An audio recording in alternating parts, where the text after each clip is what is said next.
Verses of Vemana. By C. P. Brown. Preface to Vemana. This author has attained great celebrity in his own country and in the adjacent parts of India.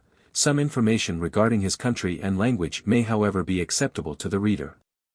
Telugu is a principal language of the peninsula of India. It is ancient, and has been highly cultivated. The nation of the Telugus was in former times very powerful, and its princes gave considerable encouragement to literature. The works of its ancient poets are numerous and very voluminous. It possesses a very scientific grammar, and a system of prosody nearly as highly polished as that of the Greeks. In this and some other respects the language is acknowledged to be more difficult than Sanskrit. It is peculiarly smooth and elegant in its sound, and the poets have cautiously preserved its euphony. Hence Europeans have called it the Italian of India. The student may at first think this remark, which is no new one, unfounded, as the pronunciation is strong and decided, and as the mixture of Sanskrit terms often gives it a degree of roughness. But the pure rustic dialect as well as that of the poets is altogether different from this colloquial language. In the pure dialect most of those Sanskrit words that had harsh sounds are softened till they are as smooth and melodious as pure Telugu. With Sanskrit it is closely connected, as closely as English is with Latin. But at the same time it is as truly original and nearly as copious as English. Like English it has borrowed its scientific terms from another tongue. And these Sanskrit additions are daily increasing. Thus the language is becoming less pure. During the 18th century, the incursions of the Mohammedans effectually crushed the literature of Telangana. It has fallen low. And the colloquial dialect has become equally corrupt. Men are now rarely met with among them who can read or explain the classical authors of the language. A knowledge of prosody is yet more rare. 25 years of peace in Telangana under the British government have now afforded opportunities for some revival of literature. The establishment of the Honourable Company's College at Madras, and the encouragement there held out to good scholars in the language may have effected some revival, but much remains yet to be done. No poem or classical composition in Telugu has hitherto been printed, and I believe no translation of a classic into English has been attempted. It now remains to give some account of my author, Vemana, whose writings are peculiarly useful to those who study the language, the style being simple, and the variety of topics very extensive. These adages exemplify thousands of words inadmissible into more dignified poetry. The thought and connection are often abstruse while the terms used are quite familiar. Of his history, little is known. He was not a Brahmin but a Kapu, or farmer. A native of the Cuddapah district and born, I believe, in the neighborhood of Gandikota. He lived in the beginning of the 18th century. It is said that in verse 707 he has fixed the date of birth which is believed to have been his own. This date coincides with A.D. 1652. The date is given in the cycle of 60 years, but which cycle is intended is unknown. Many verses, however, prove satisfactorily that he wrote in the latter part of the 17th century when the Mohammedans were governors of that part of India. His family was powerful, but he renounced the world and became a sannyasi or ascetic. He calls himself a yogi. These verses communicate hardly any idea of his history or connections, and like all solitary ascetics, sannyasis or yogi, he has dropped his family name calling himself simply Vema or Vemana at pleasure. This solitary life has led him to address all the verses to himself, which, if this be not recollected, certainly looks like the grossest egotism. This practice is far indeed from being peculiar to Vemana. The name Vema and Vemana do not appear to be used by the Telugus of the present day. Vema or Vemana in Sanskrit signify a loom. See Wilson's Sanskrit Lexicon, page 854, and the Sabdartha Kalpataru Volume 2, page 199. I believe these names to have been practical titles alone, without a definite meaning. Thus it is well known that the titles or names of Dante and Hafiz were not the original names of those poets. The first of whom was named Durante or Durando, see Preface to Carey's Dante, and the second Muhammad Shamsuddin.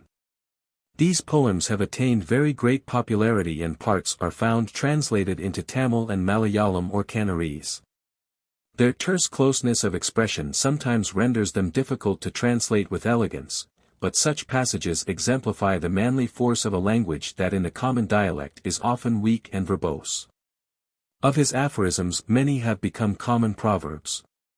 Parts of them are evidently close translations from Sanskrit works, particularly the Hitopadesa and Bhagavad Gita. In a few of these every word is pure Sanskrit. Vemana was evidently, in philosophy, of the Vedanta school, a disciple of Vyasa, whom Sir William Jones has, in the Asiatic Researches, Volume 1, page 362, entitled The Plato of India. With the mystic tenets of Plato, those of Vemana closely correspond while his moral doctrines as closely answer to those of Democritus. These verses are chiefly of three classes, moral, satirical and mystic. In the morals, many verses occur, breathing a spirit of devotion truly extraordinary in a Hindu. The satirical part is chiefly directed against the national religion and customs, particularly against Bramins. None of it is personal. The mystic portion is chiefly of use as exemplifying the powers of the language.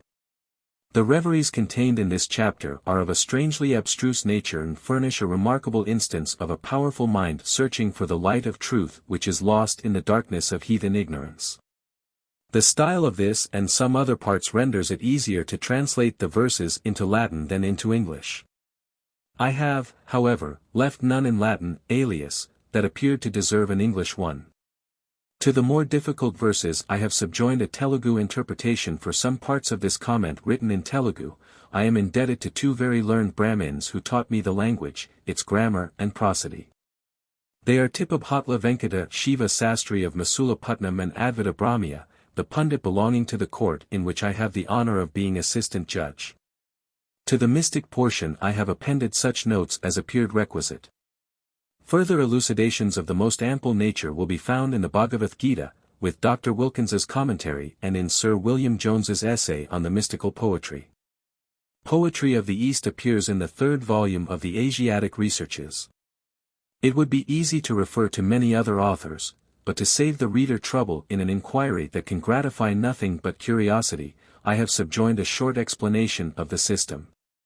Most of the verses in Vemana are written in a Atavaladi meter which consists of 4 lines, but the 4th line, with some exceptions, is a mere refrain or chorus in these words Viswadabharama Vinura Vima. It is perhaps impossible to meet with a complete copy of this poet in a manuscript of any antiquity.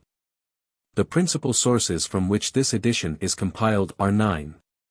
These were collected from Bellary, Cuddapah Madras, Vijayapattnam, and the city in which I wrote. Few of these copies contain above 500 verses, none came up to 700. The number, however, that I have succeeded in collecting is 2,100. Of the state of the manuscripts, it is not easy to give a correct idea. Errors of the grossest nature in orthography, meter and rhyme deface every line. And erroneous words are substituted to elicit a sense that the transcribers thought proper to prefer. Thus they have eluded many of the difficulties in thought or expression, and the corruption is indescribable in verse. Vemana having written the Tadbhava word Garamu, for Grahamu, a house, the copyists in defiance of meter and meaning have Garamu, a horse. To remedy such errors I prepared a general index to my manuscripts, showing the place each verse occupies in each copy. For the verses in no 2 copies had the same arrangement. By this aid, the true reading has, I hope, seldom been lost. The correct meter I trust never. The most frequent corruptions were substitutions of Sanskrit terms in defiance of measure, for pure Telugu expressions. To the remarks on mystic philosophy, I have subjoined a short explanation of Telugu prosody. The statements are taken from the Bhimana Shandasu, but the arrangement and mode of explanation are my own. Sir William Jones has remarked, as Res 117 on Panini, that, since grammar is only an instrument, and not the end of true knowledge, there can be little occasion to travel so rough and gloomy a path. To teach myself the science, I was obliged to reduce the rules given by Bhimana in a very fantastic form to their real import, and a mode then occurred to me through which by degrees I learnt the whole with care. The original is so mysteriously complex that the failure of most aspirants even among Bramins to a knowledge of prosody is not surprising. C. P. Brown. November 23, 1824. How do you find this book? Any thoughts about the book or the author? Any suggestion for improvement? Please take a moment to share your thoughts in a comment. If you like it, share it with your friends who might enjoy it as well. Subscribe to keep in touch. Visit CompleteAudiobooks.com for more quality content. 1 to 99. To the sainted bards, to the 9 poets, to the Shiva creed, to his essence, and to the boon-granting gem, to those who attend in the heaven of Shiva, to the God himself and to thy teacher pray for aid of Vema. 1. The unborn, c. 556, the slayer of Sharaba endowed with the qualities of Shiva and the lord of 1,000 millions of demigods. The servants of Shiva who sitteth at the root of the sacred banyan, he that is endowed with the mind of Shiva, the sage Somasekara is my teacher. He who is exalted above mortality, the vanquisher of the Chinmay full of blessedness, lord of 10,000 millions of saints who is also devoted to Shiva, this is he who dwelleth under the sacred fig tree whose heart is enwrapped in bliss. The crescent-crowned teacher, that is, the deity alone was my instructor. 2. Whoever learneth the verses uttered by the sainted, this man shall attain to that object which is emphatically incomprehensible. 3. Shall not they who read the 1,000 verses uttered by the venerable Vemana, who is full of the divine nature, relinquish all filthy lure whether of mind or body? For I have substituted the name given by Jangams to all persons and things that are not consecrated to the Jangam creed. 4. He that will become a sage, and with pure faith learn these 1,000 verses without quitting them, surely the place of beatitude is put into the palm of his hand. 5. That wise man who will even learn only the number of 100 verses, his appetites shall be at an end and he by the 4 paths shall verily attain the abode of the deity. 6. Know that the mind is the universal cause. By viewing and meditating on this, a man shall himself become spirit wherever he dwelleth all his days. Know well the truth of this Vema. 7. Is it in the hand of any one to attain beatitude except that perfected saint who has himself become a portion of the universe? Though those roam the whole earth, the caverns, the mountains, or the waters of the great deep? 8. The learned Bramins who read all that is to be read, cannot yet attain heaven in the chief God. If you remain still without moving thy lips, this shall be within thy mind, the glory of the perfected saint. 9. Perfect that the prime root is the first of beings whom it is out of our power to make known. If with our secret soul and the thought of our mind we meditate upon this perfect, then in the end of thine shall our whole living spirits attain beatitude. Therefore will Vemana even in his songs sings the preaches of this blessed power whose form he beholdeth in the chamber of his heart. 10. These worlds are all like leaves veiling the branch which is hidden from the view even of Brahma. He alone who can perceive the branch can sing its praises. 11. Though called yet remain silent, though even again called yet maintain silence, whatever they think, or any one say, let the wise smile as though it was not intended for them. Let them meditate in their souls on the Supreme, hereby becoming themselves eternal. The hermit that thus persistingly learneth shall like Vemana forever attain the form of God. 12. One man became diseased, one became a donor everywhere, another became a possessor, such a man became a true saint. One himself became a libertine. But nowhere shall we see a mighty sage like to thee, O Vemana. Truly all these various forms pertain to thee, O brother. 13.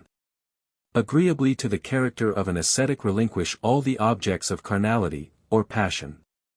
Touch not carnal objects after the manner of a magnanimous sage on earth, consider them the offspring of carnality. Vema hath learned to subdue all carnality. 14. Vemana openeth not his mouth to say no to anyone's assertion. Thus he seems like to a mad man.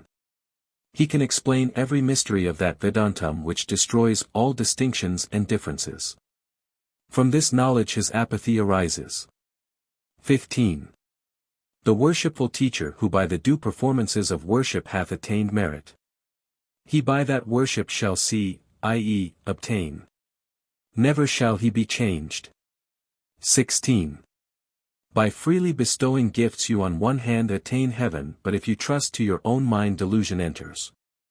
Trust to the light of wisdom to destroy all that is inimical. 17. He whom in this world knows wisdom to him, there was no next world, he is as if in heaven.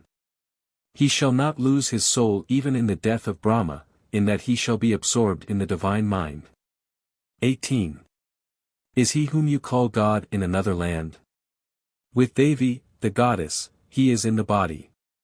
Mounting his vehicles, the senses, he rapidly drives his chariots. 19. Until you find the thing you have lost, you require a light only so long after finding it why keep the light? After becoming God why retain the body? 20. If thou fall at the feet of the teacher will the dog of passion seize ye thee? If you leave the teacher's feet, those dogs will seize thee. Indeed the dog's disposition does not attach to the teacher. 21. By knowledge of the Great Spirit he himself became all things. By the knowledge of life he became living. Let us first attain the destruction of love and opinion. 22. Why should ye in so many ways take care of, afford nourishment, this body? Will it not perish, go?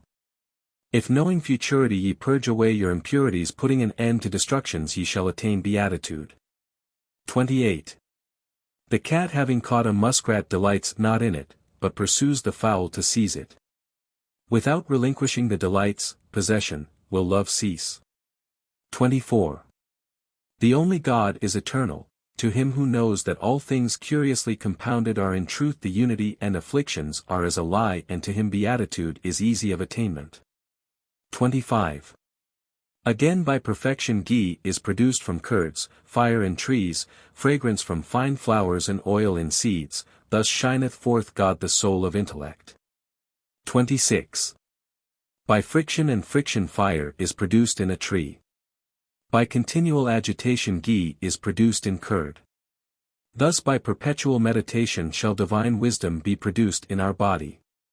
27. Until he explores his own soul, a man acts, or roams, in ignorance of God, or illusion caused by God. If by meditation you comprehend that God is a spirit by understanding the beatitude shall be clearly manifested to thee, O Vemana. 28. This ignorant soul, living creature, after living so long imagines that to die and be reproduced is the course of nature.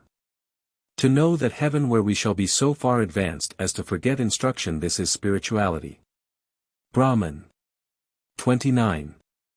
Fire can even exist in a tree. But a tree has no power to remain where fire is. Like to fire in a tree, is the worldly state, it contains hidden the seeds of flame. 30. If a cloud intervenes in a way destroys the sun. If your inclinations intervene they destroy your firmness. If forgetfulness takes place it destroys beatitude itself. 31. Consider the soul in its fourth state, the Turyavastha or death, view it minute as a mote, cucumber prickle. Hereby cut off all attachment to earthly desires. He who comprehendeth the essence, or savor, of wisdom, go to, he is divinity. 32. Though he searches, he cannot see the teacher of wisdom, Vedanta. There is none in the world who can discover truth, even he be found he will not look to any other object. 83. He that cloth not wallow in nor seek the enjoyments of sensual objects, who, in the earth, sees the path of obtaining those objects who yet calls all those deceptive pleasures which proceed from sensual objects sensuality, they are the wise. They enjoy this world declaring they enjoy it not. 34. The great teacher is concealed in the word. The teacher is the essence of the word. The teacher is hidden in darkness. The teacher is the support of all. 35. Action and inaction are the same to him who sports with his axe and to him who is mighty in tattva. If thou understand it from a determination of what is right, dharmam, and what the contrary and with pure mind truly set it forth. 36. They who are not able to free them from the trio of attachment, to sons, wife and wealth, shall remain plunged in the multitude of desires. How shall they attain the bliss of beatitude? 37. The senseless body, lit. Animal, continueth for a while dies, and is reproduced in the course of nature. So know that mansion of absorption where thou shalt forget knowledge. This is divinity. 38. It is the favor of the excellent teacher and through much study that is illumined with knowledge and good conduct, ethics, that shall put thee into right path. Teach men that the excellent teacher is himself a part of the divinity. 39. If thou have not lost shame thou shalt not attain the delight of God, unless thou humble and incline thyself shame will not leave thee. He who hath given all shame shall live a lengthened age, i.e. a man to be perfect must be independent of opinions. 40. Surely thy mother is thy wife and thy wife thy mother. Wise is he who has comprehended this regarding these two, incomplete. 41. Unless thou give up thy lusts thou shalt not be released from thy ties. Lit. Cord, earthly ties. Unless thou be free thou art no devotee. None but a devotee can be freed from all desires. 42. If you listen and listen to the voice within thy soul, the first saint shall not be entangled in desires. If thou attain light in the soul, this beatitude. 43. Convert thy mind into a fair chamber built in a summer mansion, pleasure house, with a bath, well and garden. Prepare it for meeting the maid of wisdom in secret and enjoying her charms. Thus let thy hours sweetly glide away. 44. If thou search in the place where a thing is, thou shalt find it. Why search in a place where it is not? Without the conjuration of deep thought thou canst not attain that thing that is above all desirable. 45. How did he learn all the truth, and yet fail of becoming the eternal? Carefully ascertaining the mystic word in abstraction, they distribute instruction regarding the wondrous from loose version. 46. In the flame of fire when thou hast firmly immolated, as a holocaust, all personal affection fixing thy thought on the unborn, this shall he an acceptable dedication to Hari. 47. Though fire is produced in a tree, is the tree conscious of that fire? Like as the fire is concealed in the tree, thus can no one perceive the nature of the devotee who hath dispelled those passions that harass the soul. 48. To gaze and gaze on the firmament in the mundane egg shall be excellently sweet to the sage if he fully meditates on it. Abundantly blessed shall he be in whatever direction he directs his view or his steps. 49.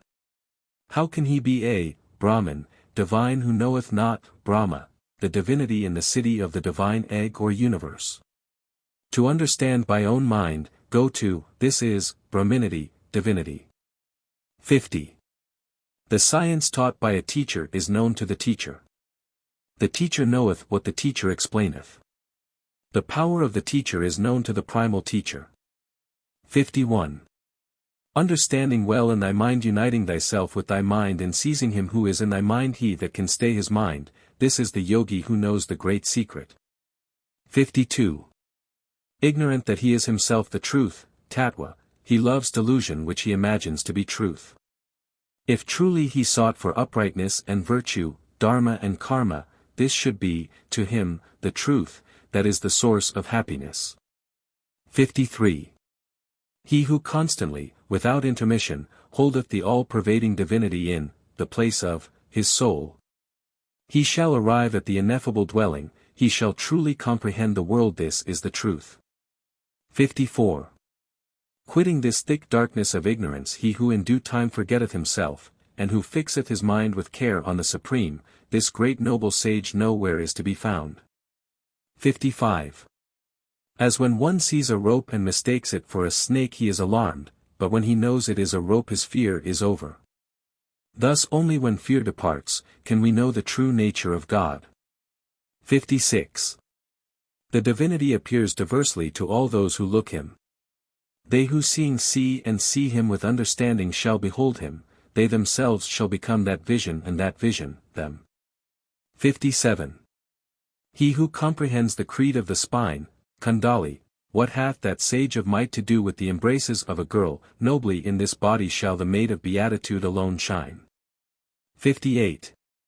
The Veda taught by Vemana is known to him alone. Here. Others know it not. To those who understand Vemana shall the one letter, Om, be 1,000 times taught and permanently impressed on their mind. 59. The corporal form being burnt in the flame of wisdom, the body is all vexed, crushing all that desire, that, rolls about or, is afflicted in the body. If thus we behold God, this is beatitude, O Vema. 60. He is like to a meditator, like a dumb man, like to an enjoyer, like a diseased one. He who knows every state shall become omniscient and be like the prince of yogis. 61. Is not there one man living of good position? He may live some days in comfort. After living and living he lives no longer. If he will know the path to happiness, let him seize that stout thief, his mind cut into pieces and prepare a dwelling for himself in heaven. 62. What is the wisdom of that man who in the house of the body cannot distinguish his friends and foes? On him who knoweth them shall divine ambrosia be bestowed. 63. Like as water flows in its channel, thus does an immersion in that knowledge of truth that arises in the mind ultimately, through an absorption in the final essence, constitute the perfect saint. Then is he like to the Ganges when her streams reach the ocean. A correct version of awful intricacy. 64. Casting away the mind and turning it back, knowing the secret of the heart, and if thou fix thy mind, this is the greatest task of religion. 65. While pride of the body remains, love and the lust plunge us in the ocean of reproduction. Therefore, desire, mental enemies, senses, thoughts, deceit and fraud are all like to dream. Let us awake, O Vema. 66. If you comprehend not the entire secret, and if thy mind be not bound up to one aim, the divine secret shall not be revealed to thee. Should it be shown openly, it would be but as the unveiling of the secret parts. 67.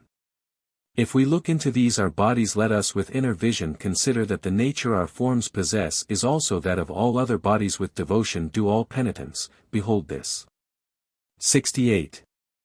If the teacher knows not in his character, the prime teacher, he is himself as blind. The teacher who teaches the teacher is the Lord of life. 69. If first thy intellect steadfastly attached to thy resolution, it shall dissipate this blind sleep. If this sleep be dissipated, it shall cause thee to attain fearlessness. By tranquility thou shalt gain the assemblage of all felicity. By that felicity thou shalt become the whole world. By being united to the universe thou shalt become divine essence. By subduing thy senses, the essence, permanent life, shall remain stable in thee. If thou thus fix the divine essence, thou shalt become it. By becoming the Lord of the kings of saints thou shalt shine brilliantly. Thou shalt walk in delight and with deliracy like an infant, like to an aged man, like a spirit, nocturnal apparition, like a mad man shalt thou be. Behold, thus shalt thou act in thy dignity. 70. Whatever there be of knowledge and ignorance in the mind, we can neither perceive, see, nor hear it. If we attempt to take hold on the mind to seize and bind it, we shall see that the body is replete with delusion and nothing but delusion. 71. Though we know delusion to the death, we cannot quit it in the courts of God. They cannot see his equals and co-equals. Were Almighty, would there be a distinguished place for God? 72. All this life is illusion. Possession and connections are delusion, understanding is delusion. I myself on consideration, am delusion. He that understands this illusion is the sage that comprehends the great secret. 73. They know not the secret that this is all a world of delusion. They are entangled in delusion and deluded. If you only understand this delusion, you shall attain the celestial regeneration. 74. Wives and sons are delusion. Connections are delusion, wealth and greatness are delusion, the body is delusion, he that is aware of this delusion is the sage who knows all secrets. 75.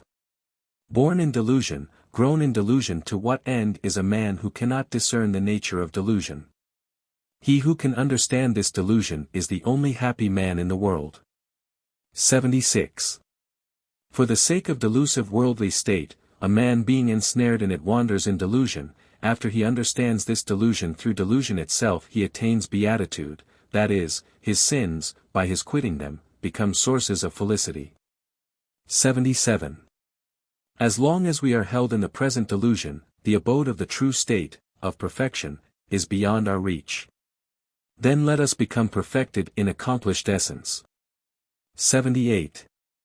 When we see our true figure shall we see truly that our body is born of delusion. He alone who beholdeth within himself the possession of the truth, this is the Parama Yogi. 79. The delusion of delusion is the great Maya. The Maya that hath not suffered delusion is unknown, it exists not. The Maya that is not delusion is truth. 80. Mystic, if through pleasure, and the favor of the teacher, if thou quit this house with 9 doors, thou shalt become the universal spirit and the universe. 81. Strife ceases when anger ceases, when strife ceases wishes also cease.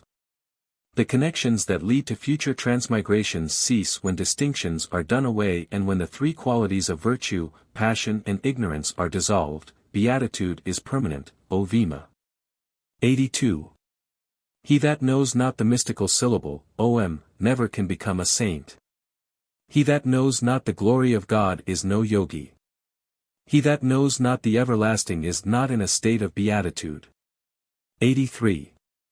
By conquering the senses he that is steady knows the essence of God. How should a man not knowing himself will call such a man a sage? 84. He who daily and highly considers and forgets from his mind the distinctions of I and thou and he that thus liveth is the noble ascetic. 85. Search and view thyself, thou art the living being. Behold the great, Tattva, existent and thou shalt become the spirit. Earth and heaven shall depart and delusion herself be destroyed. 86. He who knowing all the powers of him who dwelleth in the dwelling shall seize his evil mind and seat it. He who can retain his body is the greatest of devotees. 87. If thou apply thy heel and hold it firmly to thy anus and then seek for thy interior so as to understand the entrance of power. Then if thou also cause a change in thy mind, give thy word, and determine on attaining felicity and it becomes the perfection. This is the path of perfection, or yoga. 88. By aid of the observances the mind is stayed. By wrath it is dissipated. The steadfast mind obtains fearlessness. Resolution puts an end to alliance. The mind that is removed from alliance suffers us to attain tranquility. From tranquility is equality he himself becomes the entire world. If he be transmuted into the universe, he is essence, Tattva. That essence will watch its opportunity and vanquish all the senses. If he becomes thus skilled in Tattva he shall become it himself. He shall thus be a Raja Yogi in luster and shine in the world. 89. Words are a pack of evils. To keep a matter secret is a virtue. Avarice is like to death, loan a misfortune, an oath is an evil, words are arrows. All this is not in the least known to men. 90. Why does this body, a bag with 9 holes in it, require convenient things and a high caste, tell me? Believe not that it is thine. Understand and say I am Brahma. 91. All men are intoxicated and entangled in the 6 inimical causes of evil propensities. Imagining this to be the path of prudence they walk in it, but they cannot view and perceive the truth of God. 92. Burning the tree of earthly ties, the wise man engaging himself in wisdom proceeds with propriety. The tree thus burnt will be very delightful. 93. Seeing that connections keep the world in darkness, connections yet form a tie between man and his Creator. If all these connections were dissolved, then in the true path should man see beatitude. Loose version. 94. The eye is first fixed on the path of instructions. In the midst, when we have learned somewhat, the view dwelleth on our own mind, and at the last the vision resteth on him who is pure light. 95. Whenever you behold him he is looking at nothing else, he fixes his eyes with quivering lids upon beatitude night and day in one fixed manner. Shall he ever learn to bow to Yama who visiteth the sins of men? What more need we say? The whole way of beatitude shall be attained by Vemana. 96. Unless thou relinquish vain words, the formula of prayer and worship cannot be learnt. Unless thou relinquish the form of prayer and become absorbed in meditation, the mind cannot be restrained. Unless thou restrain thy mind, thou shalt not attain beatitude. 97. In this filled vessel of the body with which light and darkness agree well, if we forget the sleep of meditation, however great we be, we cannot know the first thing. 98. He that will strive and bind all the designs, or think not on anything in his mind, but be like as a picture, this is the truly great man, whether he be in forest or town. 99. He who will remain in contemplation with quivering eyelids and fail not to fix the being in his mind, but perpetually view him easy, is not anywhere for beatitude to be duly placed in him. 100 to 199. 100. By mere thinking shalt thou attain truth. If thou meditate not, but remain still, shalt thou reach it. By thinking neither on thought nor on the absence, this is true path and beatitude. 101. If thou fix the sight of both thy eyes equally and thy mind he similarly fixed, if thou restrain all external tastes and heedfully gaze, the deity shall be made evident to thee. 102. Closing the external nine and mingling the internal airs with your mind, if, understanding this secret, you perform the worship of the Atmalingam divinity, this is the beatitude. 103. Let the pure saint confuse all his connections, Valanu for Valanu, in this outward world in conformity to his high desires. In his outward connections be thus dissolved, he shall attain heaven and beatitude, Kailasa and Mukti. 104. Quickly stop your anus with your left heel and fasten your anus and part of generation. Then set thy desire in thy mind on the unseen, secret, and behold him. 105. He whose mind sleeps in abstraction is the great saint wherever he lies. The securest situation is the destruction, retention of respiration. He who can securely loose his apertures, madras, they being fixed of themselves, becomes the chief. He is not entangled in connections, is alone the independent sage. Lit. Indifferent. 106. He who mocketh his inmost mind pure, or who mocketh his inside his outside, and slays all worldliness, burneth his caste, and casting off all qualities hath attained the reflection of reflections. He is the devotee. 107. If thou truly understand, thou cannot seek God. Then canst see him if thou move not thy eyeballs. If thou wink not thy eyelids, he will appear betwixt them. 108. He who fixing his view eagerly on the end of the nose, looking into his heart, hath noble might.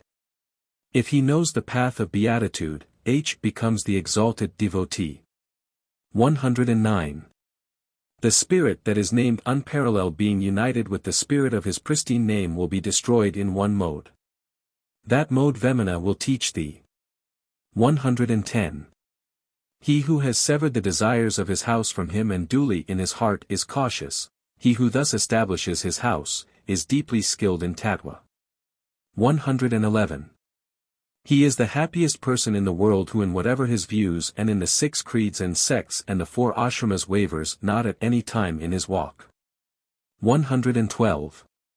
It is impossible for us to see the wondrous writing on the noble hill in our path, following the shadow of our nose. If we go to view, it is perfection. It is Shiva. 113. A man shall attain long life when he has learnt to low breathing, i.e., to save up some respirations daily of the portion predestined to each man. Then shall he grow, he shall wear his body throughout the age of Brahma. 114. He that will not be entangled in the forest of akshara, letters, but considering the nobleness, charms of akshara, the indestructible, and in this earth adores the prime letter, Om, this man shall become imperishable, akshaya. This is sufficient. 115. There is no distinct region named deity, self is evidently the deity. If thou know thyself thou art the divinity. 116. The whole world exists in the divine atom. The divine atom lies hid in our body. The man that restrains his mind will surely attain beatitude, mukti. 117. Like him who, holding butter in his hand, but not knowing its properties, wishes for ghee, which he might obtain by merely melting the butter, is he who being himself divinity meditates on God as though removed from him. 118. By beholding the first of being thou shalt become united with the universe. No man is able to behold that prime existence. That prime who is the path of bliss existeth within the soul. 119. He who knows clearly in his own mind that he is a part of the universe, internally and externally, the man who hath brightly learned this shall in this world attain beatitude. 120. By not knowing clearly the corporal frame that exists in the external frame, those that are without become outcast.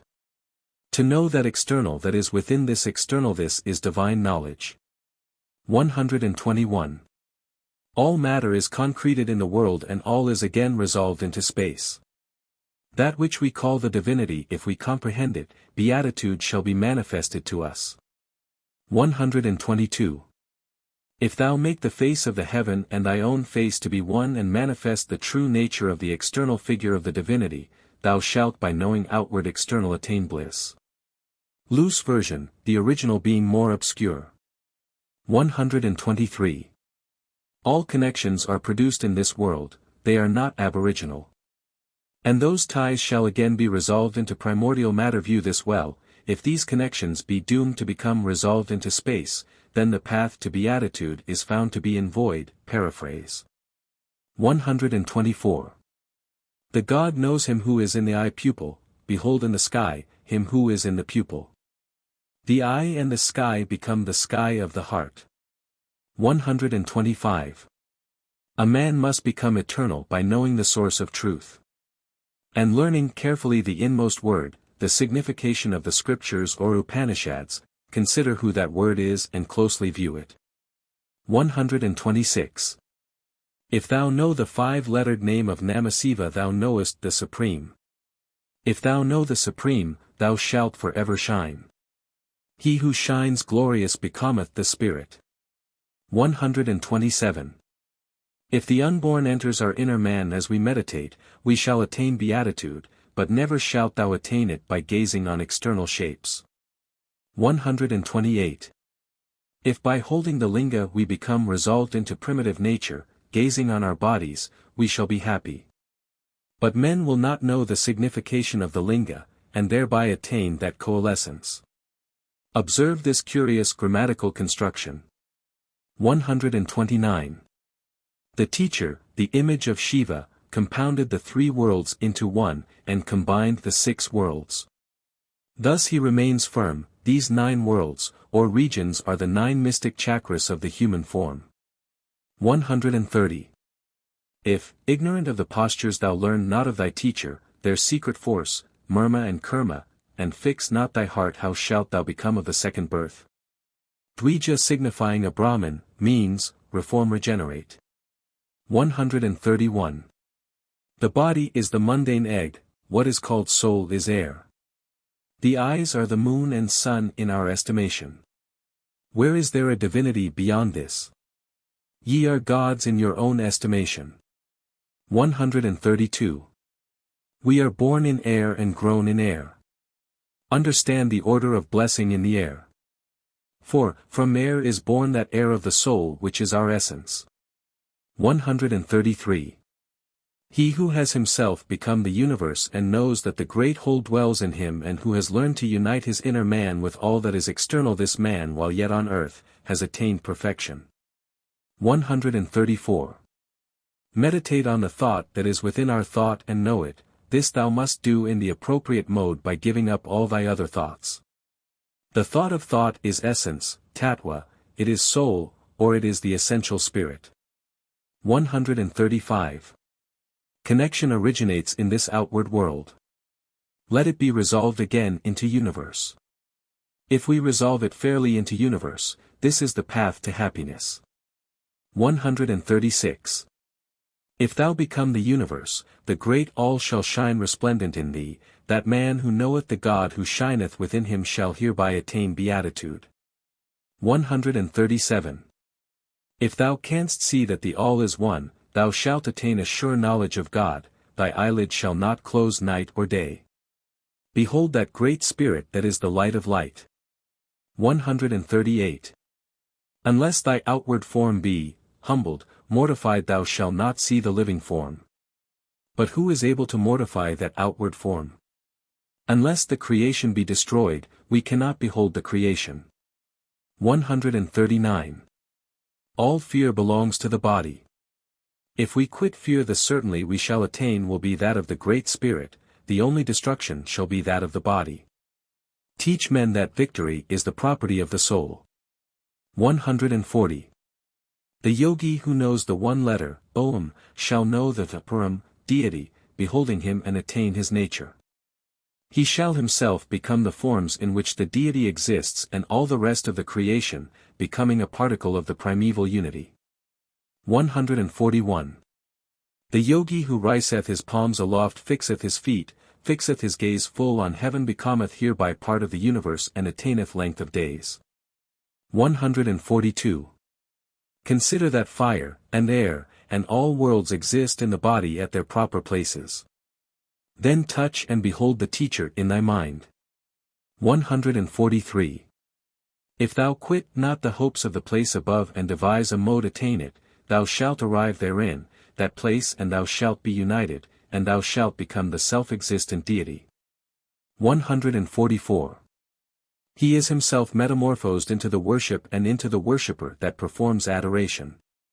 He becomes himself sacrificial implement.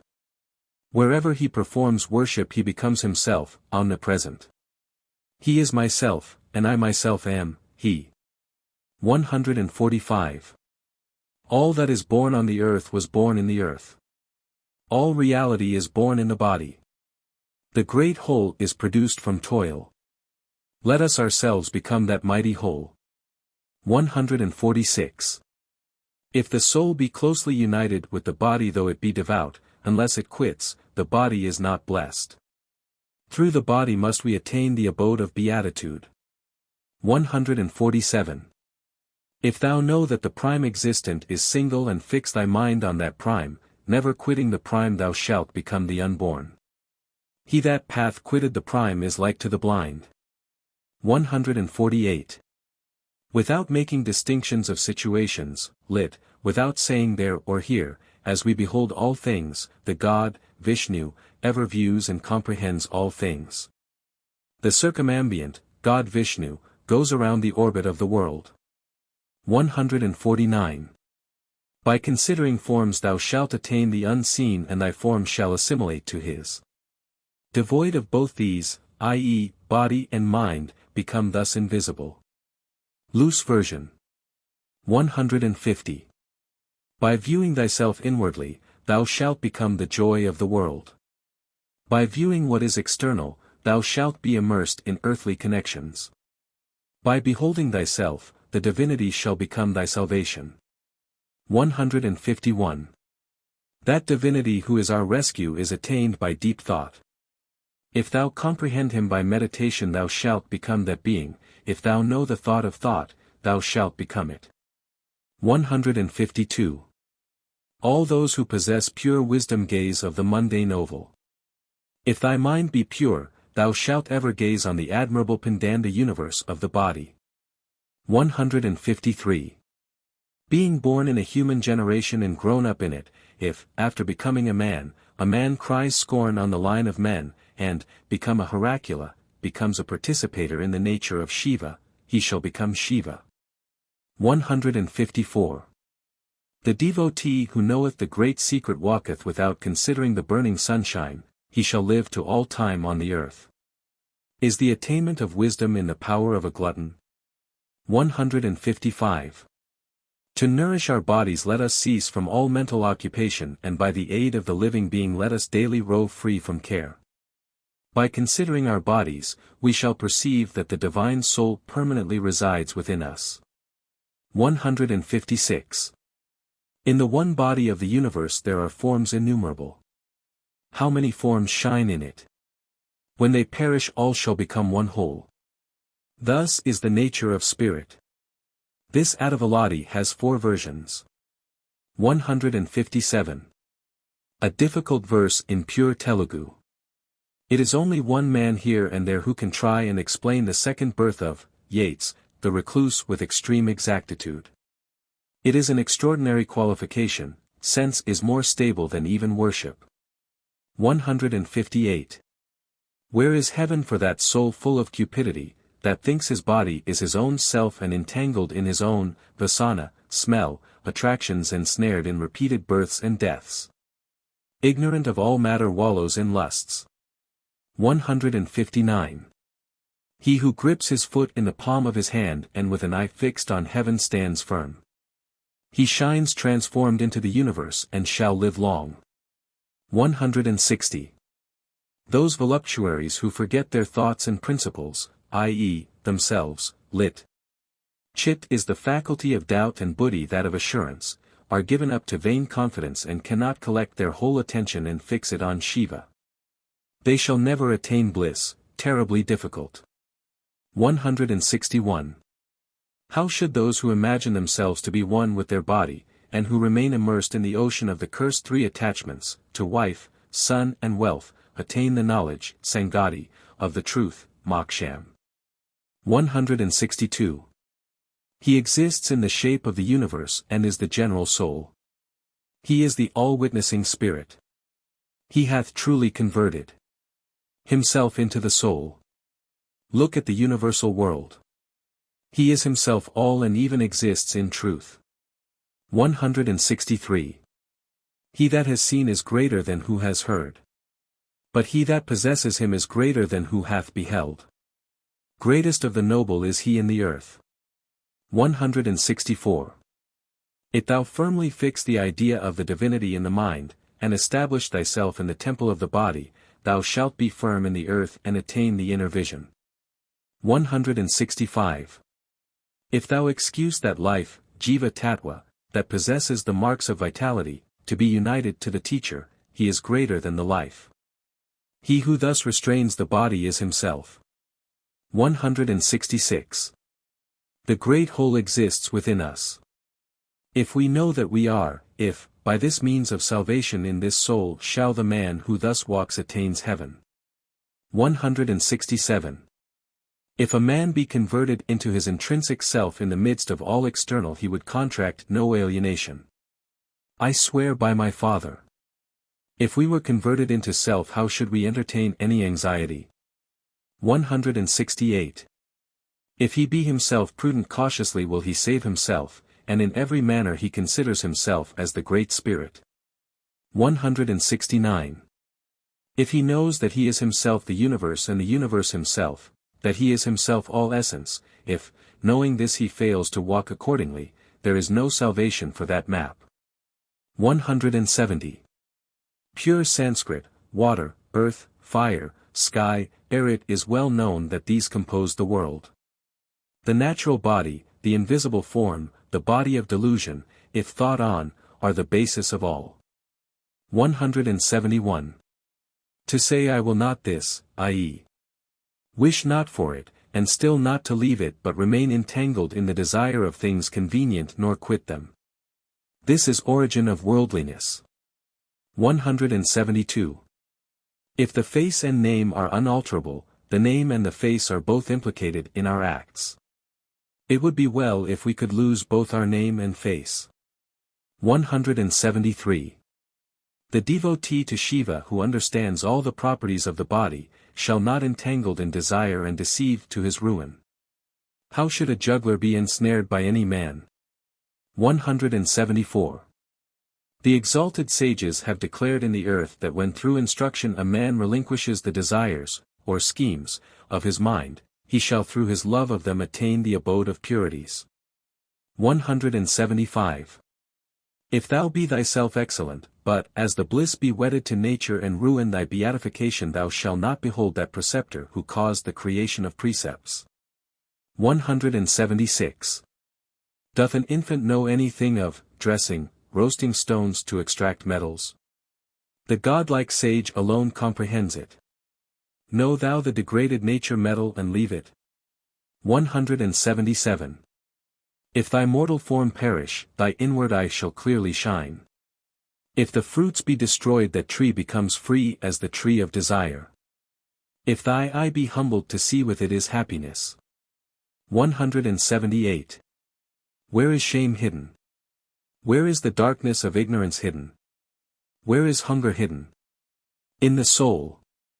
Learn ye the hiding of the hidden sleep of abstraction. 179. Look on thy chief, jewels or foes, passions. Haste to destroy them, nourish the whole of thy friends, or lovers. He who thus behold the great light and in the midst of the body fixes his desire, this man is himself Hari. 180.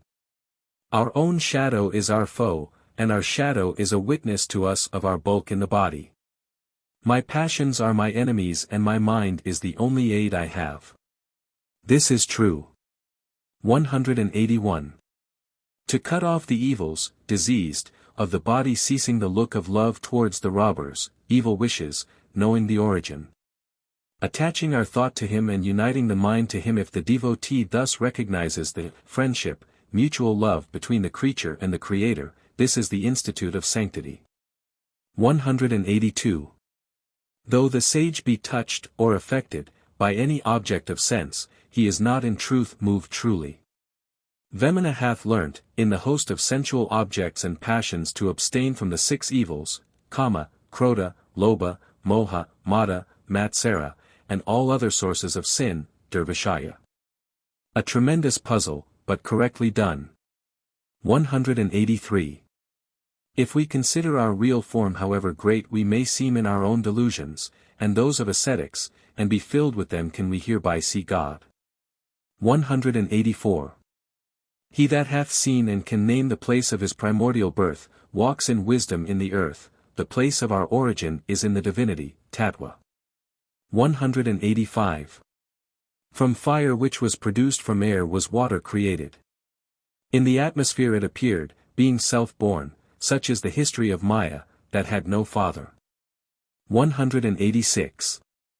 Those who in their minds muse on the gem on the summit of essence are skilled in Tattva. He who hath truly beheld in the midst of darkness, the great light, this is the devotee. He who truly knoweth that the soul exists in God and God in the soul hath religious vision.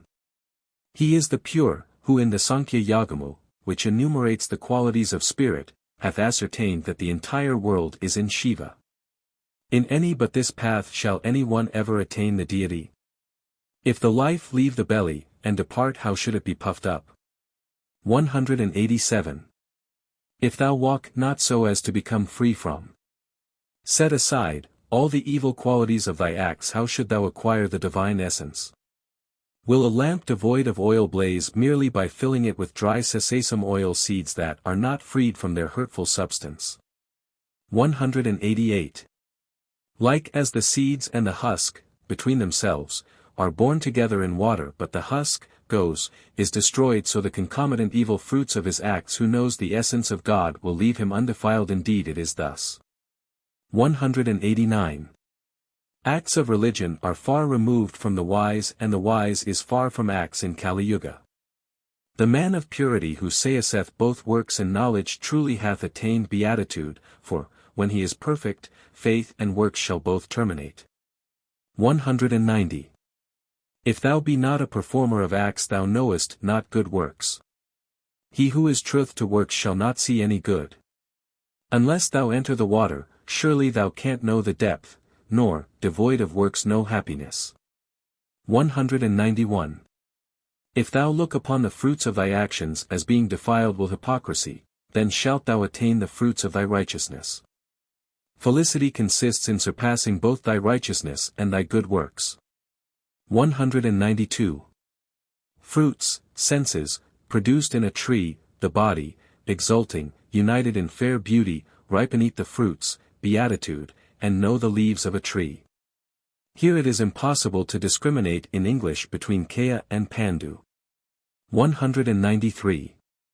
Like as a swan will not touch the Mansadakam, heavenly stream but turns it off, thus let the yogi be untouched by acts, he shall ramble in all delight.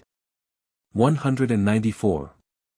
Searching well into the body and setting God before our eyes, and throwing aside our future acts, verifying our mind and quitting the love of our various ties, he that applies himself to stand there is the best.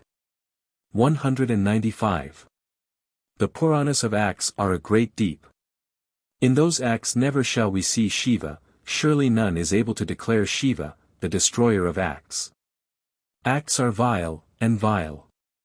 196. Vishnu, Brahma, the demigods, the Munis and all the rest were nobly born and then lost their state of happiness, regularly proceeded through the state of decrepitude and death. This was through the savour of delusion. 197. They who perpetually inquire which among three gods is the chief, or root, cannot, being fools, know the chief. Surely there is a higher root of the three. 198. There are men who being unable first to perceive which is the noblest of the three, go into destruction. There is one original substance of which the three are formed. 199. Know ye, ascertain and learn, that root that knoweth the three. First know him who is above the three and extol him with the tongue. 200 to 299. 200. Everything is called the act of deity. But there is a deity superior to this God. That God slew Vishnu and he destroyed the appearance of Shiva, Abhava, surely this is the great God indeed if thou consider it well. 201. They call a pot, Alya, they name a hill, Kalas, salt they call Sal, are they not however one? The languages alone are diverse, the essence is one. 202. Vishnu, Shiva, and Brahma all see the leaf but view it who will, none can perceive the branch. Were the branch behold, would any abstain from lauding it? 203. He, and he exist in him, neither he, nor he is he. He that unites them with him go to he is the divinity. 204. If thou know the beauty of the 5 letters, in these 5 cloth beatitude consist. He, the divinity, is the one who dwells in that 5. 205. Slay Brahma, and mingle him with Vishnu. Slay Vishnu and resolve him into Shiva. Slay Shiva and become thyself the Shiva yogi, or chief spirit. 206. To them who understand the meaning of the excellent Sankhya Yoga I will in this world declare the truth through the most noble Raja Yoga. Listen to the greatness of Shiva, pure Sanskrit. 207. Why all this grief? If with singleness of heart thou extinguish thy desires by immersing thy soul in Hari, Hara and Aya, Vishnu, Shiva and Brahma, the 3 gods and maintain a subdued spirit, happiness shall be formed within thee. 208. The body of this visible world is a vessel of God, the life therein is air. The sun, moon and fire are his eyes, number, body assemblage of eyes. There is no God but this. 209. He who slays his great 5 foes, and vanquishes Cupid, and has learnt the 5-lettered name, Namasavaya, he attains the porch of him, the 5-faced who is entitled Bhava, emphatically existence i.e., Shiva. 210. Of what use is that Saiva faith that knows not the path through this universe compounded of inanimate and animate bodies and lingams, they shall not know the becoming, or the act of transformation into, Hara the 8-bodied. 211. He who divideth the Lord Iswara into 7 parts and has dedicated by the ceremony of pouring his whole body to God by any unfailing practice of such conduct shall become the chief of yogis. 212. He who hath attained the bliss that dwells in the five-lettered name, shall shine both here and hereafter in bliss. To know this life and next, this is deity. 213. Mighty let us to cut pieces the 6 and 7 foes of our souls, and in the defection of wisdom unless we worship the dwellings of the three gods how shall we attain happiness? The forehead mark, food and scars on the body and daubings with ashes are in vain applied. Can the sons of earth hereby attain bliss through the love of these? O Vemana, the noblest of princes. 214. If thou be thyself converted into those three Brahma, Vishnu and Shiva, who created, saved and destroy the three worlds and praise them, this man shall be transformed into the deity. 215. He who hath reduced Brahma, Vishnu and Shiva in one shall become a Parama Yogi and the divinity. How can we comprehend one who thus is equal to the divinity? 216.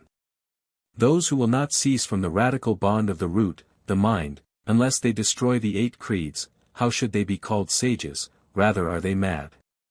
217. The lingam is the great Shiva. The life of the body, if that creature be purified he shall attain God. Were there 2 paths how could the deity be attained? 218. Seize the robbers, passions, and put them to death. Spare but one, the mind, whoever he be that knows this secret, this shall be to him the fruit that he seeks. 219. Let us seize the 4 robbers, for lusts and smite them on the head, Kama, Krodha, Lobha and Moha, but spare one, the mind, to the men of the mind that they may attain the fruits of wisdom. 220. The man who hath learnt to view the order of the secret charms of the 6 and 3 temples, he shall attain the path to perfection. True is this doctrine. 221. If thou gain the favor of Shiva and thereby destroy the first principle, Ajnana, of thy tree, body, and cast it, ignorance, as its root, Maya, and thus worship Shiva, thou shalt be as a mountain, and how should death befall thee? 222. Have you seen the 3 worlds, beheld and attained to the 3 objects that possess the 3 qualities and the beatitude that dwells therein? 223. He who looks upon rain, wind and sunshine as equal and abstains from thinking of honor or the like and continue in subjection, this is a stout-hearted saint, yogi. 224. The Parabrahmam, under this tree there is not even the least shade. If the waters of delusion are unable to overflow this tree, it is as tree, how should that tree die? 225. The power of delusion, often in the midst of her reality shakes her head in scorn, she often laughs, she is no woman, what means woman? And what is the name of the being? 226. Mystic, when the 5 birds, passions, were found in their hole, the body, and cried, one of them sought the origin. The parrot that sought him became him. 227. If the unknown being by meditation appear in thy mind thereafter, to say he is dead merely signifies his ultimate tie, when, thou die give up all earthly connections and worship, Sarvisa, the Lord of all, total obscurity. 228. The words of Vemana, if soundly understood, are surely the essence of all the Vedas. If thou do not invite and comprehend thy greatness in the 5-lettered name shalt thou enjoy prosperity. 229. Wisdom is the prime teacher to this whole world. The one Pranav mantra is the original teacher, teacher of teachers, and thirdly, truly, the Gayatri mantra is the teacher of our actions. 230. If thou understand the mystic syllable Om, Pranav mantra, if it be in thy mind, the multitude of the acts of the mind shall not in the least affect thee. Then shall the devotee shine, a lamp of divine knowledge. 231. Understand the power of the Om, Pranav mantra, it is the lingam. It resides in the 3 persons. Can others, those who are without, know and worship it? 232. He who hath united into one the composition of letters of the mystic syllable Om, and the visible mundane egg, he shall enjoy that letter own, and shall in certainty inherit bliss. 233. Why thou hast truly entered into the import of the mystic form of letters in OM, why persist in reading 10 millions of other subjects? Fitly and visibly, shall the two letters Shiva, constitute purity of soul in thee. 234. They who have rightly ordered their inner man, and considering justly the state of their heart, thrust it away, these are men of understanding. These shall dwell in delight in heaven, terribly difficult. 235. They talk and talk of divinity. What is in this divinity? Were they to apply themselves and understand and see he is close to them. They cannot perceive the mudrakas, shadows that flit before the eyes closed in meditation. 236. The soul dwells in the little world of the corporal frame, and the sun inhabits the greater world of the universe, and the divinity dwells in the sound, the globules of the splendor. 237. The fair, nadam, sound is produced from the jayati, visionary lights. The fair, bindu, globules are born from the nadam, and from the bindu are earth and heaven born. 238. All those who comprehending in their mind the scheme, or knack, of gazing at the sky, the Kechari Mudra, and who dispute not vainly these have subdued delusion. Can it otherwise be subdued? 239. The hooded serpent by knowing well to fix its gaze like as the crow under the cover gazes, thus does the yogi by inner wisdom gaze, this is the path of perfection. 240. How subtle is the interior vision! Pure is the sight of sight. Equal to the deity is the eye of our eye. 241. If thou carefully fix thy sight on the top of thy nose, then does a man correctly view the preeminent. He who hath known the preeminent cutteth off all secular ties. 242. Unless he sees, i.e., comprehend, the divine name, the mystic syllable named Pranav, a man cannot become faithful unless he behold the lights, jayatis, that appear to the closed eyes, he is not in the way. Unless he behold the everlasting he is not in the state of beatitude. 248. By the mudrakas in the mind being rightly ordered, as thou gazest on the linga of soul, the deity, it shall be manifested to thee and shall it be bestowed on thee devoid of teacher. That thou shouldst understand it. 244. Mystic, by gazing at the blight mudras, happiness or sorrow is produced. Looking at the blessing of the mudras and enjoying it, thou shalt shine as a beatified saint. 245. Unless thou dissolve the splendors of three affections, how should one attain permanent bliss in a fit manner? Unless thou annihilate thy mind can beatitude be put into thy hand. 246. Fixed in meditation, with eyes and ears closed, heard a ringing as of a bell in my mind, beholding I beheld a pure splendor and attaining the divinity. I beheld it within me. This is no hypocrisy. Look then to me. 247. Behold the Byaluakasa, sky and consider that splendor, view the departure of that light, uninjured. He that can view uninjured shall stand unshaken. 248.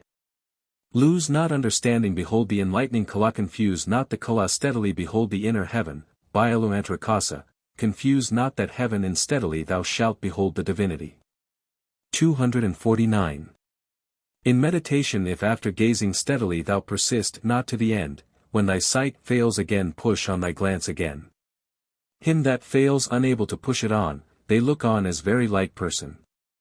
250. Munes esteem the splendors that appear to the devotee fixed in meditation wonderful and excellent. If they understand, this is the chief spirit. 251. He is no exalted sage who cannot view the globules or his ringing sound, nor unite the splendors. Whatever pains he takes, how shall he attain beatitude? 252. Let us know the time of attaining the truth and thus become the eternal. Let us thoroughly attain the mystic form, bindu, that exists with, lit. In, the sound, nadam. Then shall we attain bliss, and participate with no others in that enjoyment. 253.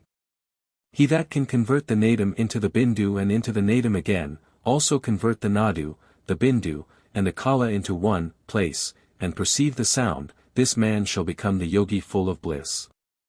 254.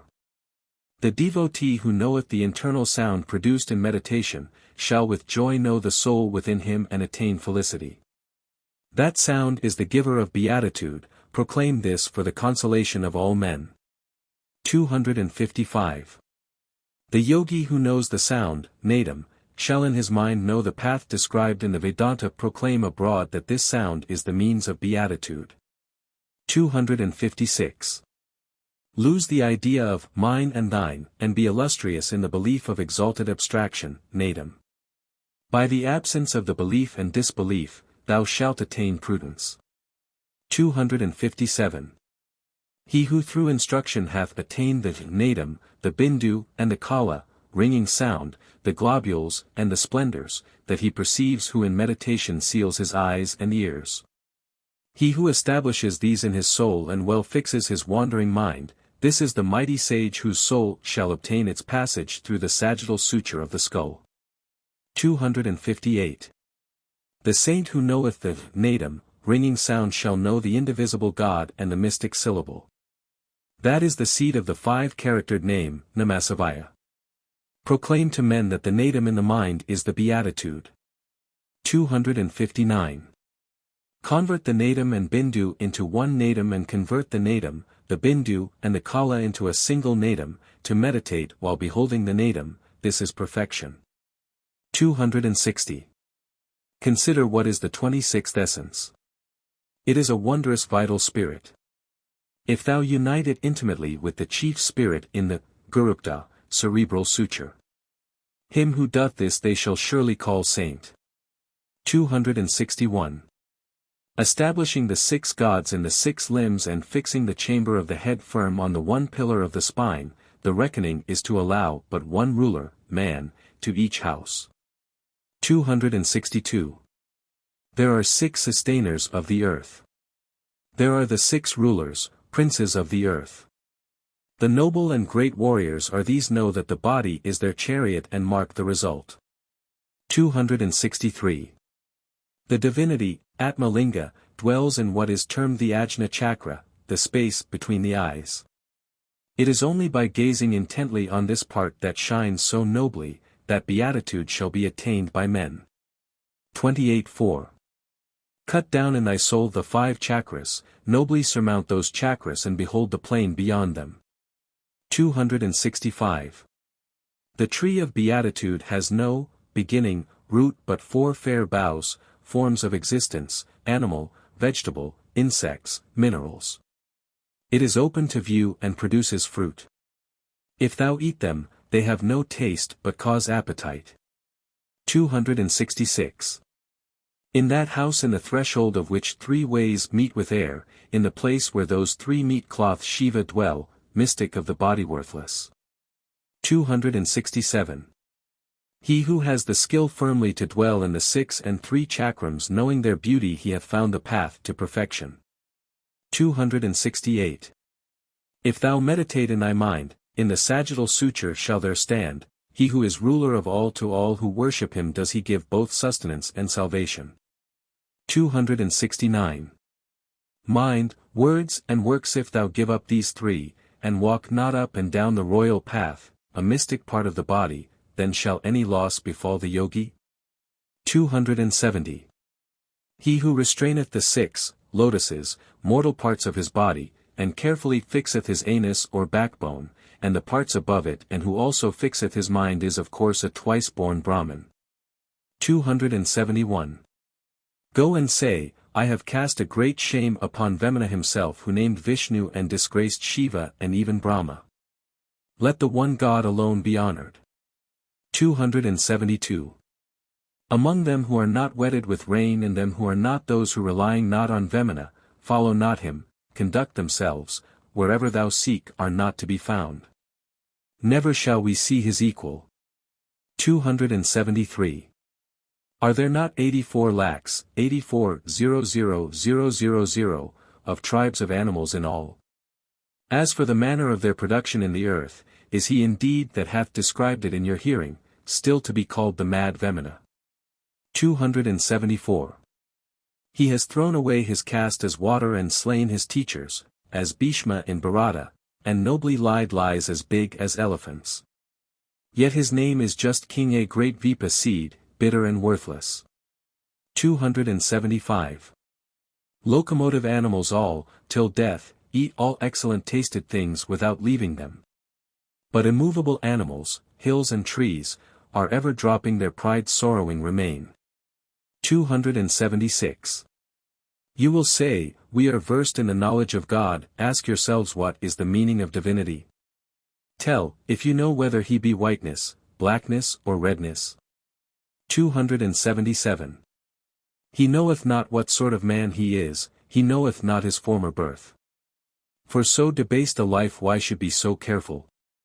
He knoweth not that this world is but an Maya, illusion of Ishwara. 278. He who wanders the various lands under the titles of the stranger, the recluse, of the noble Ganga of a hill, or in the character of a man of exceeding beauty, is yet one sole spirit of life. 279. Surely a teacher is requisite in the Shiva creed, and a teacher is evidently requisite in the Vishnu faith. What can the wretch of a debased nature learn without a teacher? 280. Surya, lover of the lotus, was born in the race of Vishnu, husband of Lakshmi, the noble mother, and as he duly goes his course, going about the lands and the earth. Vishnu, nourisher of the elephant, travels as he does, for Surya is in reality but a form of Vishnu. 281. Let us know the source of the three gods. First know one of the three, then fitly with thy tongue offer praise. 282. The water in which the race of saints came plunging in defiled it. In which even Brahma being immersed cannot lift his head out of it. All men, whatever, are plunged in this pond up to the middle. 283. By means of ambrosia all become stable. But if we seek ambrosia none can find it, ambrosia turns into venom, what a marvel this is. 284. Know well that this world is partly black, partly red, partly white, the three gunastamas, rajas, sattva. What is the reason that it should be all alike? 285. The ultimate has no lameness in his foot, he has no name in the dispute of his world. Understand that this is the bliss of others. 286. He was wonderfully born in the Brahmin class, and being sunk in sin flowed thence into the other castes. Though born in the lotus, the sole of his foot is not wedded with the holy stream. 287. The king of hills, Himavat, is his father-in-law, the daughter of He Hill, Parvati, is his wife, a hill Kailas is his home, and Gold Hill, Meru, his bow. Thus, O Shiva, thou art lord of hills. How art thou still given to such go-between practices? This is a sneer at sexual love originating in the Creator. 288. The house is worldly connections, the bow is his weapon.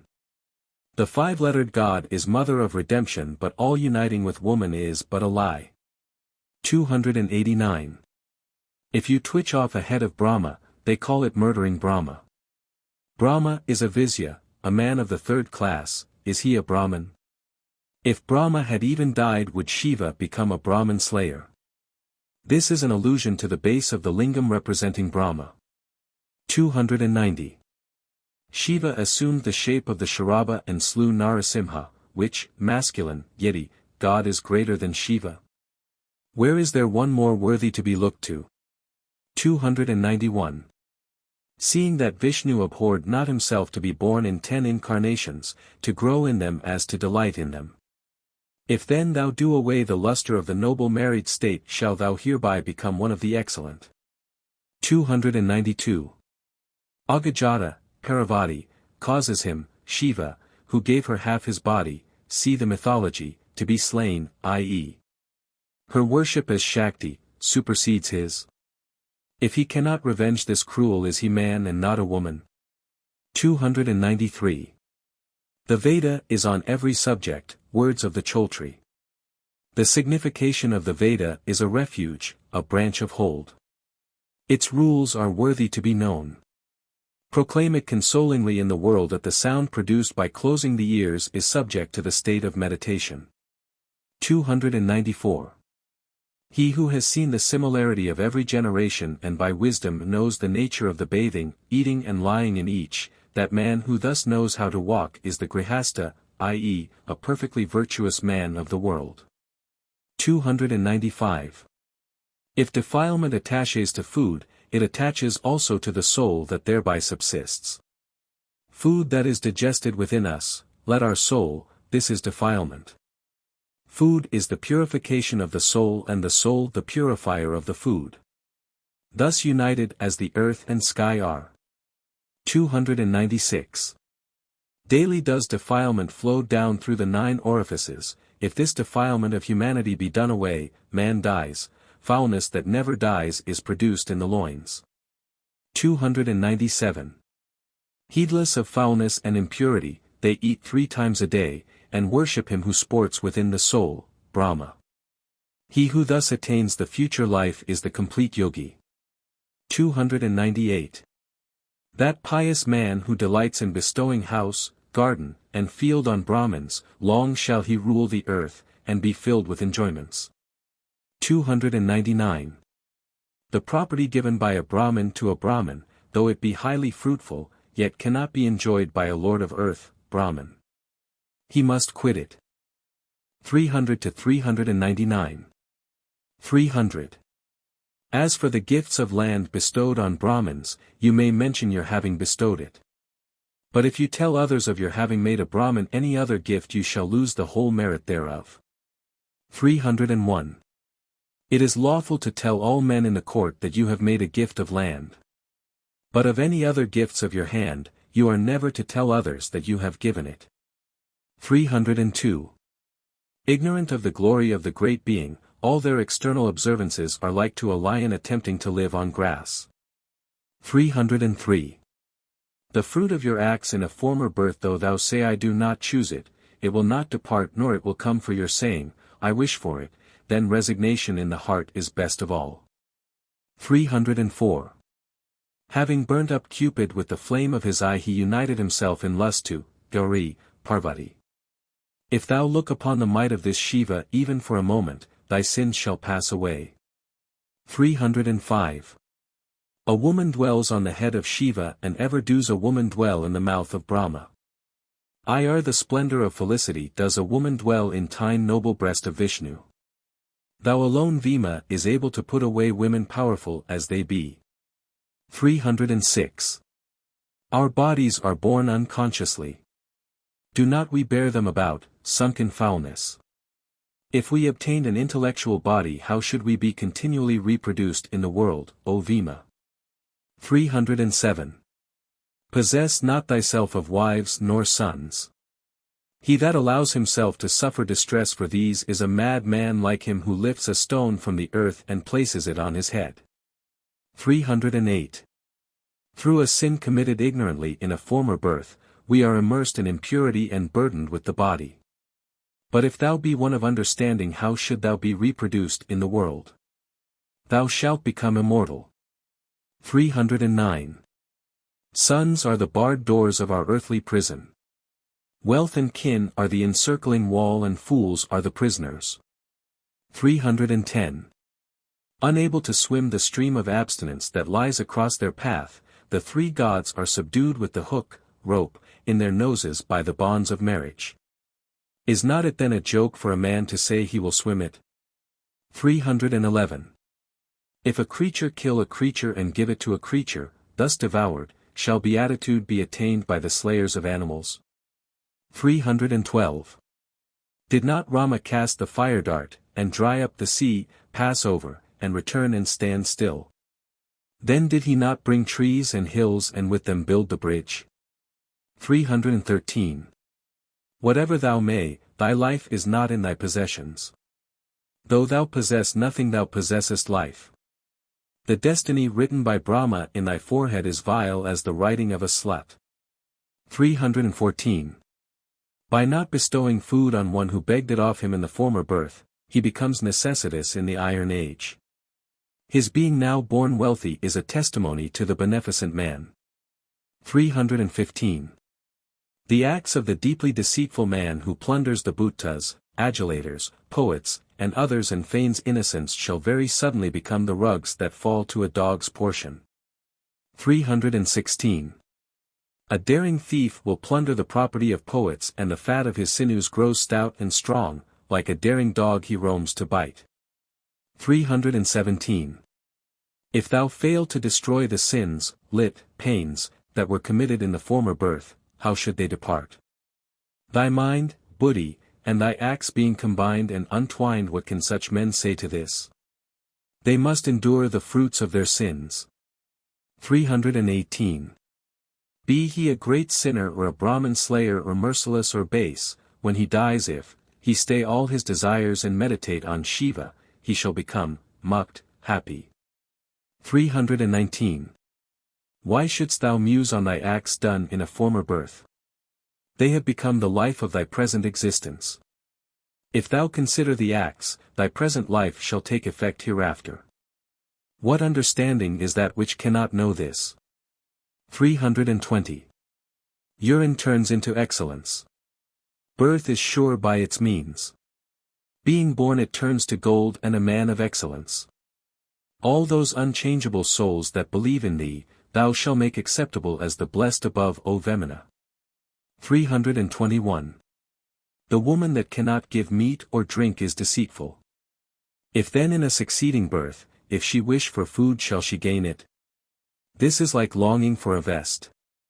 322. They who in time of need sell for an inferior price, these are the men who in such circumstances hang even in diminished price. Why should they who accept it consent? Besides, should they ever have agreed, still the act is not befitting. I doubt the meaning of this intricate stupidity. 323. If thou bound a linga on a bhavi and burn something that is bhavi and wear its ashes, shall one who is bhavi be unable to see Shiva, because ye choose to exclude him? 324. If thou bestow the exalted Vaishnava sect on one of debased caste and call him superior to Bramins, this is like cleaning a toddy pot and filling it with the water of Ganges at Benares. 325. He who unasked bestows his property, this is the Brahmin saint. He who gives only when asked is a mere giver, but he who is poor as to beg again of him who has solicited his aid, is the Shiva saint. 326. What did Parasurama gain by slaying his mother at his father's advice? Was he not deprived of all shadows of refuge to stand by him and driven to Malayadri? 327. There are abundance of those who recite the Tantra, treatises on religion. But there are none who mention the mantras. They have become powerless as the puppets of a showman.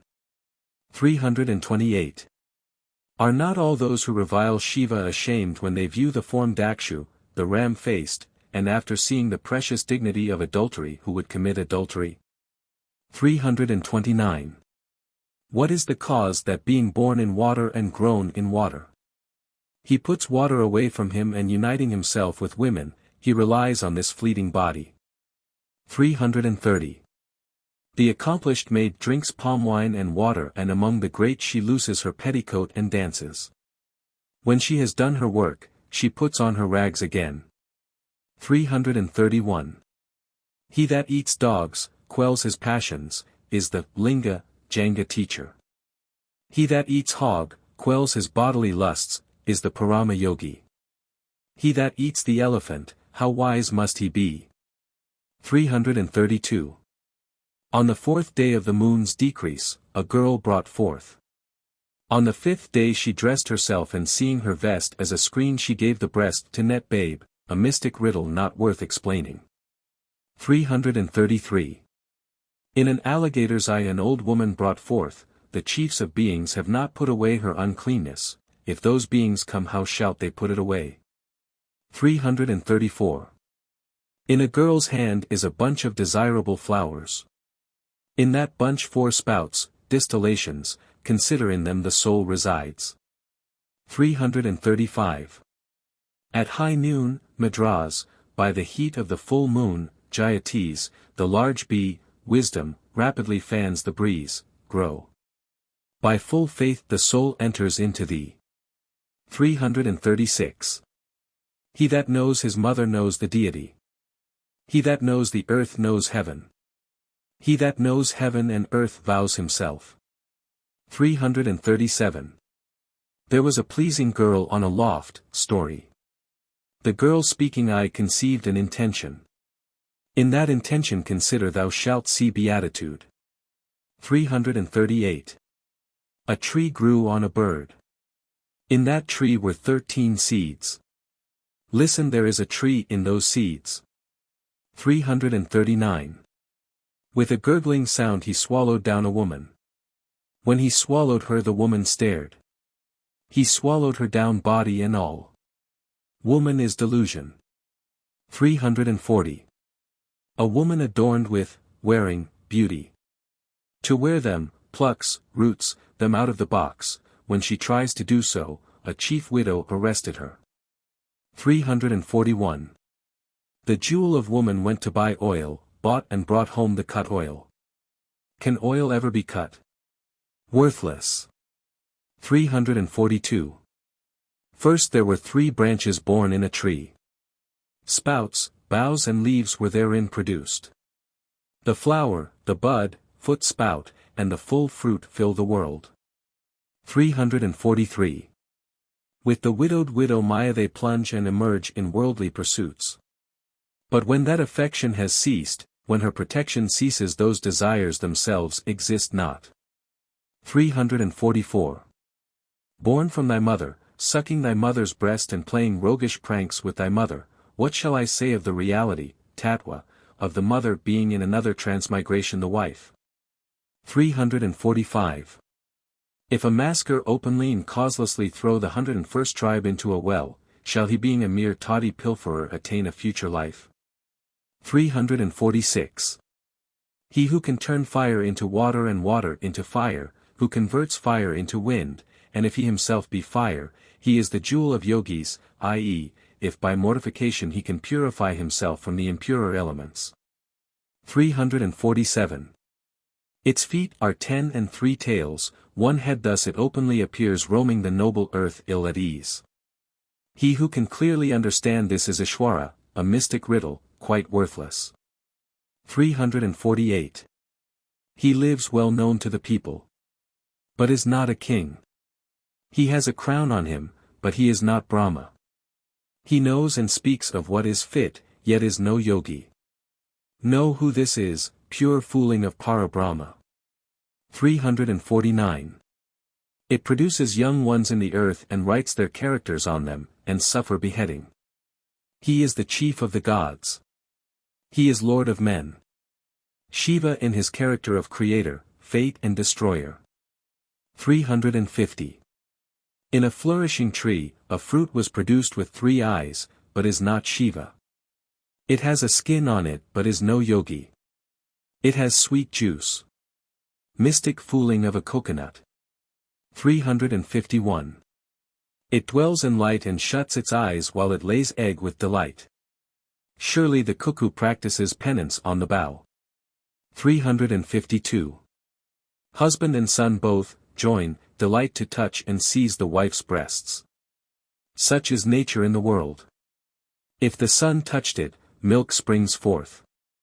If the husband touches it, that place moistens with desire, O Vema. 353. A whore devoid of lewdness is the devil's daughter, joyless work a plague of rubbing. Thus a village devoid of a liberal man is demon's town. 354. Say not, this one, she is not fresh and this one is fresh. Be she old or young, the enamored paramour cannot quit her. Can you call an old buffalo's milk nasty? Love goes by liking alone. 355. The whore praises all the ways of the whoremonger. The whore's mother exposes his infamy. It is hurtful to meddle with a whore who hath a mother. 356. Without coition a woman becomes old. If it enjoys coition, the jewel of horses becomes decrepit. In the earth, the man becomes aged who with incessant desire indulges in excessive coition. This is true, O Vema. 357. It is ruin to go with a gypsy's whore who can restrain a sinful mind. If she will leave the village I be gone elsewhere. 358. A whore's elder sister will caress and kiss you. The paramour gazes at her through love of his whore. Those of the wife's side are all his relations. 359. Born in the yoni, ye long for the yoni, you grow by sucking the breast and still seize the breast. The soul devoid of shame thus perisheth in the world. 360. Among men who are born in the belly that contains urines by the churning which is the lowest and who can be marked as the eminent. 361. The leaf of which Cupid has delighted to eat the golden lace that Vishnu born from the lotus navel wears round his chest, Lakshmi, the little locket, box, which men ever delight to open and gaze into the hillock that is ever lovingly hidden. The cup from which Brahma daily drinks with thirst, the crystal vase that princes delight to light up, the fair diadem of Shiva who seeks alms with a dish under his arm. The box of love powder with which even saints are charmed, or for which they long, it makes the mightiest sing and talk and dance like the fool and sports with them. Can there be any greater assembly of mischievous charms? A beautiful and easy song. 362. He who serves the semen becomes the seed.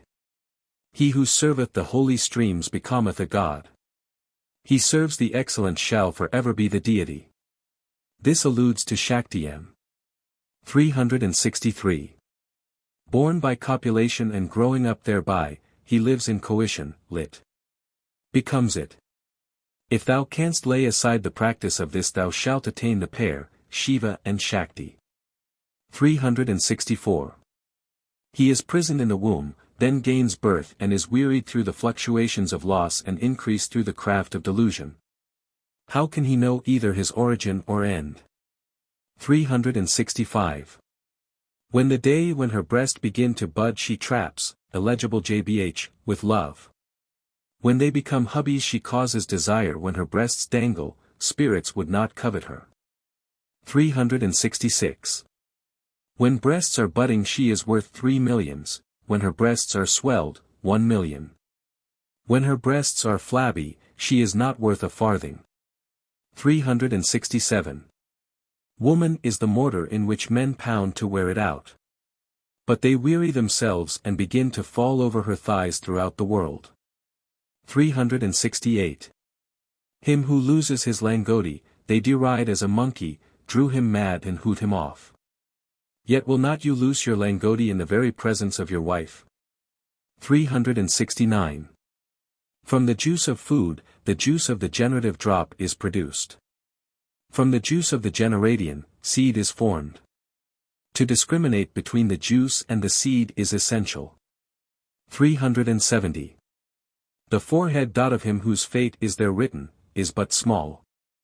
The inscription in the forehead of the forehead-eyed Shiva and the common destinies of men are all easily erased by rubbing the forehead. 371. Infracans penem volvo, the Zengam orders his affairs thus, so as to continue his race in the world. 372. He who has not learnt to reward him who bestows a girl, or a poem, comforts him not, cools his belly, nor enriches him, incomplete. 373. No one will give away buttermilk as he will toddy. Though they hoard up for the thief they will not bestow in virtue, incomplete. 374. In urine are all bodies born. What matters your caste, and what is your intrinsic nature? He that ceases from envy and knoweth the abode where truth is placed, this is the noblest of men. 375. The hill over the womb and the slit in its center are the long and short foot. Thus they see mighty bands, enjoy sweet coition and be happy. 376. United with a suitable female, if one is stout, a stout boy will be produced. But if this man be powerless, can the sons be strong? 377. If one's wife comes and consents and another's husband comes and shove it in. Oh, how it hurts, cries the lady with her mouth, but he replies, it is home, it holds. 378. The pest of the anus is known to the whole race, it cannot be loosed, the pest of the tongue is life, i.e., food causes life. The whole world is subject to these inconveniences of the tongue and anus. 379.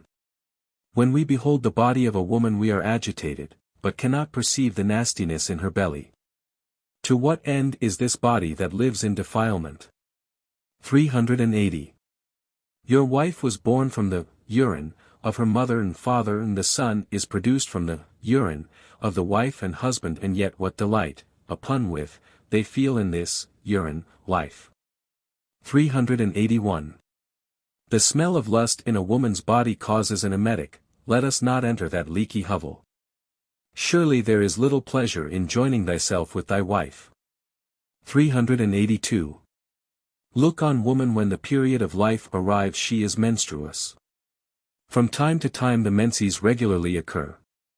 Then what is the name of the woman, and what has it to do with time? 383. It is sad feeling to praise the subvulvates, and vile to praise him who has it over his head, and ridiculous to praise him who carries it in his cheek. 884. Caste is a parierism, a wife is a parcel of mala mutra. Can love be produced in the body toward such a wife? The mind through spiritual knowledge becomes a form of God. 385. Filth goes to the scourer, and a block of wood falls to the share of the potters, fullness of the nails to the barber, as is well known, and as surely must the worshipper attain the divinity to gain purity. 386. Foul defied cry they, ignorant of the source of that impurity. Defiled doth she retire to a corner. If she bathe in water the fourth day, do that impurity depart? Never shall it leave her. 387. Does not impurity flow from the 9 orifices of the male? Do not they perceive it? How can a woman be so defiled as to be aside from men? Surely all bodies are one. 388. There is no sweetness in the foulness of the loins. Yet there is some good in the secret parts. Will the defilement of impurity leave us merely by bathing? 389. In the earth on a mountain, in the pit on a hill, in the red earth in a white ant hill, gold is produced. Surely is gold therein hidden. 390. If thou take the root Chetarasi plant in its beauty, pour the juice of the moon plant thereon and triturate it well, this shall produce a universally useful anjanam, magic mixture applied to the eyes to show where things lie hid. 391. If thou extract with vermilion the purest part of gold, and if thou form a crucible of potter's earth, and if thou know not this science, thou shalt reap no advantage from it. 392. This is a rock upon a hill. If thou closely combine him who is in the white ant hill, so that the similarity shall be great, then will gold be produced, spurious. 393. If thou put together a fruit with ripened husk and a grown vipa tree, and black sugar, and touch them with quicksilver, there will be produced gold excelling in value and beauty. 394. If thou take a stone and grind it on a stone, knowing the nature of metal, and unite them, if thou understand their union, thou shalt thereby live. 395. One man chews and spits her out, not caring for her. When he leaves her, then a poor paramour wishes for his chewings. Will not dogs lick the platter made of leaves which you eat of and throw away? 396. Though a fine wife's breasts be lovely, let us think through the force of sin, on her breasts before now we have ourselves sucked comely breasts, let us not now think on breasts. 397. Of those we name teacher and pupil, which is last and which is first? If you desire to know and estimate them, which is the greater, which is the less? Consider the teacher and pupil each as a teacher. 398. Seed is produced in the tree. The tree is produced in the seed, affection budding between them. Understand in the earth of the nature of the tree and the seed. For thus are the soul and the body connected. 399. The shame veiled in a word hides in the mind. The shame that is concealed by a petticoat is unfit to mention. But open shames are our seminal connections. Our shame is less as the cause is greater. 400 to 499. 400. Reading, reading, reading, still reading and still reading. Reading and reading, reading, some reading yet he cannot read so as to discern the great secret. 401.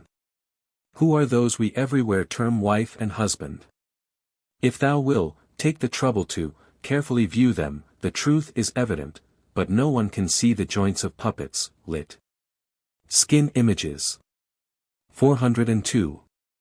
Take cow's butter and boil it well, mingle vegetables with it, branchless fruits. It is tasteless. The noblest of tastes is that of beatitude. 403. When we are born in the womb of our mother, at first, we had not clothing, nor shall have it at our latter end. Is not it then a joke for us to wear clothing in our intermediate life? 404. Like as a dog while hunting for bran that falls in with a heap of rice seizes it, thus does the wealth of the merchant fall to the lot of the hard and the cruel. 405. The Vaishnavites are saws in the assembly of kings, causing dissension. These are the chief gamblers of gamblers. They know not counsel but are swift in their eagerness for wealth. 406. The vile, leaves the man of worth and lauds the vile. Every man praises those who resemble him, asinus asinum fricit. Can a block give sense to a beam? 407. Why should a pearled tire, papita, be given to shaven widow instead of to a wife possessed of all charms? Why should a lame horse have a tasseled saddle? 408. Those men in the world who are faithful, Satya, they shall also obtain wisdom worthily. When faith and wisdom are expired, a man becomes a Brahmin, twice born. What hath he who has attained to do with learning? The poet evidently had a double meaning, sneering at Bramins. 409. Taking fire in their hands yet scoffing at God, the Brahmins have become debased, wandering in many diverse paths, all the Brahmins are ruined. 410. The leaf platters of Brahmins are the share of dogs of the street and the platters of pariahs alone are honored. The platters thus honored become the share of Brahmins. 411. A Brahmin will eat bone food in which pounded skeleton is mingled. A married woman becomes a paradalu. These give up their caste and character through excess of avarice. 412. What sort of caste is theirs who swallow the bearings of those demon gods that devour palm wine and flesh? Thou with faith worship Shiva a fail of becoming happiness. 413. Thou in the great destruction, the pralaya, all men were destroyed by the servants, Pramtha, of Shiva, yet have the Brahmins become unable to comprehend this. 414. The Vaishnava sect is mere talk. There are no others more fallen than these wretches. Shall beatitude be attained by any sinner? Lit. By all hard men. 415. By birth a Sudra, how can he become perfect, the best of the good? The Sudra state to a woman in every respect, his mother being a Sudra, how is he a Brahmin? 416. Whose son in this world is Brahma? If thou inquire whose son is Vishnu, if thou plainly inquire whose son is Shiva. Men are ignorant of shame who dare call these persons gods. 417. The mother of the Seti was Herman caste washes menstruous garments, their father, great as he carries about grain. What is the pomp of these sons of asses? 418. Ramba, the celestial dancer, seized the Somyaji, scorned him, and disgraced him, she covets with the Somyaji, casting him down. Thus was it that this fellow gained the fruit of his sacrifices. 419. A man may get the title of Dasari if merely has the fancy. He may be called Jangam if he will give up a regular life. But he cannot be called Brahmin by any means. 420. You let your son eat off the same plate of whatever he be a son, you swallow his leavings, you cannot even see the least of true knowledge. 421.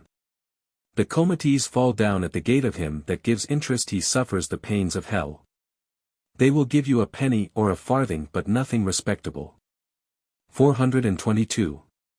Brahmins go on calling food and water defiled and throw them away ignorant of their nature. Food and drink are in truth Hari, and Brahma indefilable by touch. They defile him alone who calls them defiled. 423.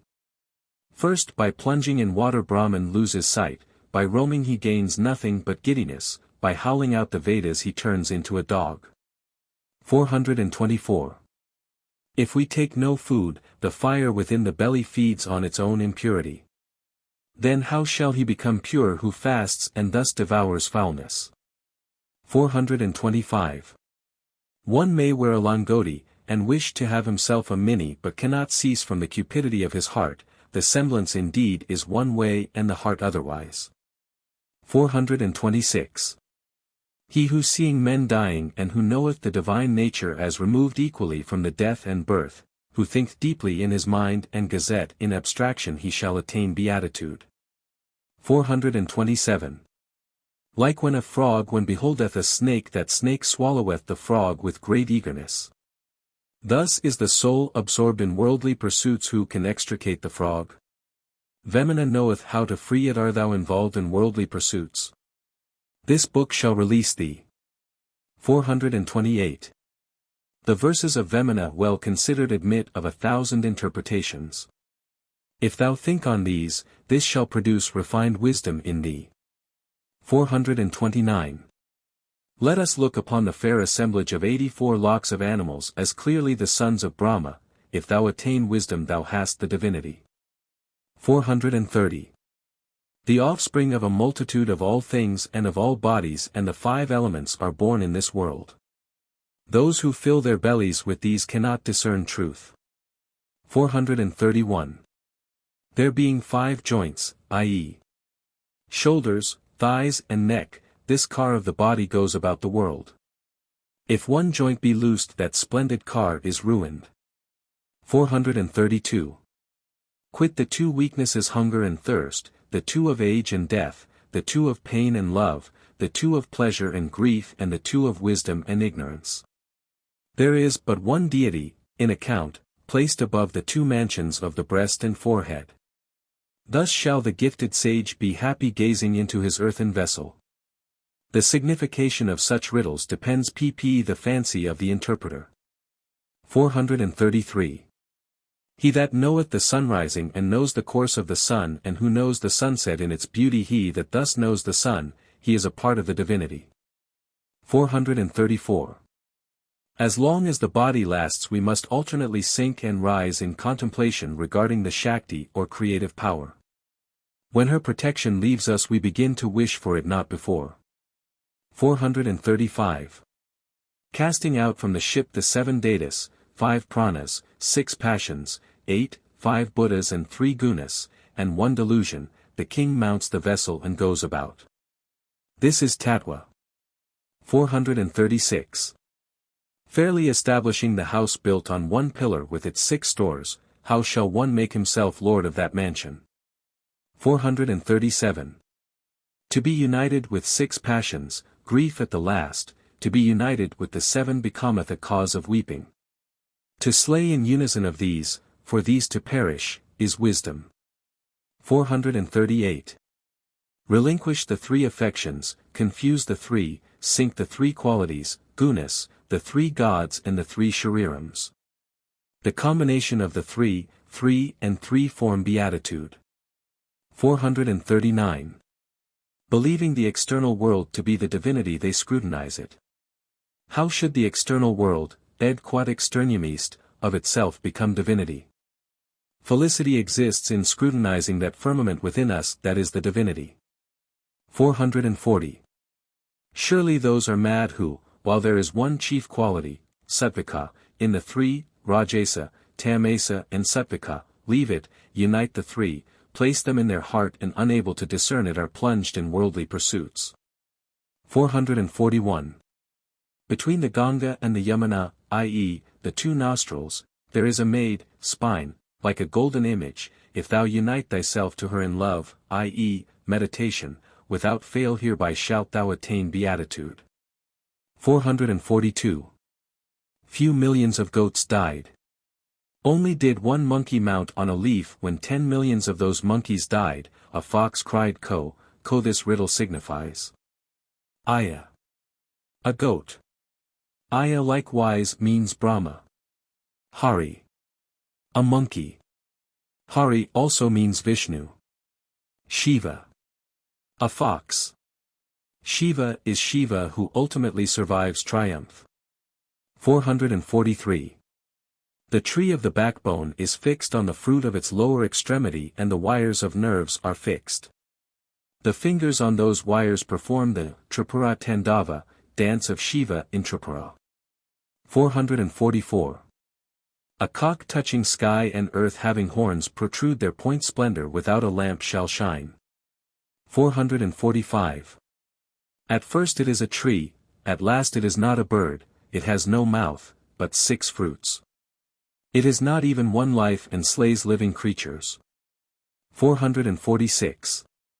It hath no foot nor hand, but has a petticoat, no horn but rushes swiftly and bites at all men without having practiced in a fencing school it slays us. This is a great marvel. 447. He that has an external throat with his mouth feeds on leaves, he has one leg and is all to match he shines and talks in the courts of kings. 448. When acquainted with the path of great construction of the body, Akanchana, if at any time thou disregard the Mula Bandhana all the old men in the world shall become youths. This mystic fooling signifies that what is apparently the meanest is of the first consequence. 449. If fixing thy understanding thou look and behold the light of the moon, i.e. breast, incomplete. 450. Maya is not in fact the daughter-in-law. She is the wife of all men in the world. Behold, she is gold, but such as cannot be plundered, nonsense, useful for words. 451. Brahma became a horse Shiva, Bhava, became the saddle. Adi Vishnu became the stirrup. He that mounts on this stud is either female or male. I know not which. 452. The men subject to passions, on one side serpents, passions Indriya, crows on one side, the 9 large tomcats, animal senses, on one side. The 9 large paths, being restrained, the light, the soul, departed to the external, the tiger, ignorance, the fox, delusion, rose up and gazed, the dog, mind, perished the men of the woods, apes, cried out, the soul has become him. 453. Meddle not with the yoga, 8 connections of the body, the 6 creeds or the 3 causes, mantra, laya, hatha. By the one remaining means, i.e., pure devotion, thou shalt attain happiness. 454. The spirit that is named without equal, having slain the being that formerly bore his name, and again caused him to return into life, Vemana can render his image, or brother, stable forever. Mystic raving. 455. What wonder is it that the tree of wisdom should grow with its root upwards, in heaven, and its point downwards, in earth, over its root is a lustful elephant, the eye, walking. What is the wonder of this? Like a distinguished soldier, an elephant, ignorance, swallow an ant, wisdom, what the secret of a marvelous tree, the Sushumna Nadam, that never was born, being produced in the earth. On, the body, a rock and if the Kamanti flower, Chrysanthemum indicum, the mudrikas be produced, what is the secret of the birth? Behold if the all-knowing and learned men speak distinctly, Vema listen to them. 456. In the earth a frog, the mind, seized 5 serpents, passions, and suddenly swallowed them. What is this? 2 men of the woods, apes i.e. wisdom and ignorance, came and by themselves of themselves swallowed their young, their acts i.e., annihilated them, to a fox, delusion, in the Iron Age Kamadhenu was born. In what way was this? Possessing intellect there was an infant that chewed, what was this marvel, wisdom absorbing ignorance. In 7 modes of existence, Mahatu, Ahankara, Shabda, Sparsh, Rupa, Rasa, Gandham, mercilessly was might, delusion, produced and agitated men. What is this? The all-knowing sages that have declared this, listen to them O Vema. 457. What is the mystery of a fly that screamed out and swallowed a bed? How was a mace produced in jasmine blossoms? Amazing, Ane, Mari, neem tree, ignorance, plantain fruits, wisdom, were produced, how was this? What is that dancing that the flower-bodied woman knows? How did the 5-colored parrots have power to swallow 5 mountains? Thus have the wise of old taught, listen O Vema.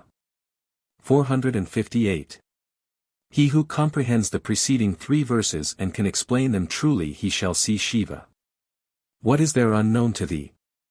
459. He who knows 1, 2, 3 and 4, 5, 6, 7, 8, 9 thus far, to the last what these are, that man is Vemana. 460. If they do not hesitate in 1006 ways watercourses well turn as men turn. But 1,000 ways are insufficient to teach the chief, root, wisdom to a piece of wood. 461. While impurities are perpetually flowing from the orifices of his body, how is it said that the recluse is thoroughly pure? O ye sheep who externally daub yourselves and fall into the hands of fate. 462. In the eye flowing from moisture, in a boil flowing with matter, in a house the thatch of which is damaged, in a whirlwind, in the breast that the child sucks how should there be any tightness? 463. If you say let us look behind, there is the well of foulness, dirt. If you say let us look before, there is a nasty pit. Oh, when they see a woman men fell down to pray her. 464. If fate, the female power, look at men they hide their faces. Unless ye eat the food of that fate ye shall not be blessed that power, fate, is the origin of the 3 gods. 465. A girl is smart powder, but divinity is grain flour. The future state, in its excellence is fine kalama flour. Can sages know the excellence of such flour? 466. If you say I will drink palm wine they abuse you violently, they abuse the entire body of him who drinks it. Yet he who drinks palm wine they entitle noble, for the recluse knows not the distinctions of good and evil. 467. The village of our body in which the deity dwells is hill town, the head, his is in back street, the spine. Therein silence is the first house. We gaze and continually view it, this is the road of beatitude. 468. Quitting the bonds of the body he cannot go forth. Sarni, Vishnu, walketh with delusion as, with his wife. If he, so mighty, is thus ensnared, what power had men to release themselves? 469. In Gandikota there is a musk deer, it is not a great horseman. Be he great as he may be, that deer will mount the hill, and overthrow him. 470. Pakanati Reddy, and Moda Reddy and Tota Pedda Yera Reddy, these are all stubborn, wretches accomplished in all hardness. Thus have they gained celebrity. 471. Are all those creatures men who bear about Sudan? He alone who enjoys himself within it is he, the God, shall the fruits of his good deeds be enjoyed by these base wretches? 472. The accomplished sages all meet and forming the mental figure, purified it with lime of steel surely then lime is not the source of all purity. 473. He who eats lime, of stone or shells, possesses the philosopher's stone, chunam that exceeds in the touch of gold, is better to Brahma and the rest. 474. Lime is the best of all matters. Lime displays the present world in the earth and it also shows us heaven. 475. He who eats lime will be delivered from the ties of relationship which shall all be calcined. Can it remain permanent? Lit. In the path, to Vishnu, Shiva and Brahma never have any power over lime. 476. By eating it have the demigods and munes attained immortality. But they who see and scorn it derive then beauty from it. When men eat it they become demigods. 477. Is not the horse noble? Is not it all things? Cannot we attain Shiva? If we meditate on him should we remain thus in darkness? 478. If a horse eat lime, it will grow great. How should it hereby attain and nourish the truth of desire? If a horse eat lime it shall become wise. 479. What is the purport of this world? Horse is the victorious steed. The horse is the highest of blessings. Horse signifies a pure substance. 480. There are 7 living beings. The 8th, Maya, is not living. All the mighty are in anxiety. If thou look into thy thought all words vary. Raving foolery. 481. If after mounting this creature, the horse, he cannot manage him, the Tattva yogi is in trouble. Let him mount the elephant of knowledge.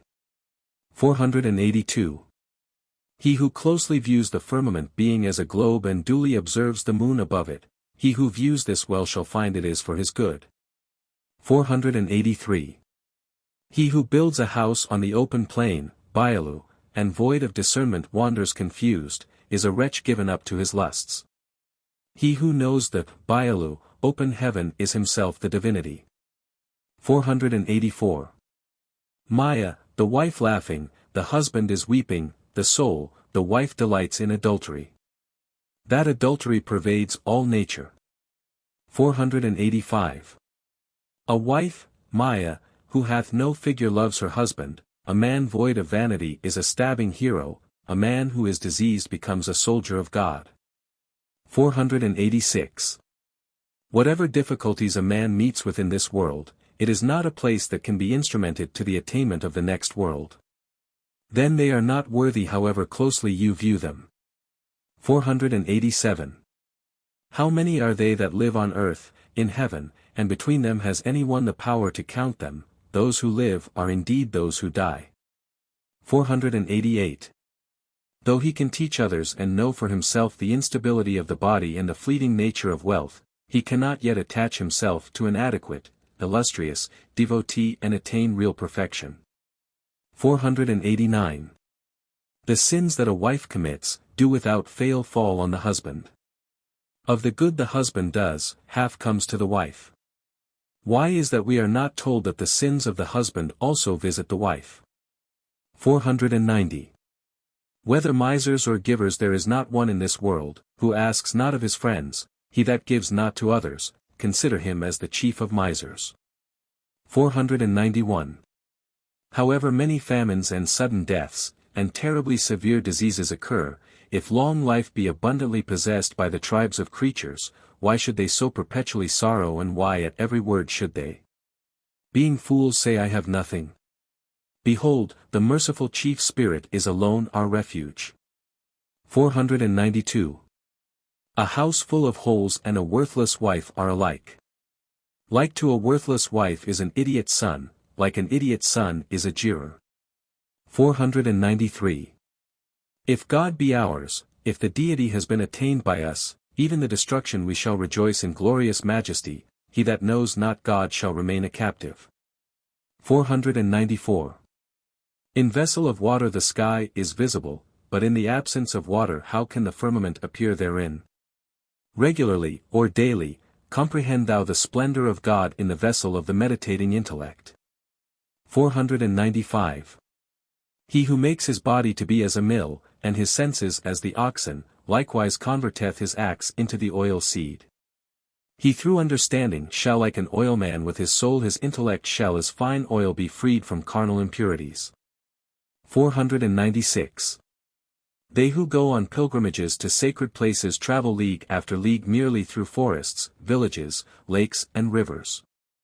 This is the sum of their good works, whatever you wander, Vemadu, the divinity aideth and accompanieth you. 497. He who minutely views the soul in the body, who showeth forth the body in the soul, and who perceiveth the soul to be everywhere, he is become a part of the divinity. 498. What king is able to sustain and nourish the world composed, mingled, of earth and sky? How is it then that man assumes the name of Lord of Earth, King? 499. The wisdom of a wise man is of continual duration, but the fool possesseth no knowledge. To know the wisdom of wisdom, this is the end of knowledge, Tatwa. 500 to 599. 500. The earth is the noble mother, the seed is the father, the crops are sons, the produce of cattle, i.e., milk etc., is heaven, because milk in various forms is offered in sacrifice, virtue is divinity. That is truth. 501. The farmer begins by cutting hastily down the flower gardens of the god to build gates for the sluice, with the planks of the trees. Sinners are they who attempt such acts. 502. Sorrow shall follow and seize him who wastes grain. If he possesses grain, his pain is over. In the veranda of the very whores of him who hath grain, men shall abjectly wait for gruel. 503. Bread and water are the origin of the glory even to the gods. In this iron age it is the seat of all virtues. Food is as the elder brother of all men, a pun. 504. Food puts an end to difficulties, food alone is the dwelling of life, beyond all other things. Are there any in this earth who desire not food? Instance of comparative. If there be any, they must be none but Shiva, Bugrudu. 505. If the beggar cries, date obolum, he who replies, oh ho, how likely, and asks him ridiculous questions, where shall such fools acquire honors? They shall perish roots and branch in their avarice. 506. What honor or what shame can the mouth full of spittle receive? A buffalo mouth, mouth as gaping as that of a buffalo, is like a dry well. They cannot discern purity as they discern tastes. 507. However many curses, slaying words, we utter, they are but as wealth beheld in a dream, all fleeting, but a single blessing, word of life, suffices, it is unexhaustible as the mines of the ocean. 508. He who after receiving the value the mortgage usurps, more than was settled shall lose that surplus, and the original article alone shall be his. 509. Inordinate enjoyment occasions the loss of the original possession. Property put in pledge suffers a certain degree of loss. In the first case the original possessor sustains a loss. 510. If when the assembly has met, you give the full price, the cost will all be paid, but if instead of payment you give a bond with interest for it, it will occasion a heavy loss. 511. When a sale is made, if a single farthing remains unpaid, a covetous desire may arise. If the property you have purchased come not into your possession without delay, you suffer loss. 512. If thou enjoy personal possession of the land and hold it for 20 years, this forms a strong title to it. Enjoyment constitutes the basis of written deeds. 513. If such a possessor holds undisturbed enjoyment of the land for 20 years, though the written deed exists or destroyed, enjoyment constitutes the strongest title to the possession. 514. In this world thou attain possession, the written documents form the strongest instrument of right. Consider enjoyment as the mother of the title deed. 515. In gift or sale you may dispose of what is your own, but cannot give to others that which belongs to your neighbor. If others give their countenance to such acts, yet how can it pass valid on the earth? 516. This man, void of all caste, is the yogi worthy of honor. He is cautious as a cubbed tigress. The words of his rectitude shall never cease, very difficult. 517. Pure Sanskrit, by the possession of the four methods, gentleness, liberality, also the unison of discrimination, punishment, giving, secrecy, resolution, wealth and readiness. By these, the unparalleled man is king, very difficult. 518. He who nourishes the earth, who relieves dependence, who foresees what shall happen, who undertakes upright conduct, who surpasses mortality, who respects every creed, this man shall shine as royal saint. 519. Harishchandra, drawing near in truth, in former time, established himself in eternal fame.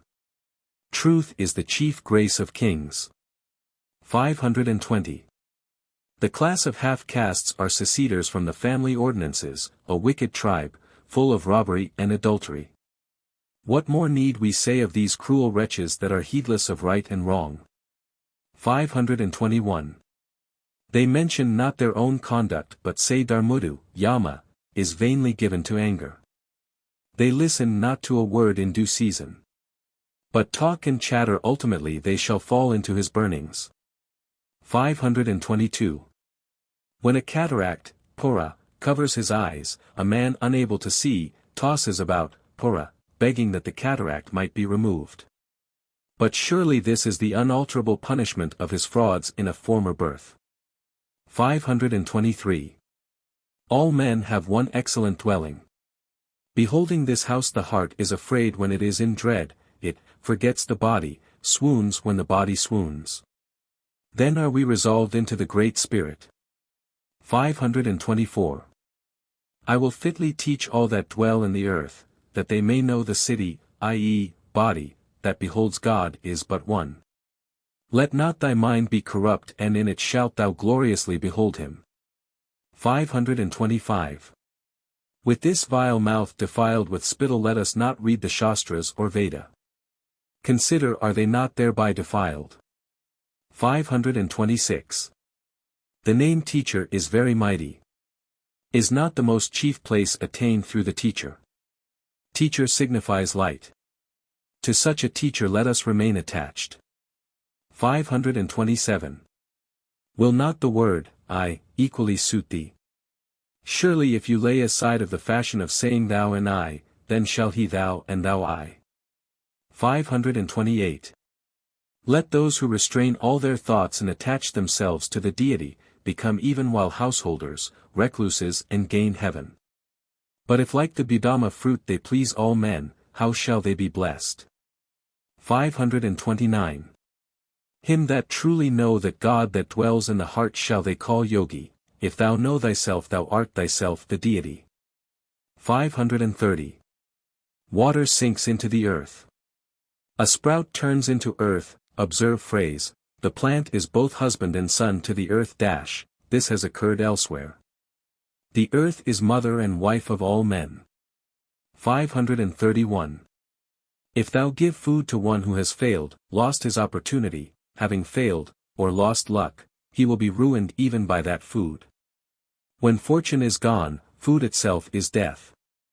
Simple construction, untranslatable in English. 532. If a poor wretch void of means and subsistence dies, no one who has means will go near him, will not men who have means go to those who have subsistence? 533. Will not the life of the poor end? Will not they roam from place to place? They who will not look towards him who has no support, these are themselves destitute. Puns. 534. Wealth suits well the acts that we participate in it. Power is a tie on us. The power is led on to great oppression. Wealth and power each do us harm. Loose version. 535.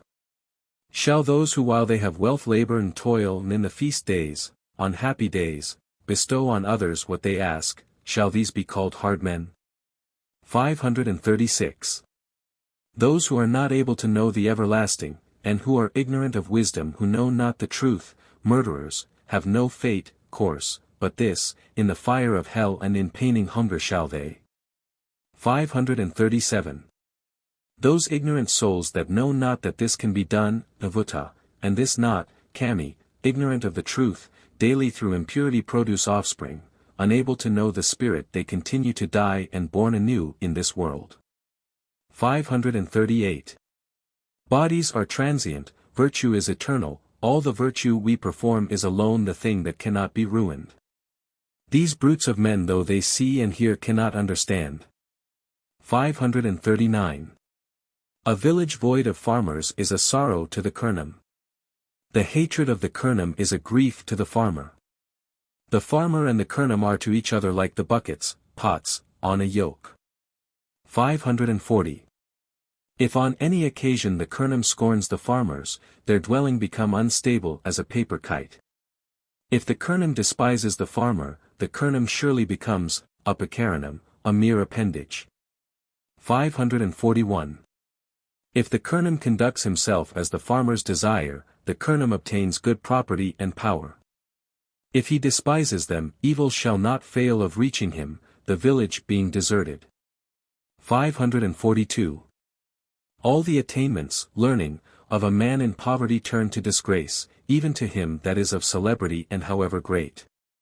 Shame falls to the share of the base, who repay it not. 543. Like as lotuses which if they leave the water fade, the rays of the sun who is the lover of the lotus affecting them. Thus if thou leave thy due station it is certain that thy friends shall become thy foes. 544. How many lusts has the belly? For it men are in anxiety. For the sake of the belly, villages exist and so do forests. In some way or other provision is always found for the belly. Surely it governs men. 545. What shall become of the hard man who wishing to give gifts or charity says he will give it today or tomorrow and thus procrastinates? What shall become of his life, that he is ignorant of the force of delusion? 546. Our own kin, passions, are foes to us and our own virtues are our nearest relations. He who knows his own thought and that of his foe, this man is assured by Shiva. That is who thoroughly knows the good and evil propensities of his nature. 547. If we consider the conduct of men, surely no one is able to esteem it aright no more than we are able to esteem the purple hue of the pindi herb. 548. The villages, mahals, we possess shall not follow us in death, nor shall our jewels, our wife, children or friends accompany us. The alms we have bestowed shall alone follow us. 549. All the wealth of Bachana who was born in the Raya caste fell to the lot of the Bhatts, poets. But the wealth of the base was shared between his kin and the strange woman. 550. Manifest in the world was Guntapalli Muttadu gifted with noble virtues. By means of bestowing food and through worship of God, was he absorbed in the deity. 551. Behold the unrighteous who in the severest famine give the mere leavings of food to others, these shall be born again as dogs that lick defiled leaf platters. 552. Strange is that a man will embezzle the donations made either by himself or by others. It is like selling a wife and buy a slut instead. A substitution of crime for virtue. 553. The sinner that interferes with the charities established by himself or others, he shall for many years be repeatedly born in the earth as a worm and suffer misery. 554. Say not he is there or here. Vishnu dwells through all places shining in splendor. Behind him does the serpent follow the course of his chakra. 555. He has given some creatures feathers as a covering, tails to others, clothes to some, and leaves to others. Thus has God provided for all. 556. He who investigates in water the element, of fire, and ascertains it with delight in his mind, this man is like water of elemental nature. Awfully difficult. 557. A wife unapproved, who does not love you, a friend who desires you not, he hatteth not these, he is a silly swain. 558. The state in which it is not disunited from the soul is agreeable to the body. But the state of separation is best for the soul. Therefore if thou obtain such a state thou shalt enjoy its fruits. 559. Behold, the world is bound with the 7 cords of passions. Strange! With the sword of knowledge let us strive to sever them. 560. Let the fool first learn to know the deity. I propose reading. He is himself unable to describe it. But when another dies he merely cavils like to a dog that can upset a pile of pots, but is it able to erect it? 561. If thou eat a powdered bar of steel in medicine, it will make thee pure. If thou eat a bar of steel, disease will be removed. A bar of steel is thus superior to the tree of desire. 562. He who eats steel is the mightiest in the world. He who swallows steel shall dwell in the earth. What is superior to steel? Nothing but the tree of desire. 563. Distress and sorrow are in proportion to our wealth. By sorrow is the body weakened. Freedom from anxiety is the only possession secure from ruin. 564. He that loves the body undertakes to attain corporeal perfection. He who loves the body becomes a lover of God. When he becomes a lover of God, he shall attain immortality. 565. Those who know every distinction of soul shall never fall. These are not ensnared in affection for those who are later born. When water hath become a pearl, will it again be reduced to water? 566. Soon shall the sensual, Dehi, wretch who is blinded with attachment to his wealth, sons and wife reach utter ruin through his desires, alas! How shall this wretch attain emancipation? 567. Firstborn in a bag of skin, if he be wise will learn what happened before his birth. If he cannot learn then he shall perish in his folly. 568. Through the deceit of the wicked and crafty thus nay harm are deceived and ruined. Their raft is sunk. A proverb, evil qualities and evil talkers are grief. 569. With these eyes how can we behold thee? The eyes that see thee are other and the vision diverse. Let us turn our eyes inwards and behold thee. 570. The wife that answers again to her husband is a bitch. The husband who persists in being coupled with her, these are like a pair of swine that tumble together into the mud. 571. A stumpy man is a sorrow and a spotted worm, serpent, is a grief. The longing for interest is a sorrow and the lion's provider is a grief. A short leg or arm an equal plague. 572. Should a fire billet pride itself on being placed on another? To be on a tree, might indeed make it proud. Yet surely both the stick and the tree were created by the divinity. 573. Sinful gains are the cause of hanging the head. Truth is surely the heart, ball of the soul, but to know this requires firm wisdom. 574. When a crane sees the moon it cries, "Ko," and mounts on the summit of the banyan branch on the hill. The fair-colored moon is placed on the head of Shiva. 575. If thou art beaten, reviled and bound fast, and with all violence, it shall not go well with thee, Tiradu, unless thou refrain from saying thou art cruel, and meditate with firm mind on Shiva. 576. The waters of the firmament doth he hold as a bunch of flowers in his hand in noble beauty. He that hath such surpassing power is the teacher of teachers. 577. Woman is like a box containing a young serpent. If thou put anything in this box and after closing it, thou try to pull it again, she springs out as a great serpent. 578. They talk of what they call shame. Where doth it reside?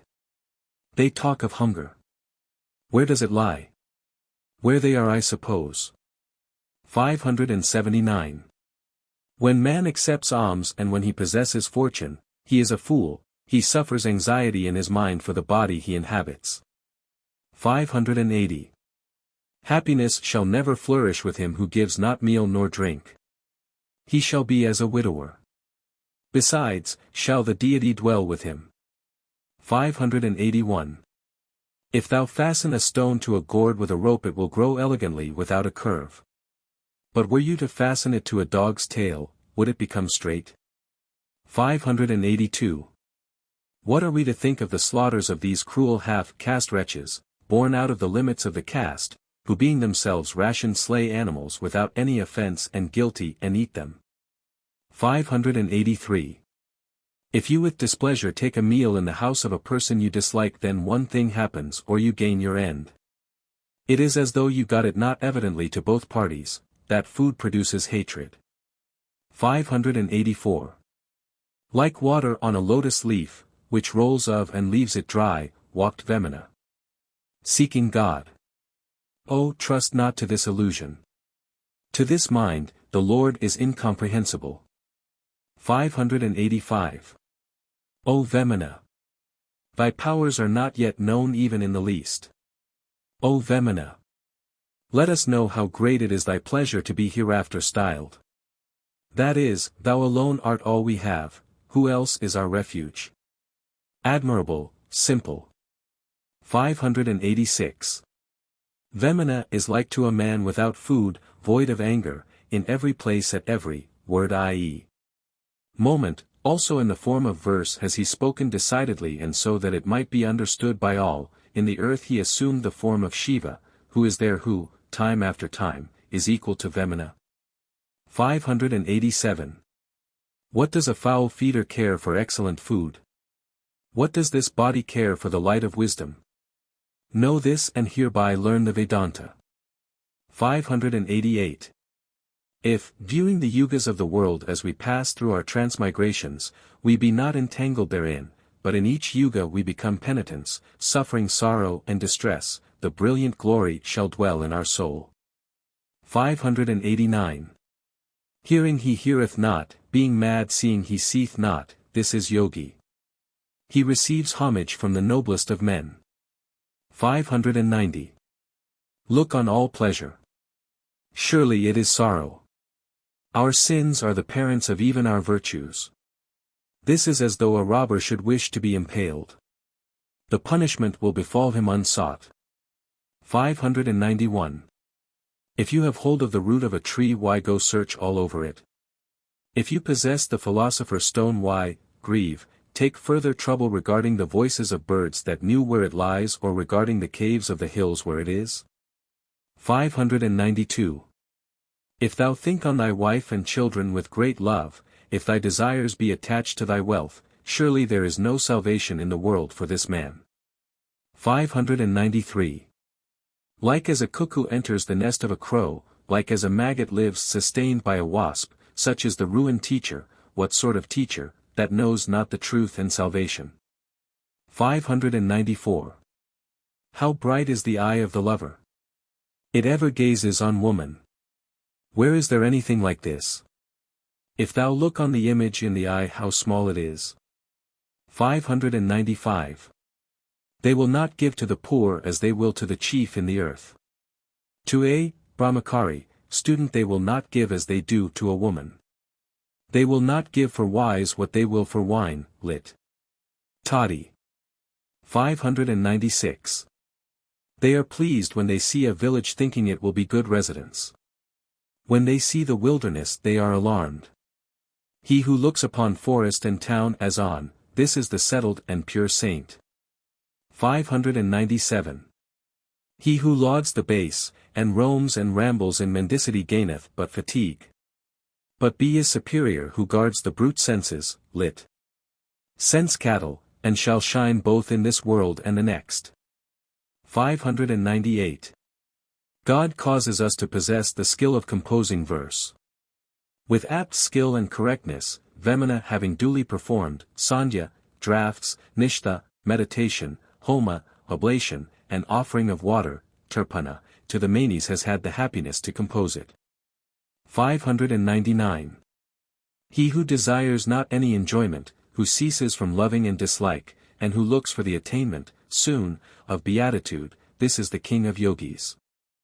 600 to 699. 600. The grief of a poor man becomes a great demon, an unuttered, invisible, trouble cannot be spoken, seen, but the anxieties of a rich man are still greater. What can there be beyond this? 601. The writing written by the hand perishes, spoil, not though thou blot it out, spoil it. What is written by fate cannot be done away even with water. The writing of fate in the forehead will not be gone though thou rub it with sorrow. 602. How should this animal life become assimilated with God? Shall we compare a village cur with a sage, or saint, yogi? 603. To the liberal man, the vessels of the mundane egg will fall into his hand. The demigods will become his dependents. Liberality becomes the residence of all modes of knowledge. Through liberality no grief can befall us in the world. 604. Behold, if thou say not, if thou refuse not, if thou oppose not, if thou dislike it not, if thou say it is not thine, that which is thus given is liberality. 605. If thou reproach others, abhor, if thou esteem not strangers as thy relations, ignorant of what is right and wrong and lay not hold of heaven, phrase, be puffed up. The liberality thus bestowed is no liberality, it is hoarding up. 606. Those who grind, i.e., plow, for the good of others, those also that are dependents on princes, these are the men who are like milk and payer of taxes, the farmers are ignorant of language. 607. Though they be greatest of misers and hard and thou full of mischief, an evil doer when he boils over a cupful must be skimmed off.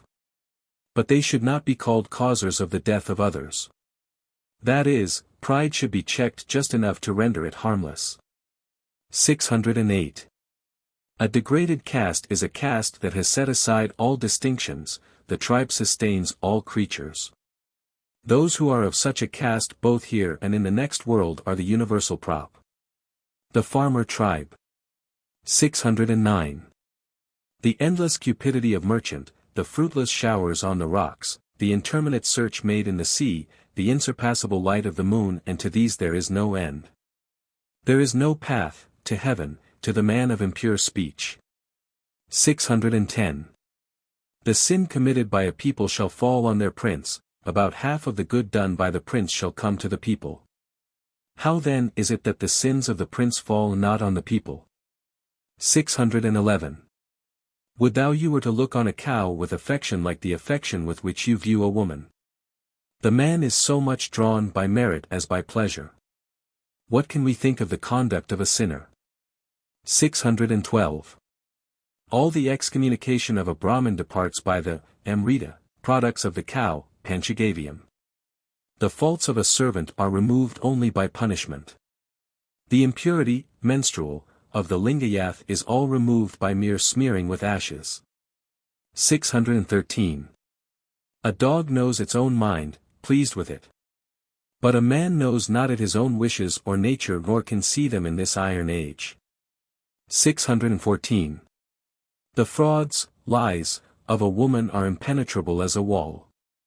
A man's fraud is but a grass screen, tatty. The arts of women are ceaseless as the voice of a cricket. 615. He who holds as his own the afflictions that befall others is the man who shall remain and live in the earth. He who knows the next world well is the greatest of the noble in this earth. 616. The stony-hearted wretch though be cut his body to pieces, yet will not give a penny. If you wish for a cow at his hands, can you get it? It is vain as longing for gold buried under a hill. 617. The born villain, who through friendship, covetousness, that originates in wealth, knows neither himself nor his neighbor, not seeing out of his eyes with all pride, to go and beg of such a fool is all hard indeed. 618. So hard a wretch becomes the possession of the flame. The life, man, void of kindness shall waste away in water, the soul full of cruelty shall be the portion of cruel plunderers. 619. He who the worthless wretch who after daily exciting at hope's last says I cannot give it, his life is like to a radish. At last he loses all power and waits for the favor of others. 620. They who compare the breasts of an young woman to balls of flowers, the worthless wretches who are captivated in this earth. There is a lump of flesh there, what else is there? 621. He who lives after losing his character, be he who he may, can he have any distinction? What dog will not lick a dirty dish, spittle leaf? 622. Fools cry for food, food, if they cannot get wealth. Can they procure food? How should you fail of food if you have wealth, however many scarcities should occur? 623. When a man has lost his refuge, let him not draw near to one in poverty. But he should go to him, he will turn him into a mere straw, with which platters are served, or into ashes. 624. One cannot give his sorrow to another, nor one can share his happiness with another. Those who feel either sorrow or good cannot know its intrinsic qualities, lit. Semblance. Surely time, Pluto, shall know their true nature. 625. Hitherto ignorant to a miracle of what he himself is doing, born as a man yet unknowing both evil and good, he has sunk down to predication. 626. Like as honey is produced in a hillock or ant hill, like as a ruby is produced on hill. Like as fire is produced in a stick, thus produced in the earth. Let a man bestow on others. 627. Of what use is the man who, when the wearied guest asks food, compounds not for him the 9 condiments with salt, to quench his exhaustion? The disappointed guest remains unfilled. 628. They call the crow the most degraded of birds. None perceiveth the excellence of the crow in the earth. Man gives food to the crows and worships their feet. This alludes to a practice of commencing a meal by giving a morsel to the crows. 629. They say that the crow is the most degraded of birds. At the time of marriages they will not let the crow approach. Then why do you place food before it and salute it? 630. Like a boy looking at his shadow, who looking at his shadow forgetting himself, so are those deluded creatures who looking on their shadow call themselves kings. What shall we think of such fools? 631. The stone-hearted hunter, who severs the mothers and the young of creatures that have heads, fruits are considered as animals void of heads. When this hunter dies in the earth, when he falls on the ground, he shall be of no use even to vultures. 632. Were not they born as ourselves in the earth? Have they not a life like ours? Oh! What an act is it to slay an anima! That has instinct, or reason, Jayana. 633. The great whole continues in one mind. Their madness alone prevents men from knowing this. If thou walk in the knowledge of him that is our abode, it is enough. 634. Unknowing the path of thy future life, transmigrations, and if thou consider all thy enjoyments as permanent, thou shalt be separated like a fish from the water. In the end none but this shall be thy fate, thou shalt melt and perish. 635. He who though reviled or struck answers not again, who looks neither this way nor that, nor starts nor will consider himself the person in question, nor is any way agitated, such a man becomes the divinity. 636. Learn to know that great agent of all acts, O Vema, who wieldeth the thunderbolt, cleareth it from impurity and with its ultimate essence, i.e. nectar, pure water, now fishes the iron age. 637. The attachment between the teacher and the learner is very deceitful, why should we explain or shew it? With subdued longing after beatitude, if ye have full faith, thou shalt attain it and not otherwise. 638. When snakes are performing coition, you may catch them cleverly, unrivaled, and in a wonderful manner. But you cannot get the obstinate together and seize them with a prepared heart. 638. Consider fully the strength of thy shoulder and dispute not with the wile. Is not a stone broken by a pot of milk? Boiled milk is set to cool on stone stands which thereby are split. 640. Wherein the earth is the place where he is not beheld. He exists in everything. Who am I, who is he that I am not know this truth, O Vema? 641. He who bestows either his own property or that of others shall become rich. Then let him think why he should entertain the smallest fear, ultimately heaven shall be his. 642. If he does good to others and gives the property of one to another, residential alienas alieno si debt, he shall inherit heaven. Is wealth anything in comparison with heaven? 643. What is the nourishment of others to the wicked? The sinner transgresses the lines both of regularity and affinity. What does obstinate know of the clues of tenderness? What distinction can such a one attain in this earth? 644. In those who prosper in their undertakings may distinguish themselves with a waste of words in any matter, but in a time when you are not in favor, no one work will prosper with you, however large your possessions be. 645. Be he an outcast or of any tribe whatever, he cannot rid himself of poverty. Will the poor man be disgusted at leaving? 646. The man of prudence who has bestowed the gift of land on Bramins, observe scansion, and his heart on his dependents, and who has, given half to, slighted the worthless, how brave is he? 647. The man that understanding all wisdom commits of his wealth, one share to the earth, one to others and one to the poor who thus shines, he, when he dies shall dwell in heaven. 648. The woman who holds her husband's words as the chief good and who loves her Lord with affection shall by burning her body fully inherit heaven. 649. Those senseless corpses who give alms to the reborn who have separated themselves from dung and urine, these shall be produced again weeping and in sin nor released from transmigration. Spurious. 650. He who after having been imprisoned in the ties of oxen, wealth, women and sons, is the agent in releasing himself, therefrom, can his glory on his virtue be comprehended even by, Sridhara, Vishnu? Spurious. 651. These sinful men who having it in their power to give up the restraints of their children, women, cattle will not yet cast off these ties, these are void of shame and of manhood. Spurious. 652.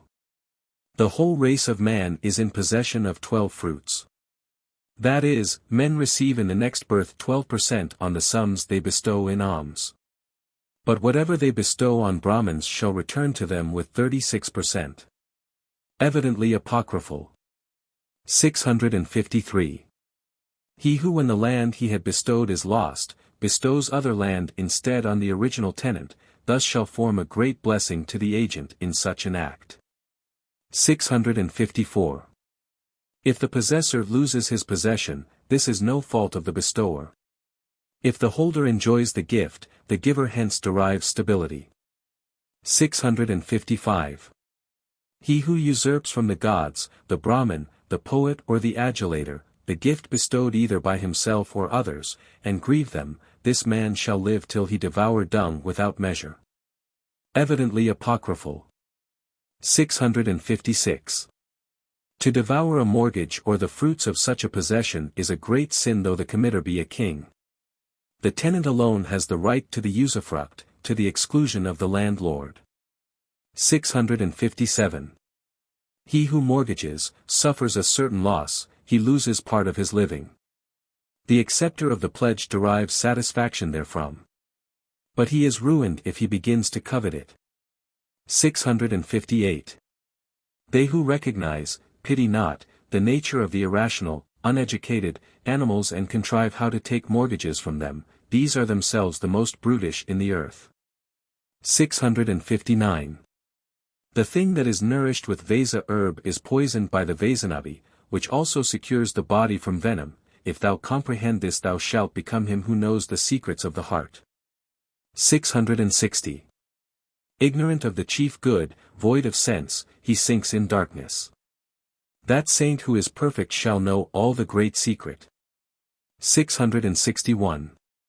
He is a fool who gives his hand to another in assurance of security while he himself is transient as a figure in a mirror, void of happiness, why should we contract marriage in this fleeting life?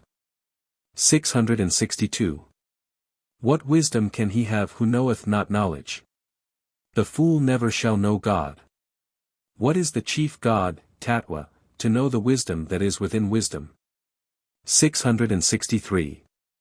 Dwelling in the false earth, unable to reach heaven, grieving in their members, enduring sever penance, never shall these see happiness, Tattva. 664. A man of the sea may go to sleep with another. Know that an entire creation exists in the vast deep. 685. This world being continued by means of birth, death and sleep, a man's calling himself, observe grammar, a jangam therein, is not understood by any of the ignorant men of the earth. I.e. ignorant recognize not holiness. 666. Water is changed into the body and the body into water and into immutable matter. This does the entire world of being exist in water. 687. If even a boil rise on the back of a man of virtue, it will become notorious. But if even a marriage happen in the house of a poor man, no one hears of it. 668. What you call the goddess of the earth is mere clay. How many fair beings are born from the earth that goddess alone knows, but no man knows the origin. 669. They heap up earth and wallow in mud, but they adhere not to the earth but turn again, and are mingled with earth. Where shall they then depart to? 670. The scamp who cannot give up connection with a Vedi woman, of the sword-playing caste, will carry about her mat and hovel, or tent, till death. Never care or aspire to an intimacy with the Bhagavat, actors who are respectable. 671. When they behold their refuge Vishnu or wealth, or studies that have pleasing taste, however great they be, all men feel desire. 672. A man who is sent, lit. Who sent, into the world, hear me, consider not one thing eternal and another temporal, such is his conduct. His projects constitute his family, and the destruction of his projects shall form the ultimate bliss. 673. The words of truth are equal in excellence with the streams in which Shiva is, Abhisheka, bathed. The body is his temple. He who hath attained peace and placed with God in his soul, this is the Shiva yogi. 674. No numbers of corporal bodies form an obstacle to a death. To what end is that knowledge that teaches not how to avoid death? This is mere thievish fraud. Shall salvation be hereby attained? 675. Whatever shape we behold, it shows thy form. To view thy form increases wisdom, if understanding increase, a man is held to be the Lord. 676. Karnada was noble, who in the world is greater? He meditated bestowing gifts, no man knows of the excellence of him who doth no good to others. 677. Ignorant of the stability of wisdom, the variable mortal roams the world. The ignorant wretch cannot consider why it is he thus roams. 678. When a man does not know what to do with his time, he cannot get on without listening to some learning or other. But this is fruitless, famina not audit murmura casser inter futuendum. 679. To what end do the men of the earth practice austerity and meditation? There but one mode to behold God. Let not thy mind wander and thou shalt know him. 680. What has palm toddy to do with gentle behavior? Why all this care about appearances that are merely with a view to gaining bread? To what end is this body, which is destined to the earth of the cemetery? 681. If you powder niter and tulasi, buds, together, amalgamate then upon gold. Mix the milk of the dushta plant and mingle these upon a plate of copper, which will thus become gold. 682. If thou pour milk in and boil it, the tin will shine. If thou observe the proper moment and take it off the fire, it will turn to silver. This is no lie but the truth, Iswara. 683. If thou take a certain medicine thou shalt be able to rise from the earth, if thou take a certain mixture thou shalt be glorious. There is also a drug that quelleth fever. 684. Cattle that fall down in the staggers if they are fired and thus come to life again. Shall the milk of fired buffalo be held vile? 685. If he receive great wealth, he forbears to take it. He reviles the respectable and drives them off till they fly. Will a cow of degraded blood acknowledge the noble? 686. Numerous as creeds be, they are not permanent in the earth. Truth is but one in the earth. It consists in leaving every creed and beholding the very deity. 687. In the real composition, lit. Rising, of a cloud within the cloud there is thunder and thunderbolts in abundance. Then to understand what cloud implies and the might embodied in it is great task, revise. 688. If a seed be damaged, it cannot grow, if the seed be not injured, it grows. Then surely the seed alone is Viswakarma, the Creator. 689. Though you hear of him, be not thou ever united to him, if thou see and unite with him, your desires will unite in affection. If from merely hearing of him thou be united to him, your love will depart. Such is love that originates in hearsay and sight. 690. The humility of a mad man is great. The widow when ruined veils herself, and the son of a prostitute performs the rites very duly. 691. He is a mental wax cloth, changeless, and a cave formed by bowed banyan trees. This farmer Vemana took all men and taught them well, thus did he gain renown. 692.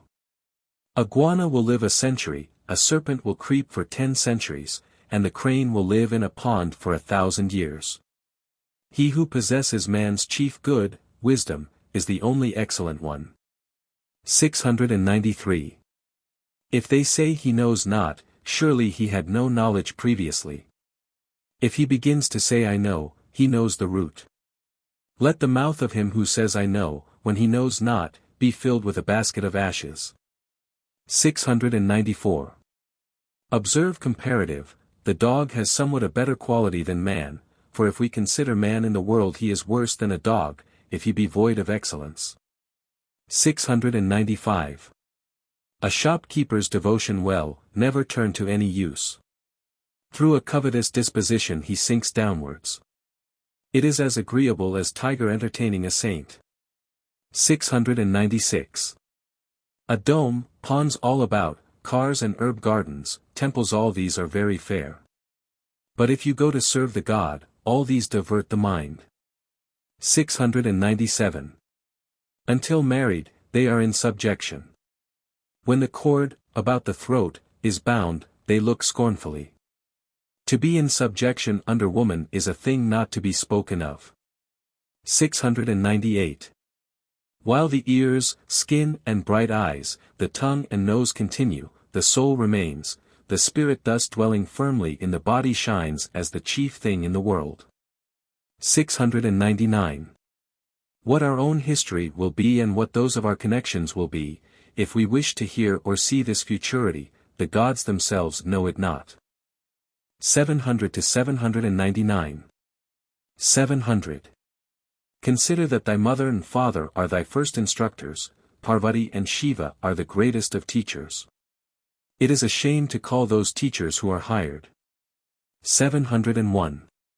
Whatever ornament may be, there is not the least tin in it, though the 3, powder, tin and lead, be found, it is not attached to them, but in the flaming fire is tin produced. 702. He smiles, he reads, he sings, whatever he do he is not pained, but pleased with all and at one time will forget all. He is young, he becomes old. Consider who this is. 703. If the water exudes and stands, mud is produced. But when thick rain pours, it will not remain. Reveal not this path but know it well, thus does sloth reduce men to sensuality. 704. The water shows the might of a ship, the plain shows the power of a car. But the power of a woman is seen wherever she be. 705. Who am I to think in any mind, or who am I to be without meditation? Alas, the deity appears to man, and conceals itself. 706. The great family being thus extensive, is it a wise practice to think so much of the tribes of the various rishis? Can a monkey of the woods govern the world? 707. He who desires not milk, water, ghee, boiled rice, women, this is steadfast soul.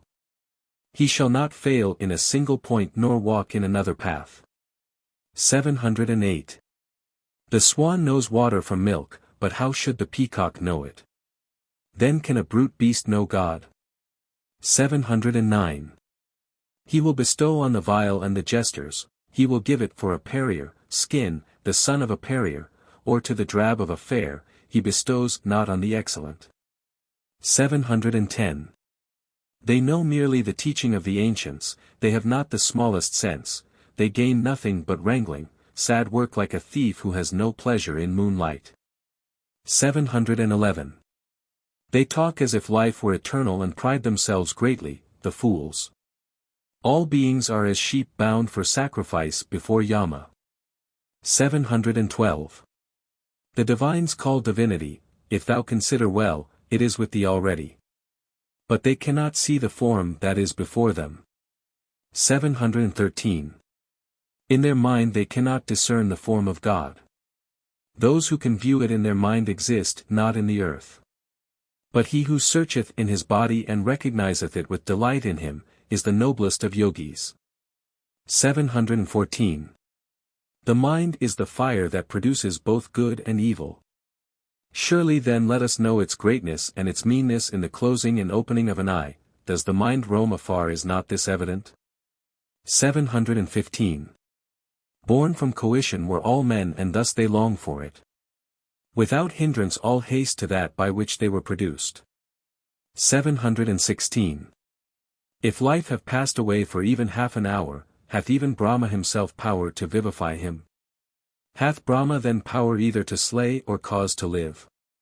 717. These words of discrimination, thus spoken by Vemadu. This insane conduct of Vema proves to be adverse to all fools. But to the wise, they are felicity. 718. Knowing that this book is a means of attaining both this and that world, they who write. Read, hear this, it shall slay by its might the acts they have hitherto or, during life, done, it is even for others the path to beatitude. 719. This is not such learning as are the Vedas. This is not the language of a hero, such as the Ramayana. This is no painful knowledge. It is no great thing. This is that sweet knowledge that stays the mind. That is fragrant which is soon learnt, for svadhu some read sadhu, here and in the next verse. 720. He who goes on saying I will give to you, but whenever you come to him puts off the time. The slaves that merely make false promises be they hanged in a noose. 721. The verses of Vemana may be interpreted in 1,000 ways if thou closely consider them. By reading and again reading then thou shalt attain curious wisdom. 722. All those excellent ones who have read with sound sense a verse uttered by Vemana, these shall be exalted to dwell on the head of Shiva, Somu, let then with thorough consent study them with wisdom. 723. To consider omens and all circumstances with interest, regarding a marriage with the daughter of a maternal uncle, it is all one sea that you enter. 724. If both parties are in poverty, let them buy as much money as seems requisite, prepare a vessel of rice, and give the bride. Eat not the bread of prostitute. 725.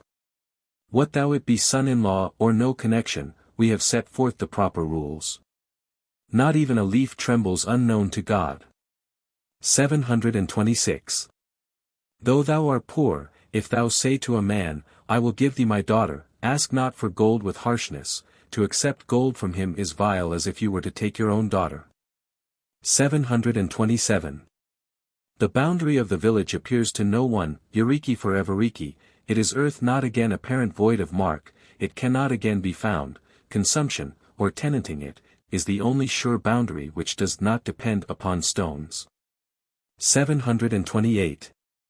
The kings and princes who trusted the boundary stones have left their food, fallen and perished in the earth. The sons of demons who destroy these stones retain their villages and estates, and live there. This is evidently aired at the Mohammedan government. Estate is here mahal, the Persian word. 729. That possession that we have held for 3 generations without paying a shan as homage, the usufruct we enjoy is our strength. No other means, however numerous, are of any avail. 730.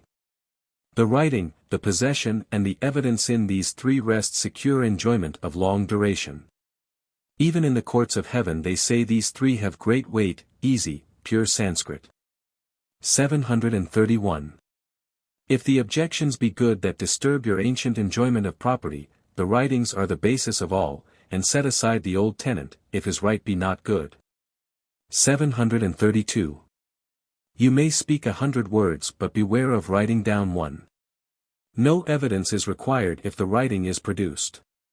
But in case writing is wanted then indeed good witnesses are required. Easy, pure Telugu. 733. When both the writing and enjoyment are combined, then is the evidence sure. When the writing and enjoyment are both wanting all other evidence is fruitless. 734. If along with the first witness an opposing witness be adduced, the preceding witness is of avail. The latter witness is the source of an influence. Lit. Power. 735. No authority, lit. Great men, will accept of a, Metka, sole witness, though he speak. No one will lend him an ear. If item be 2 witnesses we may hold it true. A respectable householder is the only witness. 736. When a great combat for a boundary begins, rather than killing each other in the dispute let old farmers who know the origin walk the path of the boundary. Disputed boundaries are thus settled by an experienced farmer being appointed to walk on the correct line of path demarcation. 737. If one regard not right and wrong, and in any degree void of foresight, change the boundary path, desiring the worthless stones, and have them removed, and put his foot there, to establish another path, sin attaches to him. 738. It is fit to put diverse marks off the fixed boundary stones, foreseeing evil. Walk with a view to the present and the coming world. The next world is known to thee, O Vema. 739. If you perform the ceremonies of donation, by pouring water into the hand, and provide copper tablets, connect them with a thick ring and on the joining of the ring the royal seal be affixed, this forms a sasanam, charter, in the earth. 740. At an hour when all the people of the village come along with him, with appropriate observances with a drawn sword, let him walk separately and lay down the landmark with care. 741. Behind the man while he is digging the boundary, let the opposite dig an opposite bound and let all the chief men give him their blessings. 742. Let a farmer who is void of even the least deceit quickly and without timidity walk on the track of his feet, and let the good and chief men who know the fact also walk it. 743. The jewel of calculators, good accountant who takes a pole 32 feet long, places it and measures it, let him receive the blessings of the people and live in virtue. 744. The writing of the excellent man who measures the land leaving on each side of the measuring pole 6 steps as long as a cow's foot steps, unapportioned to either, that writing will be stable and able to reply even to the writing of fate. 745. Those men who cause the land to be measured, kalvachiyu, with arithmetical standard of the pole and the rod and with skill know to support ion the compensation of the foot, measure of a bow's foot allowed on each side as verse 744. These are arithmeticians. 746. The use of having eyes is that he may know the quality of the field and the fitness of the tenant. If when he measureth, he regard not the rules of calculation, but does it hastily in the space of a twinkling of the eye, he shall depart void of male offspring. 747. He who knows the due shares of the crop and the fruitfulness of the lands, well versed in equity, suitable counsel, lit. Contrivance, who knows the due division of shares pertaining to the government and the farmer, and on his guard against sin, injustice, he who knows also how to right all his is the chief, lit. Jewel, of men. 748. The measurements of tanks and ponds, the measurement used in fields and small plots, the measurement along boundaries without hindrance to know the rules for these is a victory. 749. All those debased ones, who not recognizing equity, measure the earth with a pull and overreach in the measurement, these shall in the transmigration be born as leeches, the irregular floundering pace of which resembles their careless measurement. 750. Parched fields, dry without rain, if excessive rain fall, are destroyed. He who looks to his crop expecting crop upon crop, a luckless wretch is he wherever he be. 751. They who are distinguished, or humble, in instruction, in recluseness, not exact means, and devotion. And those who are no evil doers, mischievous, but united to wisdom. The verses that Vemana has nobly written are numerous by the number of thousands, beyond the power even of these men to write. A singularly complicate verse. 752. A woman who gives no food or drink is no true wife to her husband. She is rather his destiny. The husband who is united with such a woman perishes without the chance of being born again. He will perish degraded and become a reptile. 753. Composed of desire and cupidity, and of stubborn hearts are women. What can we say of the conduct of women? Faithfulness is their chief virtue. They are in other respects mere figs fair without but worms within. 754. Women perform, petu, shraddha, funeral rites, to women. What witness is there in women to do this? Then performing, idutta, it to women, better it performed to stones. 755. By the anniversary ceremonies the whole caste is ruined, by the conduct of women all respectability, shame, is destroyed, by ponds that are spoiled this world is destroyed, good water being thus wasted, and life is ruined by slanders. 756. When a woman is called to attend a funeral, the funeral is a useless, ruined funeral. Males alone can be the performers or guests herein, karta, bhakta. 757. To the funeral feasts of widows, why instead of inviting widows, why do they invite Bramins? To the funeral of a married woman ye invite married wives. 758. If thou give the funeral feast to widows, void of means, they would rejoice, in every one of thy acts, but through thy neglecting this, thy former acts in a preceding birth become hateful in this world of earth, sky and air, i.e. void of favor before men, gods and demigods. 759. Searching, searching and searching, fretting, or being fatigued, and fretting, wandering, wandering and wandering till your head turns giddy. I saw that it is like beholding a puppet show. 760. Those that bear, see, us and those we bear, or see, knowing their deaths are at hand, and knowing our own, delusion suffers us not to know this. But her house deserted. 761. Though he read all that can be read and attain ample discrimination, but how shall the hypocrite, consider, attain beatitude like as the wandering wishes of a dog though lying at ease on the hearth? 762. If you seat a dog in a royal sedan, it cannot remain fixed in one mind. Thus cannot the man of ignorant mind restrain his soul. 763. Born on the earth, growing up in earth, how shall a man quit the earth and attain heaven? The bliss of heaven does not exist in this earth. 764. What has the sage to do with rights? The sage requires no concealment. If the excellent man possesses undefiled wisdom, he shall in this earth attain deliverance from all earthly ties. 765. He who offering erroneous prayers for wealth attain good works, through that wealth shall not attain honor. By honoring a teacher, he shall comprehend the greatness of the divine glory, and shine forever. A loose version. 766. To be subject to, joined with, desire and avarice is a great grief. He that quits desire is the perfect man. If avarice leave thee, thou shalt know the bliss of the next world. 767. Like him who, knowing the suitability of stones uniteth stones into a binding, if like him, thou know the desirable arrangement of thy mind and thus order thy mind, hereby shalt thou know the divinity and thenceforth live in happiness. 768. Bearing a load of, a tomb full of, Jana, a stupid bullock still wears a bell proudly on its neck, while it wears a bell and serves, blows follow it. 769. The excellence of him that is united with the deity is known to himself alone. How can others comprehend it?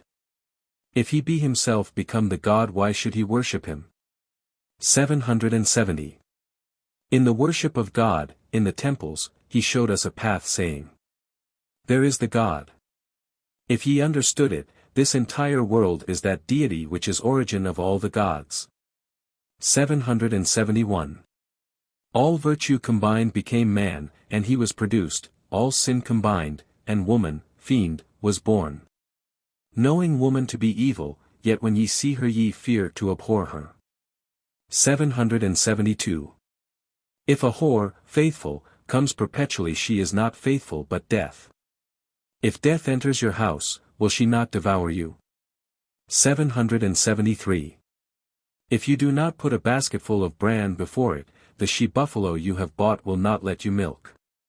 He can you vainly love a dancing girl? 774. What does the arrogant highwayman know of care for poverty?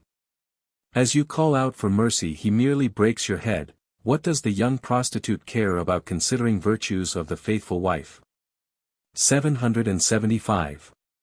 A house without a liberal man is a great demon street, a word void of wisdom is a blow with a stone. A loveless whore is a murderess. 776. He that says not thus large are her eyes, thus large her breasts, and who shines not thus entangled doth not desert devotion, this is the permanent sage. 777. This body is a leathern puppet with joints, a vessel full of lies. A shiftless whore, an entangled car, who can describe its abominations? 778. We must of necessity ramble as far as the mind rambles, and must turn when the mind turns. He that roams and rambles he seems as a god. 779. This is not a tattered cloth, says the recluse, but a fair vest. This is not a foul body but beatitude. Behold and wonder at the greatness of him who is devoted to the Supreme. 780. Happy is he who without considering this or that place, everywhere dwells as Shiva. To them of understanding he appears as a god. 781. Taking the flesh as a covering, does the deceived creature devour flesh? If he were released from the flesh, could he speak? 782. The talker shall in one way or another perish surely, the wise shall alone be happy and glorious in the earth. Let disputes be ceased from, and thus shall the yogi attain overwhelming ecstasy and thus gain perfection. Very hard. 783. Who are those that hear of or have seen the deity? Those who have heard of him alone see him. Gaze steadily on him, whether in the form of ocean or any other. 784. Ignorant that the deity shines abroad in the earth, why should ye search imagining him elsewhere? That the deity exists within thee is truth. 785. Surely void of the Creator exists not the creation, the Creator formed it diversely. Look to that external world. Look to that eternal world that is without Creator. 786. He that perceiveth not him shall never become him. He who is in them is his. He that hath seen him is himself the yogi. 787. Seeing the love of women sages, sannyasis, will love them, being immersed in the infamy of the world, when it has caught a bird, the cat is happy. 788. What does the dog know of the linga priests, God? What does the fox know of 1 meal a day and fasting? What does the obstinate fool know of the path of beatitude? 789. A pot without a bottom is unprofitable, a devotee without strength of body is useless. He has become like a shaven widow woman, alas, alas. 790. It would be amazing if the ocean of 6,000 paths should ever be so stirred up as to turn sweet. Though you should teach the knowledge of God in 1,000 ways to a piece of wood, it would be vain, O Vema. 791. Though they search, they cannot discover that one God who alone is skilled in the scriptures, but the excellent man perceives him in the earth. Him who is and is not, they cannot behold. 792. Ignorant of the true nature of inferiority and superiority, through desire ye perform salutations. Who is the honored, which is the worshipper? What intrinsic difference exists? 793. If they see a sage, they who are bound in the ties of this world simply call him mad. They cannot quit their nature. If a fool should in this earth seek nature, shall he find it? 794. Men devoid of wisdom are indeed multitudinous, but though thou examine no man of wisdom is to be perceived. Through the deceptions of nature we cannot perceive the divinity. 795.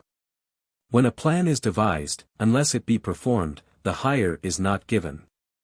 Unless she satisfy your desire you would not give her a shilling. Thus is the teacher that bestows no beatitude is a son of apes. 796. When a paramour takes one, is disgusted and leaves her, then, or afterwards, another takes and loves her. Will not dogs lick the leaf plate that is tossed away after eating? 797. When we see a girl and exclaim how large are her eyes and how fair her breasts, the mind is deluded and falls in love, unable to perceive him who dwells within our mortal frame. 798. He who through an airy nature falls in love is even ensnared by a girl with sunken eyes. He is born, lives, and again is born ceaselessly. 799. Growing by sucking the breast, he falls in love with the breast.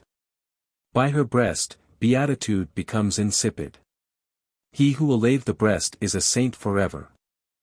800 to 899. 800. Whatever creed we examine, all are the creed of woman, besides, assuredly my creed is the creed of woman. For love is the aim of every inquiry. He who comprehendeth my creed, he is the excellent. 801.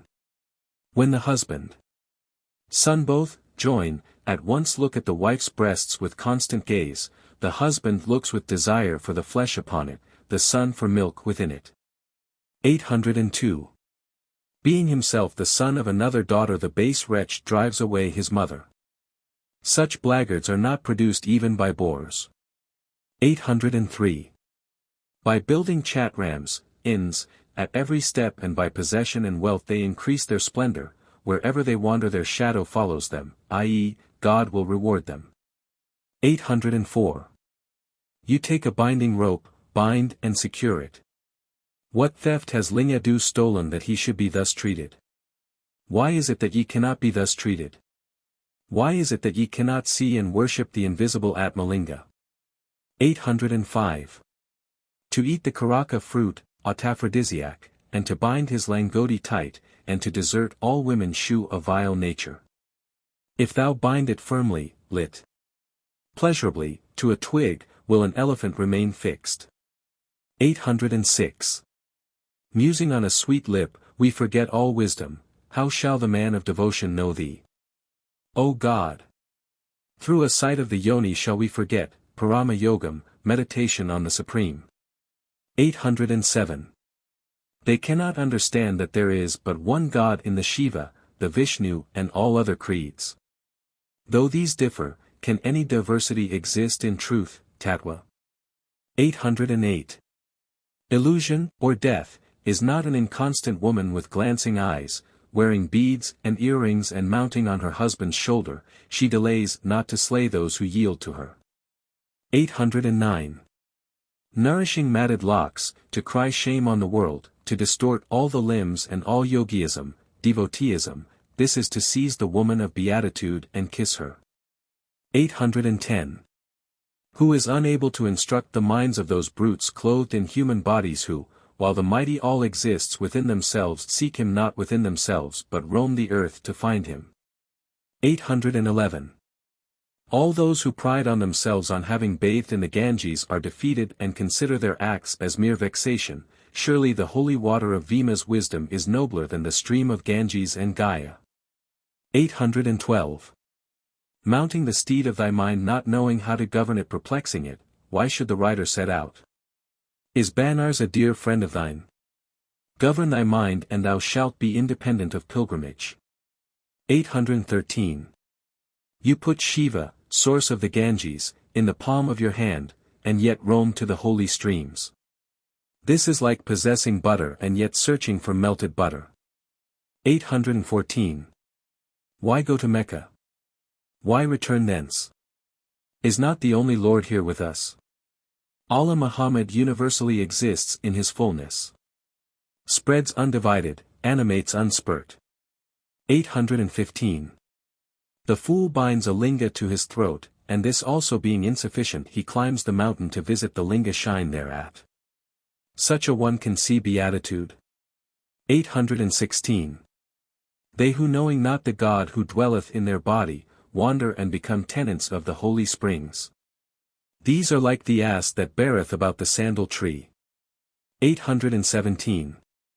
If thou perform bathing but give no charity thou gainest but the advantage of the plunge, void of instruction. Is not a fowl well versed in plunging in water? 818. O ye hypocrites, who ignorant of the revolution of time, continually perform the daily rites and meditation, japa, what may be the path by which perfection is attainable through these rites and postures? 819. Some of these fools wander this starry land to worship. They go to Ramnatha, Rameswaram, and then suffer scorn. They go to Konkan on pilgrimage but in truth merely to hear news that they had never heard. 820. By going a pilgrimage to Banaras, and bathing on the Ganges ye indeed suffer hardship but shall never attain heaven. No more than a buffalo calf can resemble a cow by merely following about it. 821. If a fellow has gone to Banaras, what shall we say he has done? What if there had been something to cause his death and he had died on the road? His mind truly might still go to Kasi, but never can attain the better world. 822. If he who go to Kasi with great enthusiasm when by the wisdom of God they change their bodies, in transmigration he gives half his merits to his wife, and has only half to himself. 823. They who go to Kasi, get trouble and nothing else. Why should you roam merely to get an itching in your feet? Will not women also for hire get water and bear it about for hire? 824. A dog that has gone to Tirupati does not become a lion. A pig that goes to Kasi is no elephant. A whore that goes to the Sri Shailam is no modest woman. 825. Ceasing from food and sleep, a fool utterly void of understanding, for the sake of beatitude, roams the earth, he rambles like a mad dog. 826. He who calls himself a yogi, and gets together some of the components of yogiism, and kills those who are in the world, that yogi who roams and robs men is no yogi but a ogu, vile wretch. 827. He who holds himself, a paramahamsa, a perfect ascetic, by rarely wearing a dress and longs for the wealth of others, best no ascetic but, parahimsa, death itself. 828. Postures and the like, bathings in the worship, pilgrimage to Kasi or a system of good works unless thou stay thy mind, however many such paths thou walk, know that they shall avail you nothing. 829. They will journey on pilgrimages to Kasi and the bridge of Rameswaram. They can hereby behold piles of stones but not heaven, not even one of them. 830. If thou give food to Bramins, they say it will be profitable to thee. If you were to give it to dogs, where would be the harm, inferiority? They say that one soul resides, both here and there, in each. 831. The fool left his relations, bound himself with an iron langoti in quitting food and drink, and exceeded. If we give up the fluids of the body, can we attain perfection? How shall we have strength to worship? 832. Plunging, plunging and plunging in holy streams, squatting and squatting in meditation, talking and talking, charms becoming leaner and leaner, roaming, roaming, roaming and roaming from sanctuary to sanctuary, ye turn giddy and are ruined. 832. The impurities in the belly being the vilest of all, is the juice of food worse than that? Those therefore who fast, are fools unable to form comparisons. 834. He ignorant of the being that dwelleth in the body, wanders in other pilgrimages, is a fool. Does not a jackass thus roam bearing a pack saddle? 835. That world-hater, or recluse, who is attached only to using the words of stubbornness, nowhere shall he attain the power of quelling death, Yama. The recluse of the Iron Age is vile as the drinker of palm wine. 836. With their matted locks a fathom long, and their smearings of ashes, they forsooth are able to dispute the day with Cupid himself, and after all their very garments become the property, petticoats, of whores. 837. By a bald head, and white streaks of ashes and postures, and airy diet, by all this a man is not a yogi unless his inner man be right. 838. If we look at the fine dresses, sex, they are marvelously foolish. Devotion does not hereby dwell in the soul. They merely form la startling appearance. They have neither the title nor the nature, virakti, of saints. 839. If you see among harmless cattle, one handsome ox with horns, it is indeed superior. But is wisdom attained by the mere shaven baldness of the sannyasi? Who only resemble helpless widows in this fancy. 840. The long-windedness, lit. Breath, of a fowl, the steadfast gaze of a frog, such follies are written by fate in the forehead of the devotee. This must surely befall him through his sins in a former birth. 841. If he rub ashes to his body and wear long locks, though he be a king he shall fail of heaven, however stiff a screen be, is it yet a door? 842. While all the precepts declare Shiva to be the divinity, they seek and worship other deities. Surely Bramins are in the path of destruction. 843. Hanging down their heads, void of the least patience, opening and shutting his eyes and dumb, this is no wisdom but merely the residue of thy sins. 844.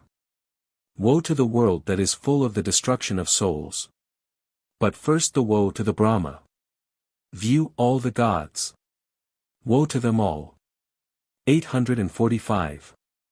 They call Brahma the author of the writing of fate in our foreheads. Perhaps Brahma, who dwelleth in the lotus, wrote, destined that his own head should cleave to the hand of, Bhava, Shiva. Shiva smote Brahma on one head which was separated and cleaved to his hand. 846. Those who believed in Shiva have all become the share of the earth. Why then these disputes and discrimination of gods? All the faithful to Vishnu have fallen to the shares of white ashes. 847. It is impracticable to dress oblations for however great a god, without imbibing the favor, or scent. Thus he has your leavings while ye talk of devoting and setting aside as holy. Ye are still biting your lips at it. 848. The fool deceived becomes a devotee to Shiva and submitted to slavish tasks. But the wise, and honored, badged, soldier is ever void of fear. 849. The skill of the laundress, who recognized the owner of each vest, is more than that of the bookworm. Better is a dog than Ganesha the dumpy king, noble is truth than all the gods in the world. 850. If we know ourselves, the Veda would be all fooling to us, a mizzling rain is all folly to the store of grain, publish thou in the world O Vema that the 6 Sastras, and the Puranas are mere infelicity. 851. All those of the race of Brahma are fallen creatures. Those of the race of Rishis are ruined. Will they call near them these hateful wretches nor detest them? 852. Consider the words of Vemana as those of a madman. Some fall into channels and some into streams, proverb, but a small proportion of them are removed out of the Veda Sastra, scriptural level. 853. In the 1,000 verses thus composed by Vemadu, many as are the bad, equally numerous are the good. Secrecy gives a charm to beauty and obscurity to wisdom, should not a lovely girl lie exposed naked on the couch? 854. Like mad foxes do the Bramins read the Veda perpetually howling it out. They know not its meanings. But Vemana knows the entire essence of the Vedas. 855. All yagnas were invented for the sake of discovering the fornications of a wife and the periodical ceremonies to the end of knowing a mother's adulteries in so vile a way was the chapter of ceremonies invented. Note, at commencing the sacrifice called yagna the performer must require his wife to confess whether she has been untrue to him. The periodical ceremonies being performed to the late husband of a widow lead to the conviction, at least in her own mind, of her having been true or adulterous. 856. The height of excellence is to abstain from slaying. Thus say the Bramins, lords of earth and still commit slaughter of animals in sacrifice. Better is the Chandala who devours dead cattle. 857. They pinch and scrub their halters, nose ropes, and rub themselves to remove all dirt, and pour water into their privities. By thus cleansing the whole body do they attain felicity. 858.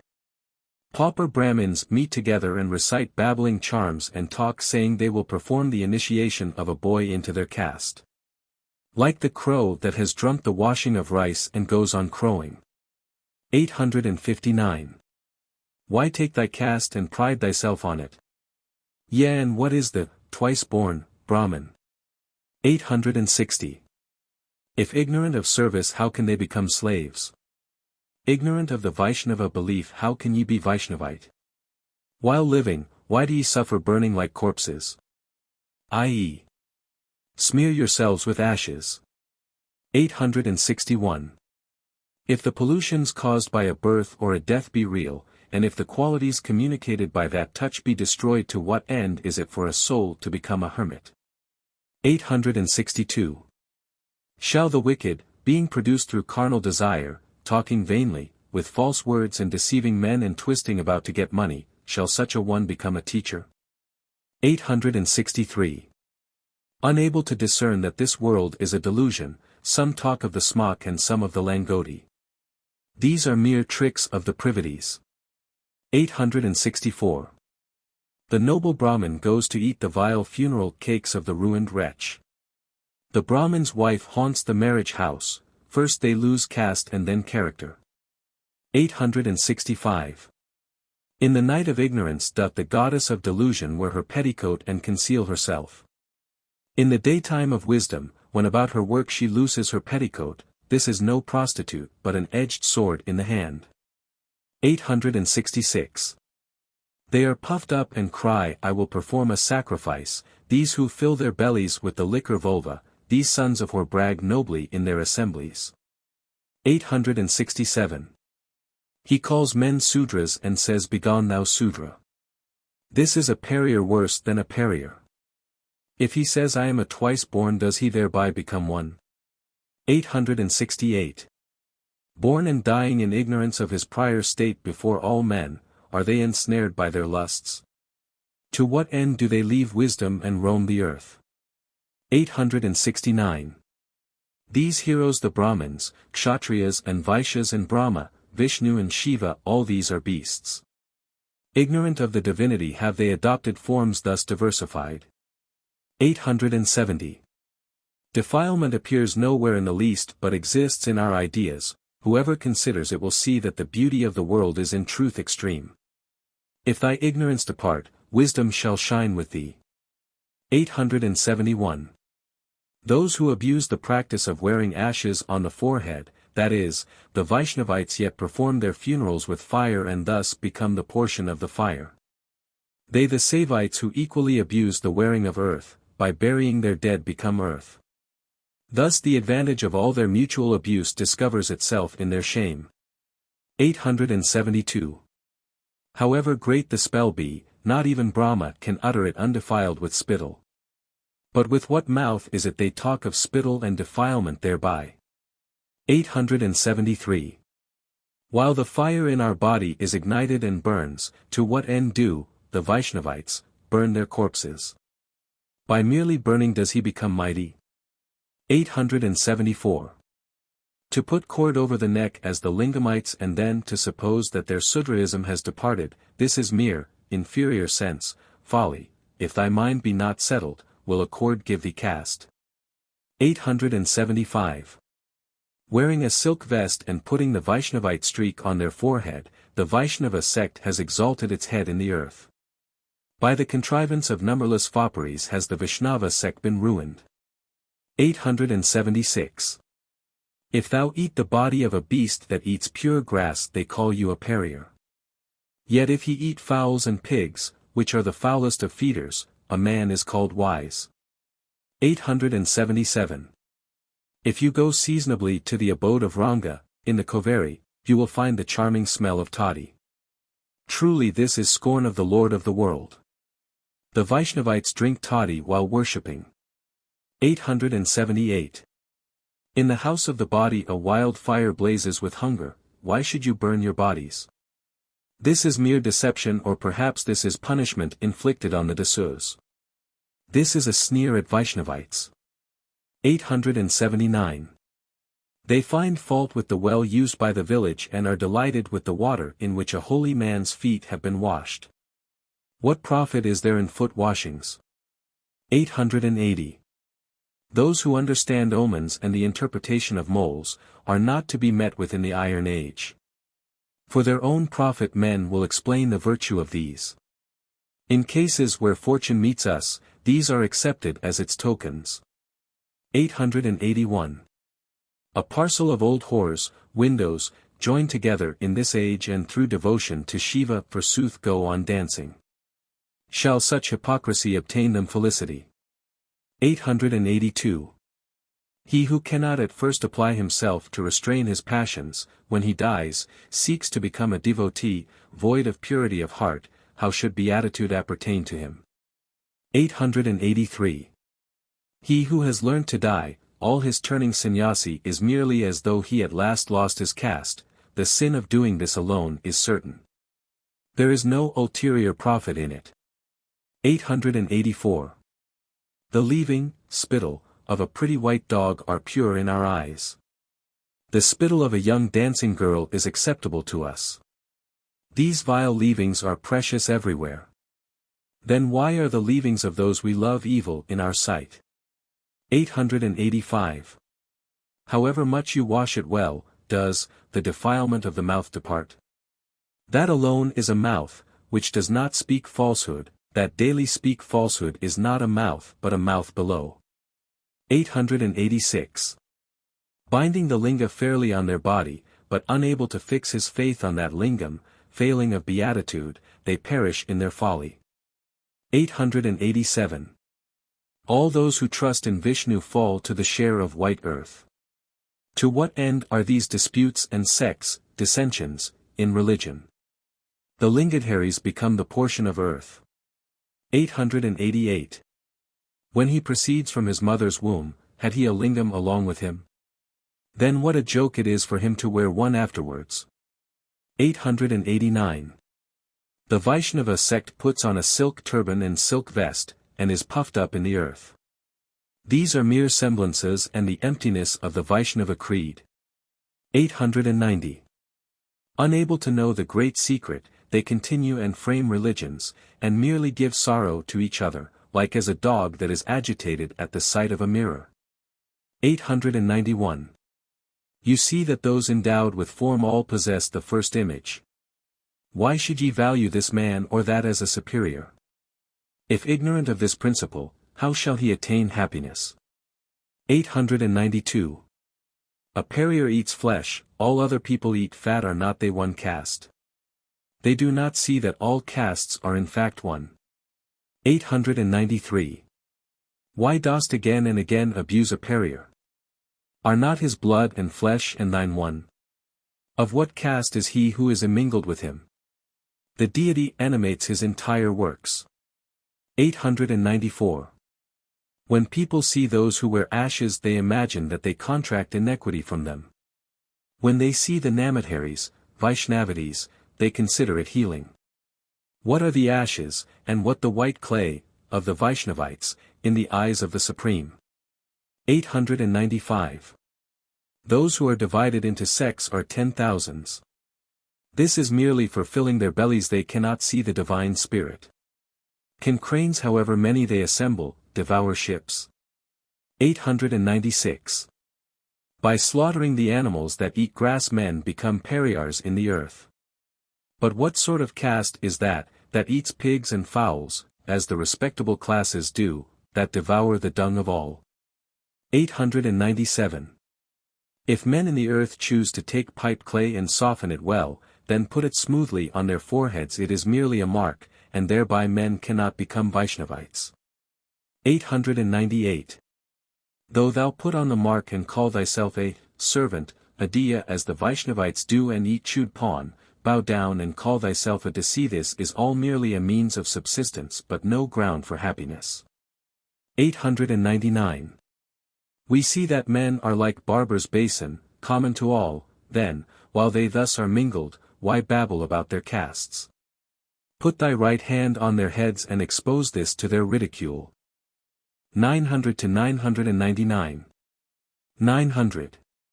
See how the locomotives, jangams, eat immovable creatures. How animals eat vegetables of many different tastes. Then all animals soon eat themselves, O Vema. Note the verbs are masculine. 901. If we go on worshipping, Shaktis, the demigods, what is the use of men any more in the earth? Think not it is a sin, but seize and punish them all who in the world are men of virtue. 902. Why should they who worship the Jivlinga, living principle, still think of stone figures? When ye have tasted delicious sugar, will ye again taste what is bitter? 903. What is the use of wearing an empty lingam and painting your body with ashes? If you consider it closely, if you wash yourself and wear a lingam, will it fill your belly in any way? 904. After bathing, fasting, preparing food and desiring the god to eat it, they smite him on the face and devour it themselves. Satire. 905. Men imagine stones to be Shiva, and magnify them. Stones are stones and not Shiva. Why is it that we cannot discern Shiva who dwells within us? 906.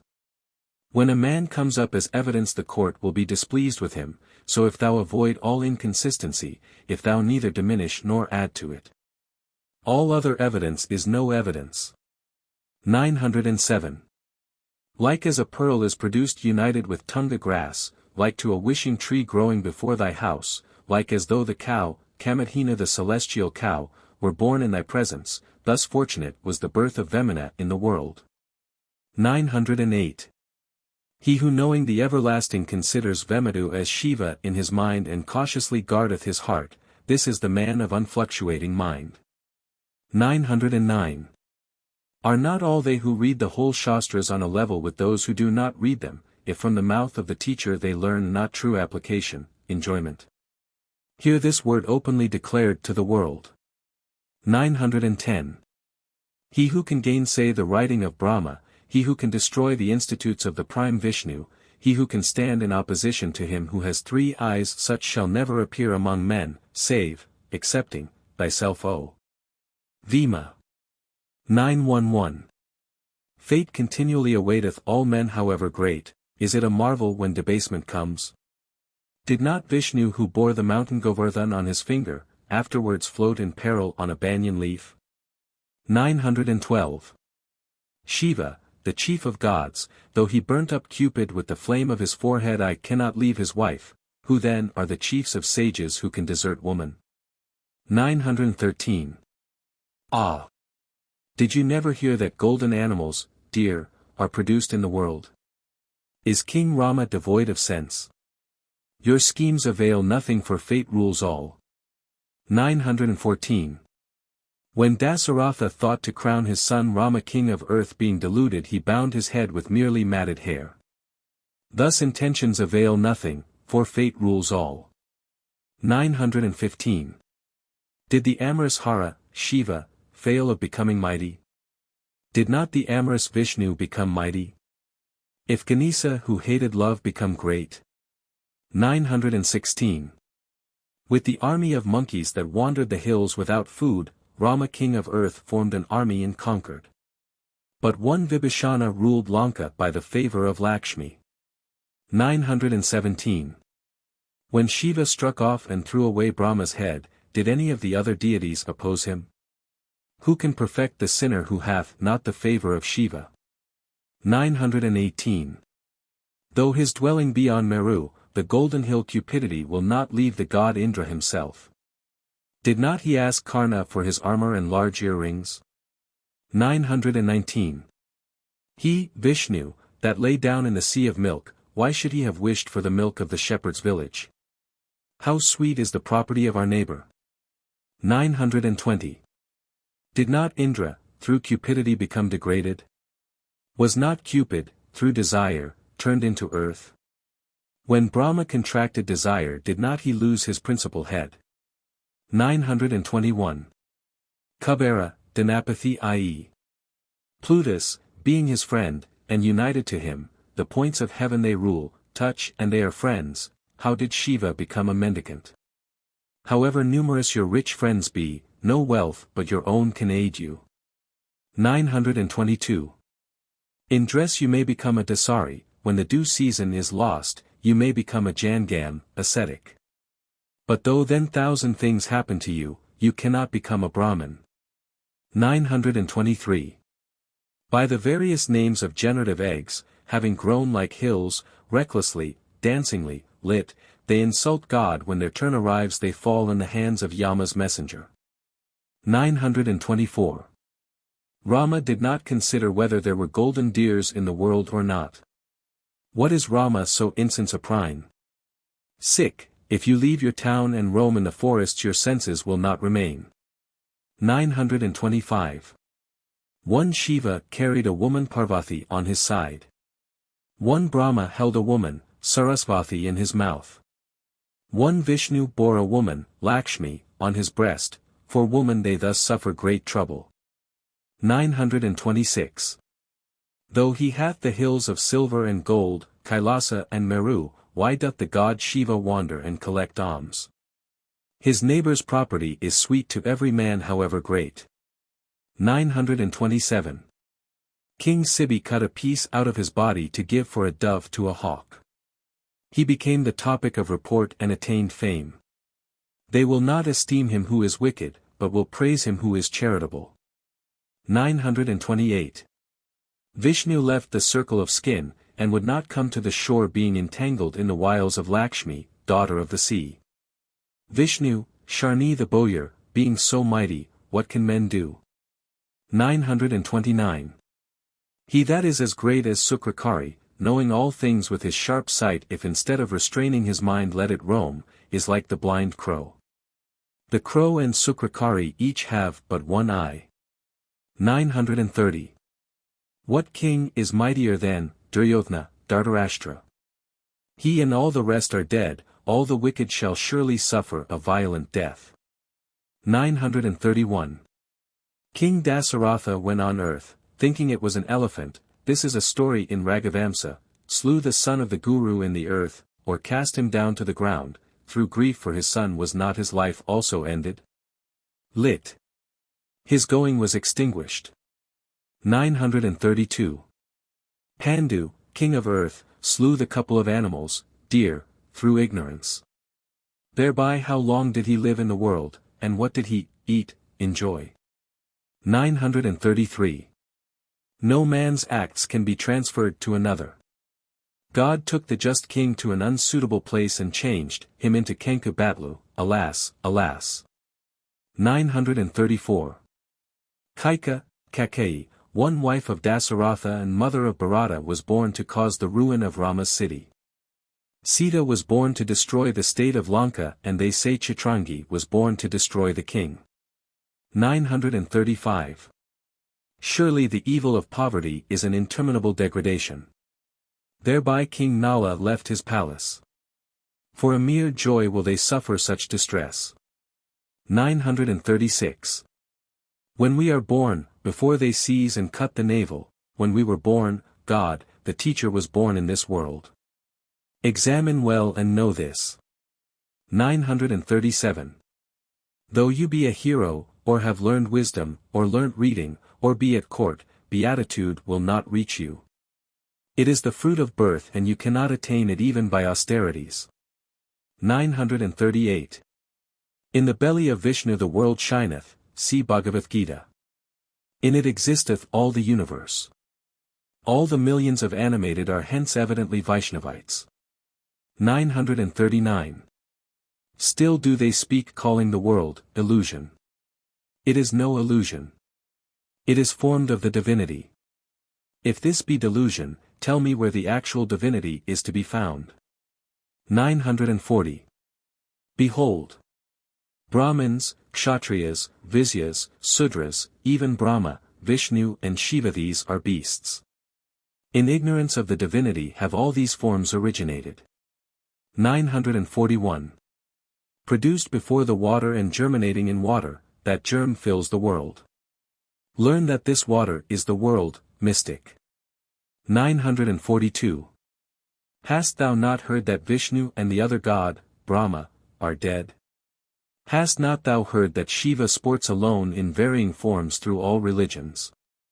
Hast thou not heard of those studies that have an aim?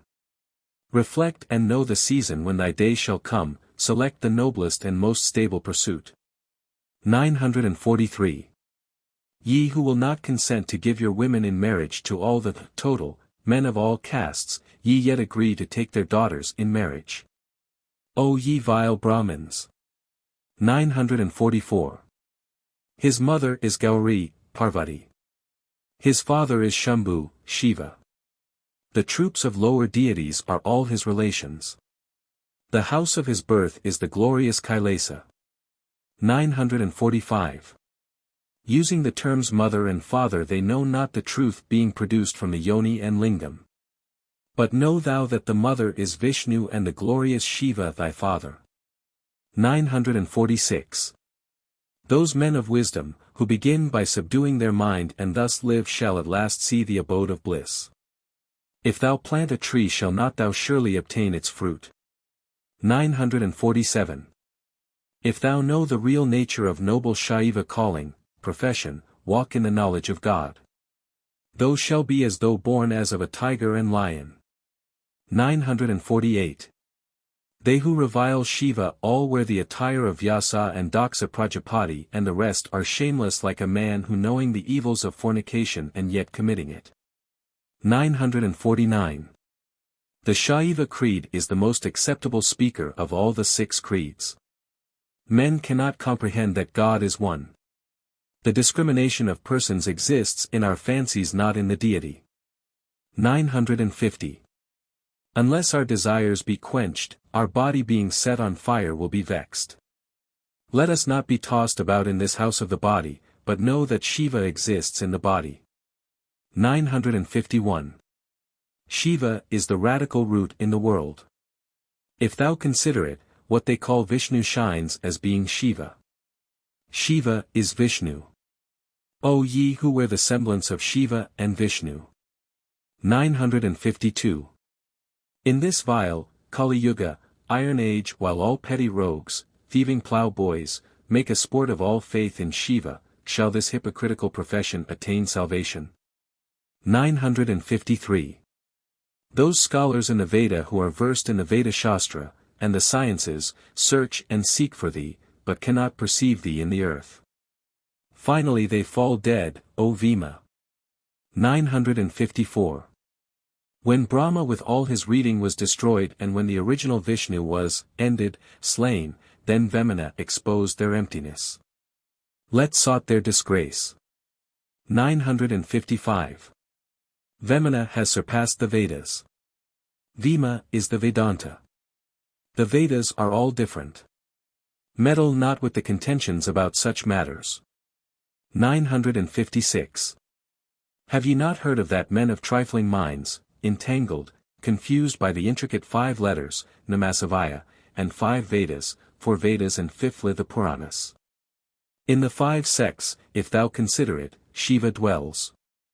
957. If poor in wealth a man retains not resolution. By poverty King Nala lost his home, gave his garment to a bird and was ruined. 958. The godlike force, or the force of the Veda, that Dasasyu, Ravanasura, being mighty gained, being mightier than any whom even the gods had beheld, perished by the means of mere monkeys and all his tribes sunk with him. 959. Through the words of his wife Kaika the king, Dasaratha, perished. For the sake of a woman, Sita, the name of Dasaja, Ravanasura, was humbled. Surely every mean act, whoever he be, shall follow him. 960. That one like Brahma should have been destroyed.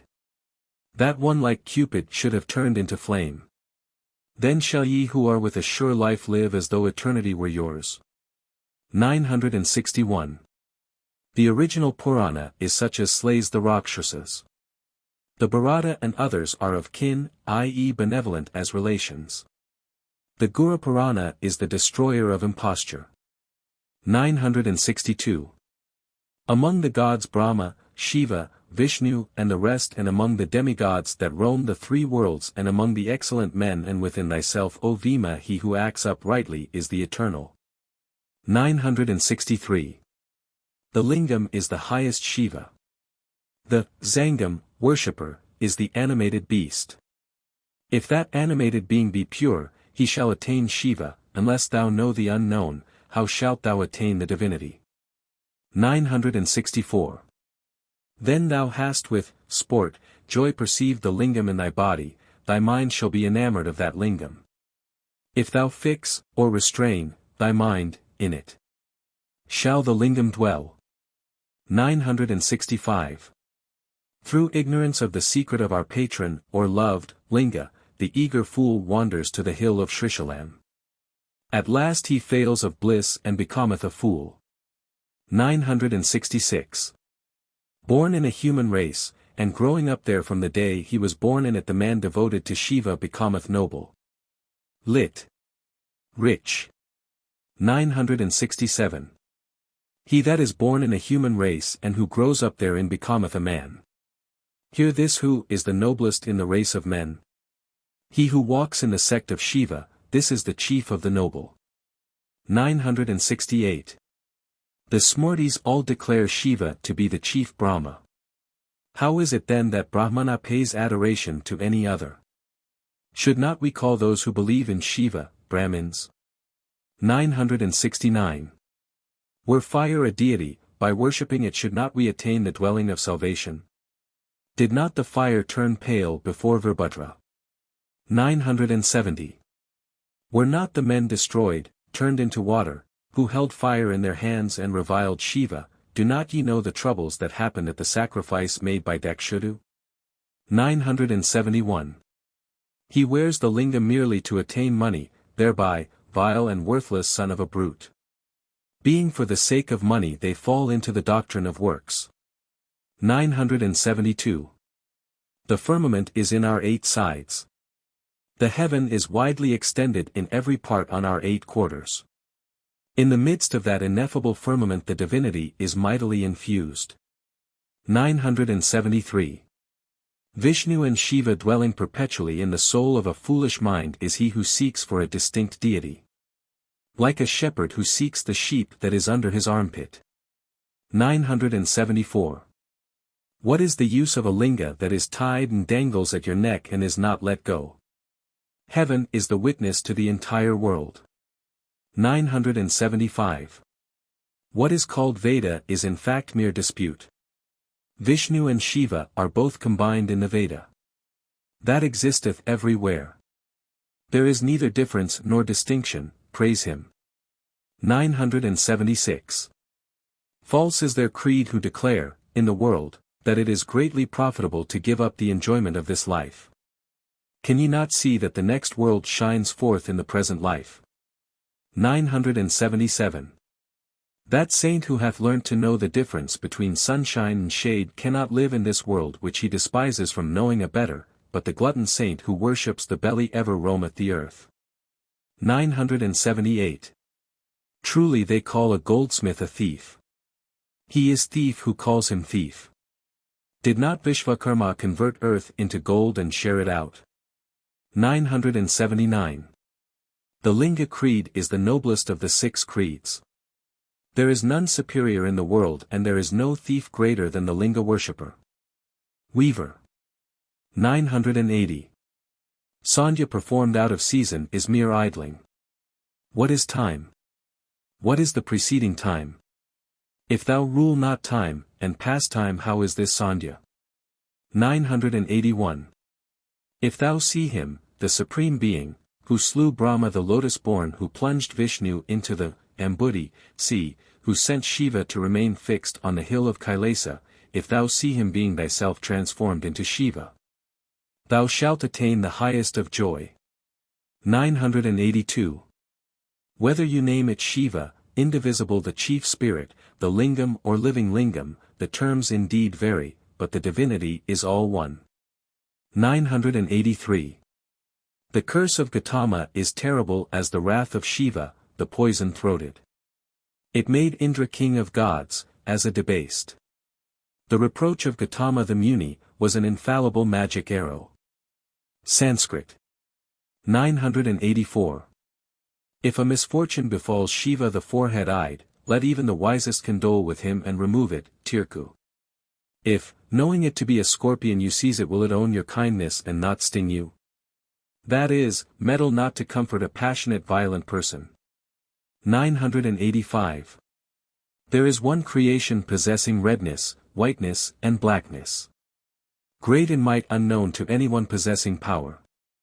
He that has acquired power to view this divinity is himself a part of it. 986. Brahma is merciless. Mighty as they were, Parashara, father of Vyasa, and the rest were burnt up. What then are the senseless wretches void of wisdom, Vivara? 987.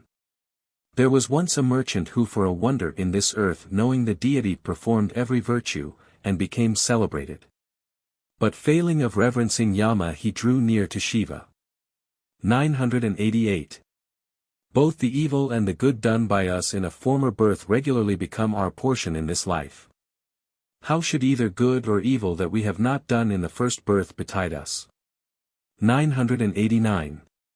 Why did Sesha, king of serpents, gnash his teeth with rage? Why did Surya through anger become cruel? By anger Vulcan became diminished in daylight. Anger is unprofitable to any man. 990. Him that we call the teacher is unknown to these men. In 1,000 ways is Brahma the ruler. He is Lord of earth and teacher of all. Thus esteemed, who is his equal, where shall we see him? 991. If thou view and look close thou shalt know that after thou hast put on a mortal body and provided the 7 sons, i.e., the 7 chief good deeds, and afforded protections to thy kith and kin, thou shalt derive no advantage from them. 992. Is a man now able himself to alter that writing of fate that Brahma originally wrote on his forehead, who on earth is now able to know the cupidity of the avaricious soul? 993. Brahma is the writer of destiny, Vishnu is the minister, counselor. Shiva is the original agent. View this distinctly. If thou understand the conduct of these three and likewise their original, i.e., the Supreme Spirit, then shalt thou become a worshipper of the Chief of Beings. 994. Among those three Hara, Hari and Aya, Brahma, which is scalar, lit. Seat, that is creator which is the chief, Vishnu who as Krishna turned thief, which is the original. Who can name each of these appropriately and without confusion? 995. Behold there are three, Trimurtis, images. There are also three fools, Ravanasura in the Ramayana, Duryodhana in the Bharata, Kansa in Bhagavata. Those who have excelled their equals are three, Rama over Ravanasura, Bhimadu over Duryodhana, Krishna over Kansa. Of these which is most glorious, which the inglorious, estimate their worth and explain it, O Vema. 996. Looking upon all creatures as equal knowing the course of that pair, birth and death, finally thus shall not. He punishes several. Then is there a more righteous judge than Yama? 997. All men consider Yama as a great sinner, and reproach him well and greatly. What does Yama commit even the smallest evil? 998.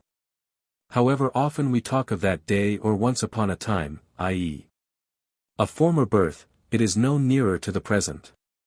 Talking of the present does not make it the past. Then know the difference of these, do not become a jest. But know that the three ache one. This shall gain the heaven. Possibly the three are the Trimurtis. 999. These aching, teasing, bones are the rafters.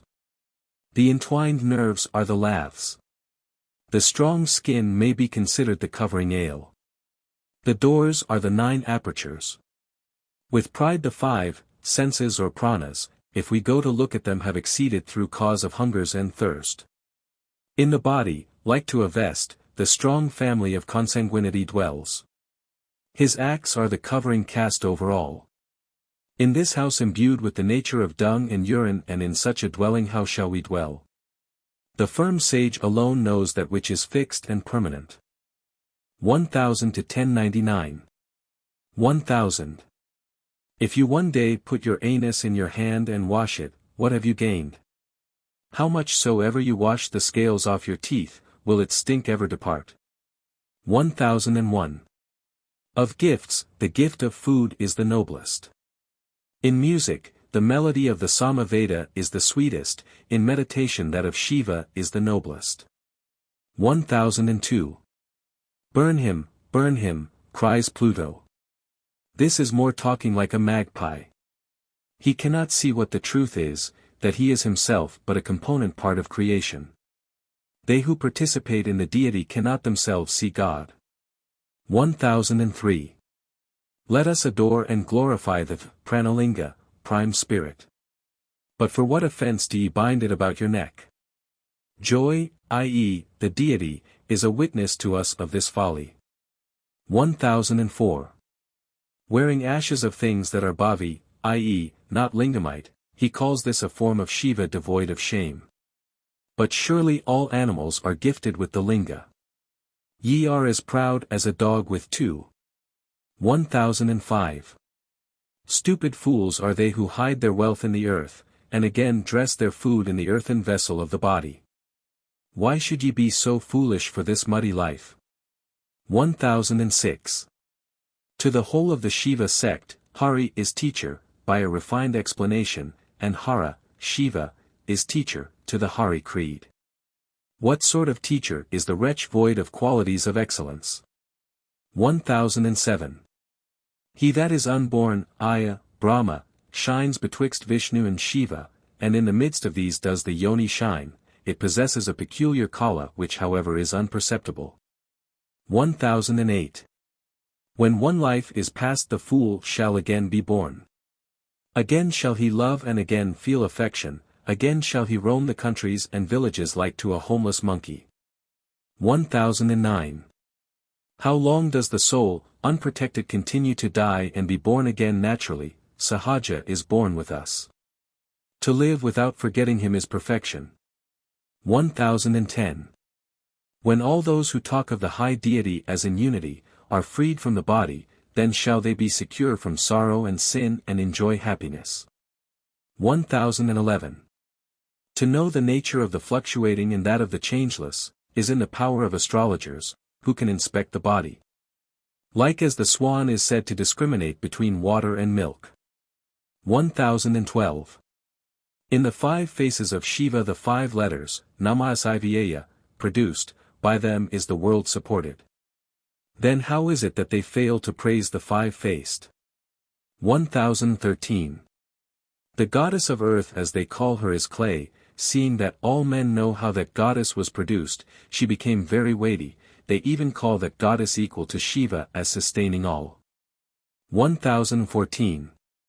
Lime is the best of all matters.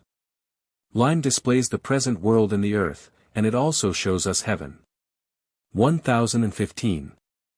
If thy good acts be great they shall not pass away, alas surely fate in a fitting place changed Dharmaraj into Kankubatu. 1016. He puts his gift into the hand and pours the water of donation, thus doth he make fitting benefactions, but knows not that he and that of his neighbors are one. Each is a form of Eswara. 1017. They muse on the mantras but know not their meaning, ignorant of that signification they become blind. To become reborn and great let him learn it from the teacher. 1018. Maya, that is, Vishnu is there any other to whom the name applies? Cupid is the dear son of kisses, of Maya, in Maya do his powers originate. 1019. Vishnu, he who hath a burnt body, he, Shiva with the burnt throat, Brahma who smeareth over his body, these are allies. When the 3 thus meet it is a joy to the world. 1020. Let us not trust him who walks in another path, consider even his vest as a species of evil. It is the form of Ravanasura well known. 1021. Gadhudu, Viswamitra, son of Gadi, formed a world in imitation of that formed by Brahma, and unable to know the truth he gained only his pain. Doth the angry man know himself? 1022. Do not Shiva, Shambhudu, slay and restore his son Viswamitra to life?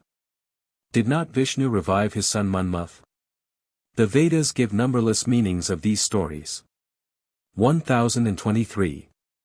1,000 and thousands of the leaders of fishes who caused the Vedas, Nigama, to float on the sea, to churn nectar beneath that hill did he place 3,000 firm tortoises. 1,000 tens of Krishnas to see the shepherdesses in the shepherd's hamlet, for thousands of Narasimha incarnations to tear the breast of the Rakshasas, to slay Ravanasura, 10,000 Ramas, Parasuramas. 10,000 if thou ask where is Shiva, he who in the form of Vishnu underwent the incarnations. He dwelleth in Kasi. 1024. If the teachers be ruined is not the whole caste destroyed? If Bramins be destroyed he shall turn to ashes. If thou destroy Hara and Hari far is beatitude from thee. 1025.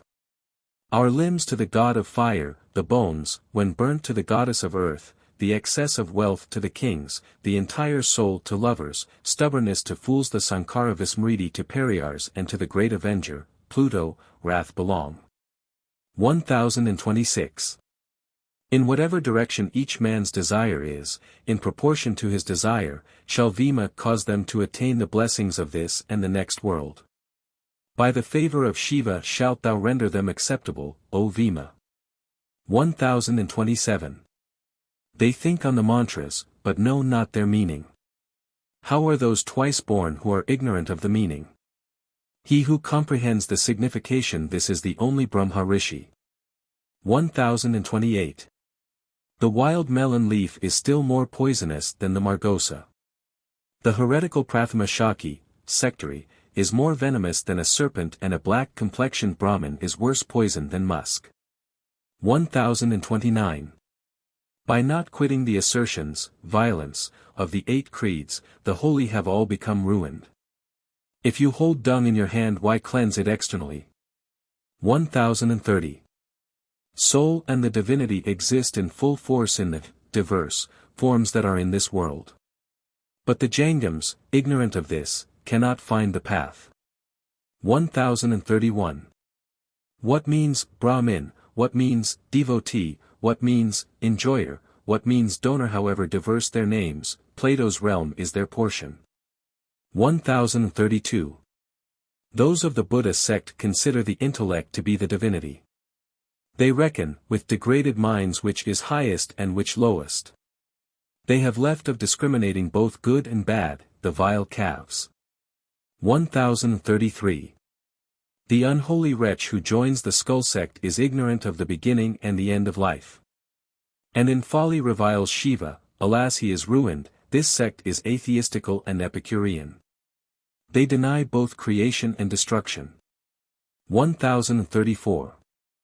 Likewise, by the Shakta creed, men consider power to be the divinity and, void of all sense, fitness, they fully perform the rites of prior generations.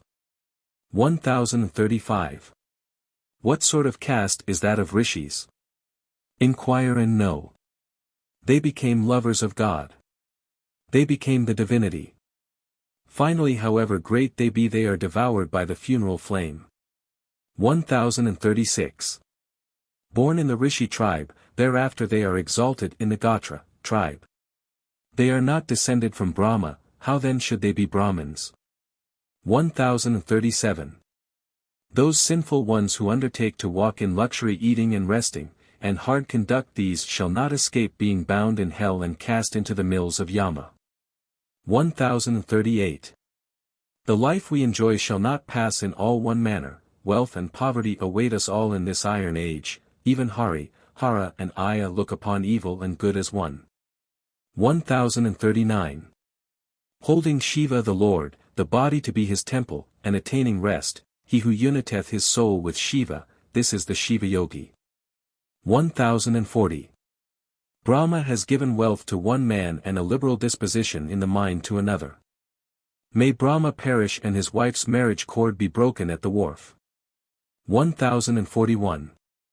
On the day when the term expired, it is impossible even for the three gods to continue without suffering death. Why do ye dread the limit? Is the life eternal? It is brief, O Vema. 1042. Why did Brahma bestow a delightful odor in a ball of ashes? What fault, falsehood, had gold committed before him? Let the widow of Brahma have her cord broken at the wharf. 1043. He made the waters of the sea salt. He made the man of wealth avaricious. The acts of Brahma are acts of ashes. 1044. Beholding the craft of women, Bairu Shiva, dog-headed, refrained from marriage. So did the big-bellied Anjaneya, Hanuman, from his birth bound his langoti tight. 1045. Time and fate are boundless. Let us not oppose them but conduct ourselves as they lead us here on earth. Leave Brahma, Vidhi, in his eternal sleep and dream. Oh! Ye idiots all! Walk, oh! Men in the ways of beatitude. 1046. While you perform the worship of the Shakti, inferior goddesses, how should the Savitri, holy verse, Gayatri, continue on the earth? Sin is produced. Do not seize and punish it. 1047. If a noble person comes and kills a cow, his crime can by no means be evaded, and at last, he is surely to Yama as a goat bound for sacrifice. 1048. The sun and the moon are present. The wind, fire and peacock spangled divinities are before thee. The earth and air are present. So many divinities are before thee. If thou wilt require, O Vema. 1049. Why marry? Why beget children? Why suffer this sorrow? It is madness.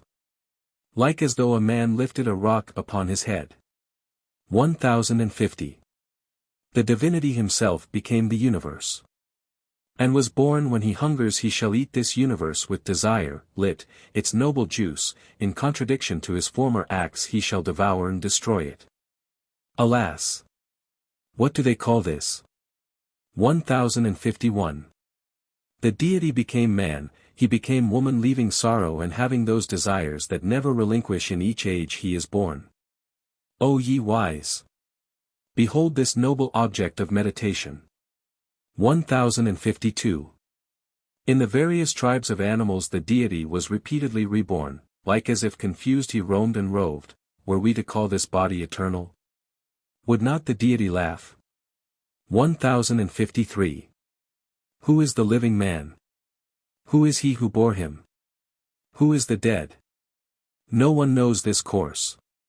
He that is, who produceth, who dieth, is one divinity. 1054. United with every living creature, manifest is the deity within them.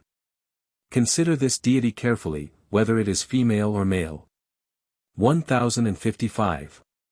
Born, he existeth, unborn he existeth not, a while he dieth, a while lives again, this is the mere diceplay of Brahma. Nothing is stable. 1056. Why first are we born? Why die at last? Why troubled by reason of the ruthless Yama? Restrain thy mind from longing for birth. 1057. However great he be, to let the great sinner duly attain salvation there is one expedient at the time of death, let him give up all his desires, and think on God. Thus shall he become beatified. 1058. Though you impress his image on thee or name thyself his son, or eat his beetle spittle serving him abjectly, shall anything be attained by thee beyond thy destiny? 1059. Entangled in vain desires, observing the lives of consanguinity, a man becomes mad and roams the world. Where are our fathers and mothers? What are they? And what do they for us? Lit. Why they to us? 1060. The hill monkey has, if you look, the monkey for a parantalu, wife, a banda, a poor king, for a minister, banda a beggar who tortures himself to extort alms from fools. Look at the banda, villainous slanderers are his kin. 1061. Ignorant of the term set to the expenditure of life, it is fit for no one to write or cause to write at any time or in any place never write. This folly signifies that what is rendered permanent by writing may become false. 1062. He who duly reverences Bramins and the gods, who justly governs the earth, and thus gains wealth, which he spends in liberality, he, thus looking to the path to the beatitude, and has love to God. This is a king. 1063. Consider the spittle, leavings, of flies, of courtesans they are acceptable to men and gods. Then why is our own spittle unacceptable to us? 1064. All wealth that is buried falls to the share of the earth. All that is out falls into the hands of others, all that we eat is the gain merely of straining inner system, what is bestowed alone remains ours. 1065. Give or not give, hope will bestow, however unsuccessful we still hope. Give or not give, it gives the world. Examine and see this. In this there are no free agents. 1066. Becoming a fetus it will remain in the womb for a few days. Thereafter it will surely not remain. The fetus is born in the earth. The fetus is the protection of the spirit in the earth, O Vema. 1067. Foulness in the belly, masses of flesh, bones if you view it there is but a filthy skin over it. What manner of dwelling is this? What manner of comfort is this? 1068. If we eat not food, the fire in the belly devours the impurities of the belly. Thus if he abstain from food, he who fasteth devoureth impurity. 1069. If the Karnam be a low fellow, the farmers will all join and tell him to bow down whenever they have a mind. But if the Karnam be firm, we are your children, say they. 1070. A cat that listens a squeak is annoyed, if while eating its food it sees one of its own species, caste. He that hath no caste is considered a god in the world, as impartial. 1071. A fellow on one leg is no saint. If one carries cowdung she is no slut, if one sees either of these he is merely astonished, his eyes redden. 1072. In the Linga sect, a set of hypocrites has arisen, and these, having handsomely reviled one another, are all turned to dust by the Turk tribe, to whom their discussion render them easy converts. 1073. A man is distinguished in the world, and becoming himself a great Somyaji is born, a brother to the village god Patarazu. But you may consider him as merely the vile goddess of death to the rams that are sacrificed. 1074.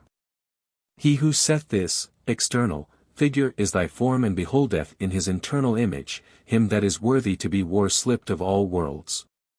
In that form in which he himself exists shall he behold the Lord. 1075. He that hath not subdued, slain, his mind, as we still further consider, is lower than a parier, O man. Death, Naraka, shall befall, lit. Come to, him after death. 1076. The chariot has 5 linchpins. When the charioteer propels, the car proceeds. The car of thy body has 5 linchpins, the senses, seek him who evidently guides it. 1077. Those wretches, lives, that artfully destroy animals while either sleeping, drinking waters, or standing still and singing shall at the end in the same manner perish. 1078. Becoming free thinkers and ruin, just like crows roaming the land, wandering without understanding in them, they devour dung and urine, they die and become a part of earth. 1079. That house that we call the body do we daily sweep, smear with cow dung, plaster, and order, at last we quit it and depart, so deceitful, or fleeting, is the soul. 1080. To what end is all this reading, to what end are all these disputations? If thou wouldest remain of one mind, thou shouldest become an accomplished sage, and attaining absorptions become thyself, the universe. 1081. Surely these vile tenets, Veda, are mere contention. The words of Vemana are knowledge, Veda. Verify none can show you any good. Though good were taught, you would not do it. If a man did well, this would be the perfect man. Is a vocative plural of which is the singular. 1082. Like as camphor, burnt in fire loses its fine smelt. Thus the fragrance of wisdom in the debased can attain no nobility. 1083. He who knows the truth knows the divinity, and this will enable him to slay all his lust, literally vigors. Will he who has swallowed a delicious plantain swallow venom? 1084. Wonderful is it that the millions of animated beings should behold the Great Spirit, if thou consider in thy heart. 1085. Sorrow originates in impurity of heart. Like as the sun shines on all nature, pure water is in the sanctified body. 1086. Ye who first drove away all your original gods, ye who drove away the succeeding deities, smite with the slipper your present paltry divinities. 1087. He who has beheld all the glory that is concealed within the veil, and has also fixed his mind on the divinity, that mighty saint who existeth in exalted holiness, at where shall we seek him? 1088. To know myself is to know thee. How should he who knoweth not himself know thee? Let us learn from Boya Kanapapa the prayer that teaches a knowledge of ourselves and thee, easy and useful in grammatical construction. 1089.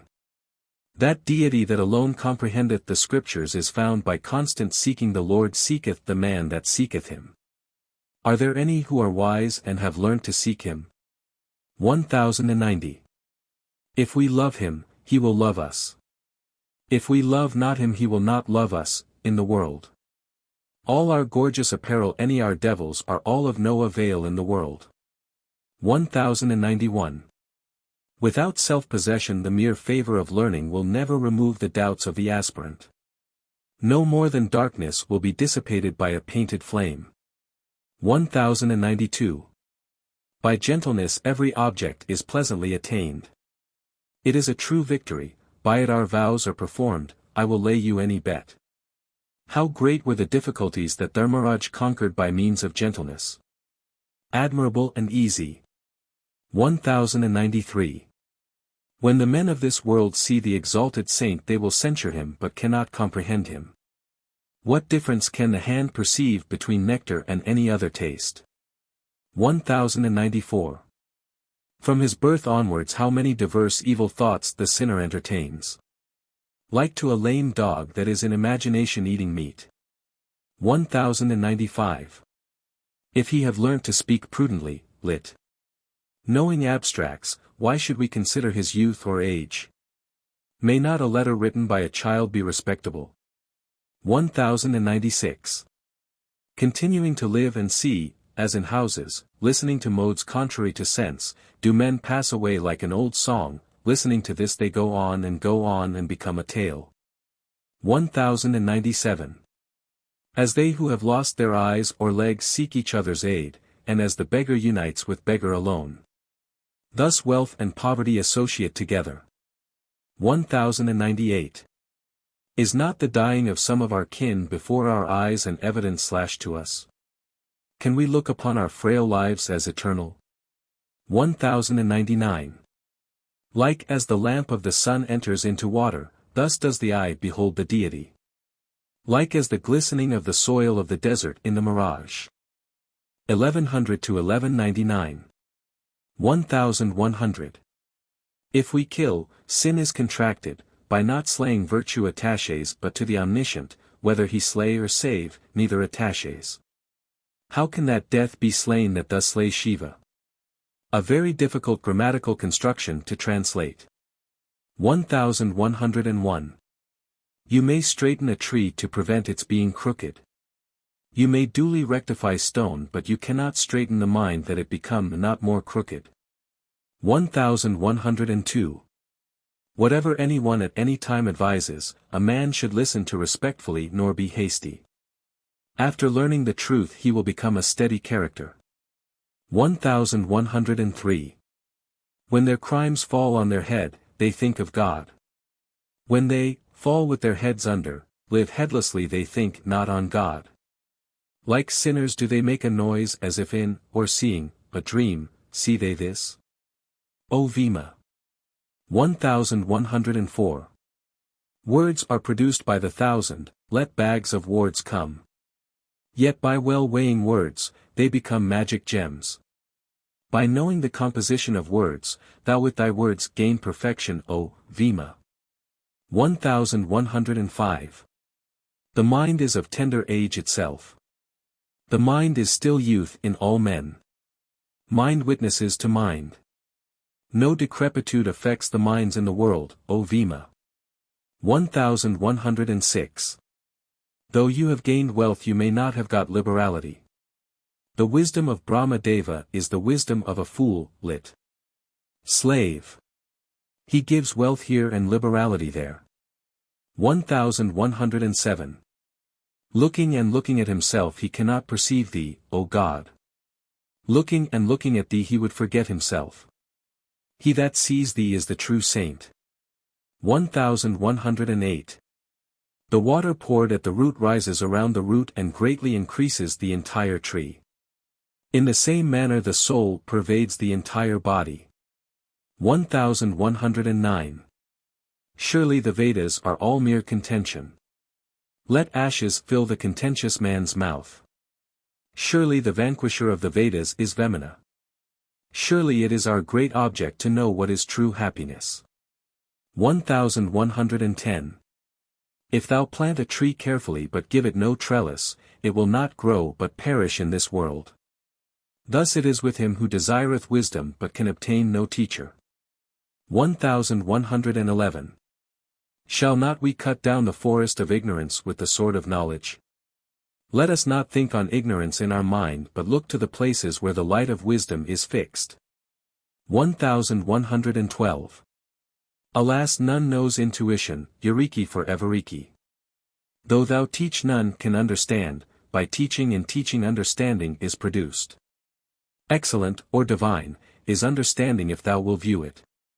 1113. Like as the Parabruta cuckoo is reared by the crow, like as the worm comes to life by means of the wasp, thus is it that the fool pretends to be a teacher but cannot bestow perfection, moksha. The nature of the pupil does not depend on the teacher. 1114. If you take a vile fellow and give him wealth, he will overthrow even the venerable. Does the dog that gnaws shoes know the sweetness of the sugar cane? 1115. Beasts will not beg of beasts, the race of birds will not submissively ask of their equals. Is he a man who will not bestow when a man asks, or is he a woman in the world, O Vema? 1116. What though you have got a putty, 1,600 pounds, or only a cupful of chaff? There is not in it 1 grain in the world. Trouble only increases in proportion to the store of empty words. The more talk the more trouble. 1117. By want of food they are in distress. How should the wisdom of such mere corpses become fruitless? If you pour water into an unbaked vessel, will it remain therein? 1118. He was born in this land and grew up in this land but cannot bestow this land on any one. Alas, the man of a foreign country is the king of the world. Probably alludes to the Mussulman government. 1119. Why should all wisdom be published? Why should we receive the gifts of a sinner, O sage, ignorantly? 1120. He that quitteth not a faithless friend, is he not a shepherd? Swain fool, has any shepherd in the world horns, i.e. honor? 1121. What has a thief to do with good habits? What has a fornicator to do with worship and adoration? What in the world has a palm wine drinker to do with devotion? 1122. This unstable body falls about like a dog. For many days chatters, he gives his body to the fire or to the jackals of the forest. 1123. Your wife is the property of others. Your wealth is the property of the whores. Your body is the property of earth. If you consider them in your mind, the virtue, i.e. practice, alone is yours. 1124. If with thy whole heart thou seek and see that, think that it is of wondrous semblance. Then shalt thou perceive that it pervades all space and is not of nature divisible. 1125. How should he who is attached to desires sin think of the deity? How should the sinner be a teacher? Behold the mind of a fool. Does it know, had, God? 1126. To cleanse his mouth is a great trouble, nastiness, even to the great saint. Not even a son of Brahma can purify his mouth, but the mouth that speaks the truth is the purest in the world. 1127. First it rises above the water and becomes a sprout, the sprout is itself both husband and son of the earth. The earth is the seed, to both mother and wife.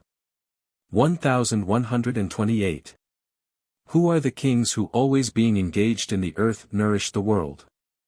Whence does the title of great lord attach to man? 1129. In former time in the world a boya man, when a tiger roared in the forests, held it to be a cruel beast, and slew it. The sin that he incurred hereby seized the boisa and whelmed him. 1130. From their birth they continually slay all animals, and become the garden bed of sin. Shall beatitude be attained by evildoers? 1131.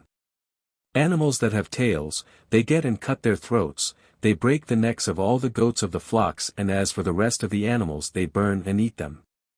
1132. They will quit all tasks whatever, and the men of the world long, lit. Dwell, for the taste of the mouth, eloquence. If you say devil, the girls are alarmed, all the world has become thus. O Vera, I look well to thy words. 1133. Look at your wife. She is shackles on your leg. All your children, in a row, are the rivets. All connections are like to a prison as you consider them closely. 1134. He himself remains sunk in the ocean of love formed by the triple love of wife, offspring and wealth. In what way then should men be able to attain beatitude? When the song is ended we obtain the symphony. 1135.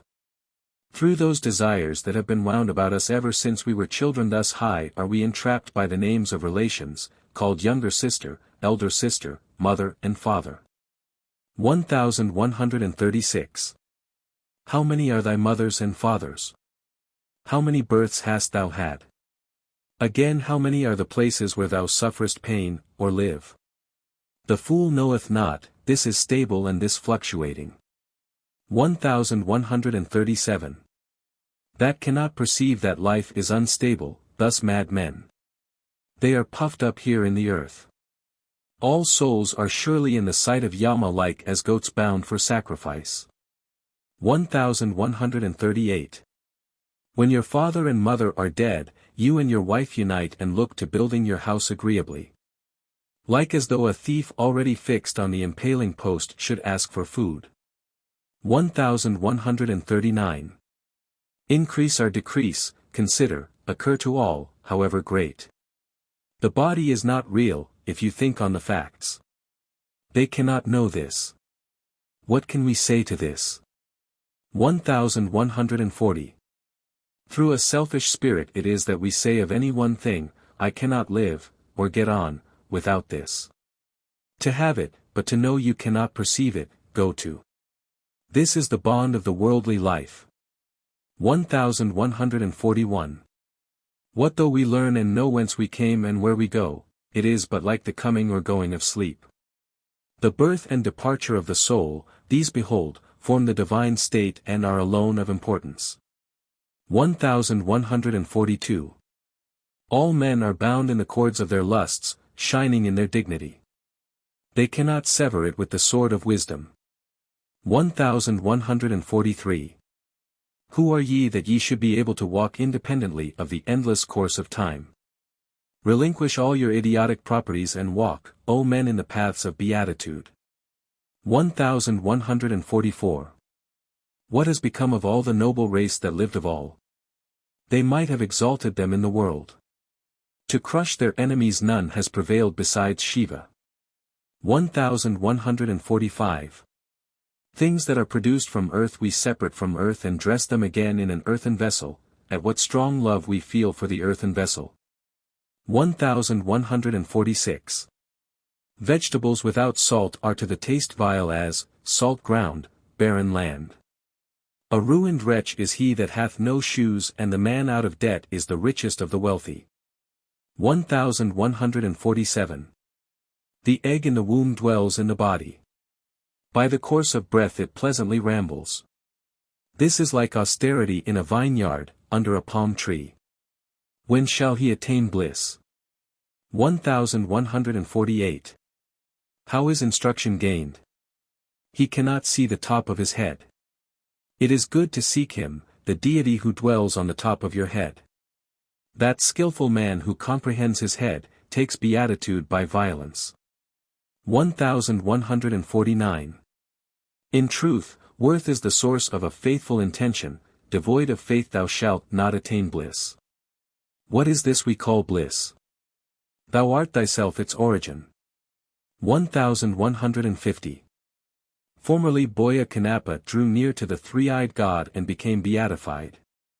Purity of heart is the root of all acceptable worship. 1151. Time is the effective form of Shiva. Time is the duration of God. How shalt a fool know the meaning of true happiness? 1152. By means of a name, a country becomes a holy ground. Thus have stones, through names become kings, i.e., idols. By names have water become all holy streams. 1153. For garden herbs, for spontaneous vegetables, for bran and for empty ears, of corn, those jackasses who for such boons as these have written poems and have become as great as the truly excellent. 1154. When we were born in the womb of our mother at first we not clothing nor shall have at our latter end. Is not it then a joke for us to wear clothing in our intermediate life? 1152. There is no artist in the land nobler than the Creator. Draw near with delight to him the Lord of all, who is greater than that artist, are men to revile the Creator. 1156. If he knows not how to restrain his five senses, and cannot, check the flame of the fire within, and if he has not singleness of heart how shall he regenerate? 1157. He considereth himself the teacher of all the tribes, castes, but knoweth not death, this son of a parier, when this teacher dies he is vile as the crow that never had a teacher. 1158. He that cannot restrain his mind is in his soul even lower than a parier, after death hell shall be his fate. O men! 1159. Is not it wrong to call that man living soul who can perceive no beauty in the deity? Where is the linga? Where is the zangam? I.e., what has such a zangam to do with the linga? 1160. Relinquish the degraded commerce of excessive sensual delights, lit. Delights of the five senses, and truly become part of the divine self. Let not the internal vision desire the pleasures of eyesights. Call not merely with thy mouth on God, O Vema. 1161. Externally ye suspend the lingam to a number of threads and daub yourselves externally with ashes, yet cannot see that God who dwells externally in all space. 1162.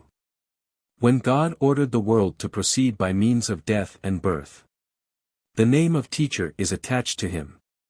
False is the teacher who knoweth not that his own death is certain. 1163. See these robbers call themselves teachers void of knowledge, ignorant of themselves these unprofitable sons of slave. 1164. There is not a single teacher who can show us the Garutu, truth, not one excellent scholar is there who discerneth the truth. A teacher and a wise pupil are rare as a hare's horns.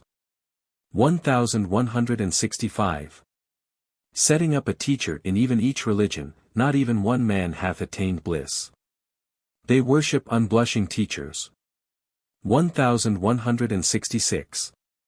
One is born only to devour food, and perishes, another is born to attain beatitude, and perishes. To attain power another becomes a parier. 1167. They talk and say there is a teacher in each sect, O ye pariars. Ignorant of hidden truth. He that calls himself, dies a crow devoid of instructor. 1168. In the evening the Brahmin performs the religious drafts. The king mounts the sedan, in this earthly dwelling. The cobbler dances a jig. The disease is healed by medicine. 1169. First knowledge, thereby. Let not the pious entertain doubts, without the illumination of a lamp shall darkness be dissipated. 1170. Knowing that the body will perish in the ground, yet through great attachment a man nourishes it. Lo! Lo! Like as if he should cut off his nay and set himself to drink the blood. 1171. How large this exterior may be. I know not what connection there is between the divinity and this world. In the estimation of the wise how large is the sun, thus musing they are evidently alarmed. Exemplification of doubt. Sunt ca formative nulla in beauty spectent. 1172. If rain reigneth, the field fruiteth. If rain fall not, it is soon dried up. Thus is the field ordained as sustenance to all. 1173. He that speaketh the truth, Tatwa, is to be met with somewhere in the earth. But he who knows the truth is nowhere found. If he should exist, he is certainly imperceptible to us. 1174. He who being charitable in his mind considers the hungry guest as God, and without the least heat, displeasure, gives him a mouthful, as much as a nut, of food, this is the man who can cry avaunt to Yama, death, and slay him. 1175. Our connections, family, being about us and living in sweet enjoyment, in the midst of them their ruler, the soul, sits. O ye men, attain the dwelling of God, there alone is true happiness found. 1176. After you have boiled vegetables, is it possible to pick out the straws? Sense would teach you to gather them before boiling, after you have lost all you possessed. Where is charity, Dharma? 1177. Where trees are produced, fruits also flourish, they must be cut down, or gathered, with a knife. If you dress and eat them, you will know their quality. 1178. While there is still salt and tamarind fruits in the village, why dread famine, O farmer? Is there no orpiment? Is there no tin? That is, I advise you to poison yourselves either with natural poisons or with immoderate quantities of salt or tamarind acid. 1179. If with a mouth defiled with spittle thou meditate on him, does the divinity thereby become spittle, in 1,000 ways? However many persons we name, they are not thereby defiled. 1180. He who in the budding of prosperity gives the gifts of a virgin, Kanayadin, at the last the region of holiness shall be attained by him. This is the secret of Vedanta. 1181. If seeing one man's wealth and strength, and desiring his gold, thou give him thy daughter, Kanya, heaven exists not for thee. He who favoring the poor gives a female to him, what is the use of talking? He is the Parama Shiva. 1182. The dowry, or gift in marriage, which is given through seeing and desiring, all possessions and good things perish. A disproportioned dowry produces much profits. 1183. At the time when they give a daughter to a man of wealth, fools exult greatly. It is merely the result of their prayers. Will your pride remain stable? 1184. Though he be devoid of learning, and void of money, if after all even a fool, or dumb, if she be grown you may give her to a favorite connection, Bandhu. 1185. He who takes a connection of his own and without reckoning his wealth, looks only to his age, bestows the dowry and thus gives his daughter, woman, in marriage, this is the wisest of all. 1186.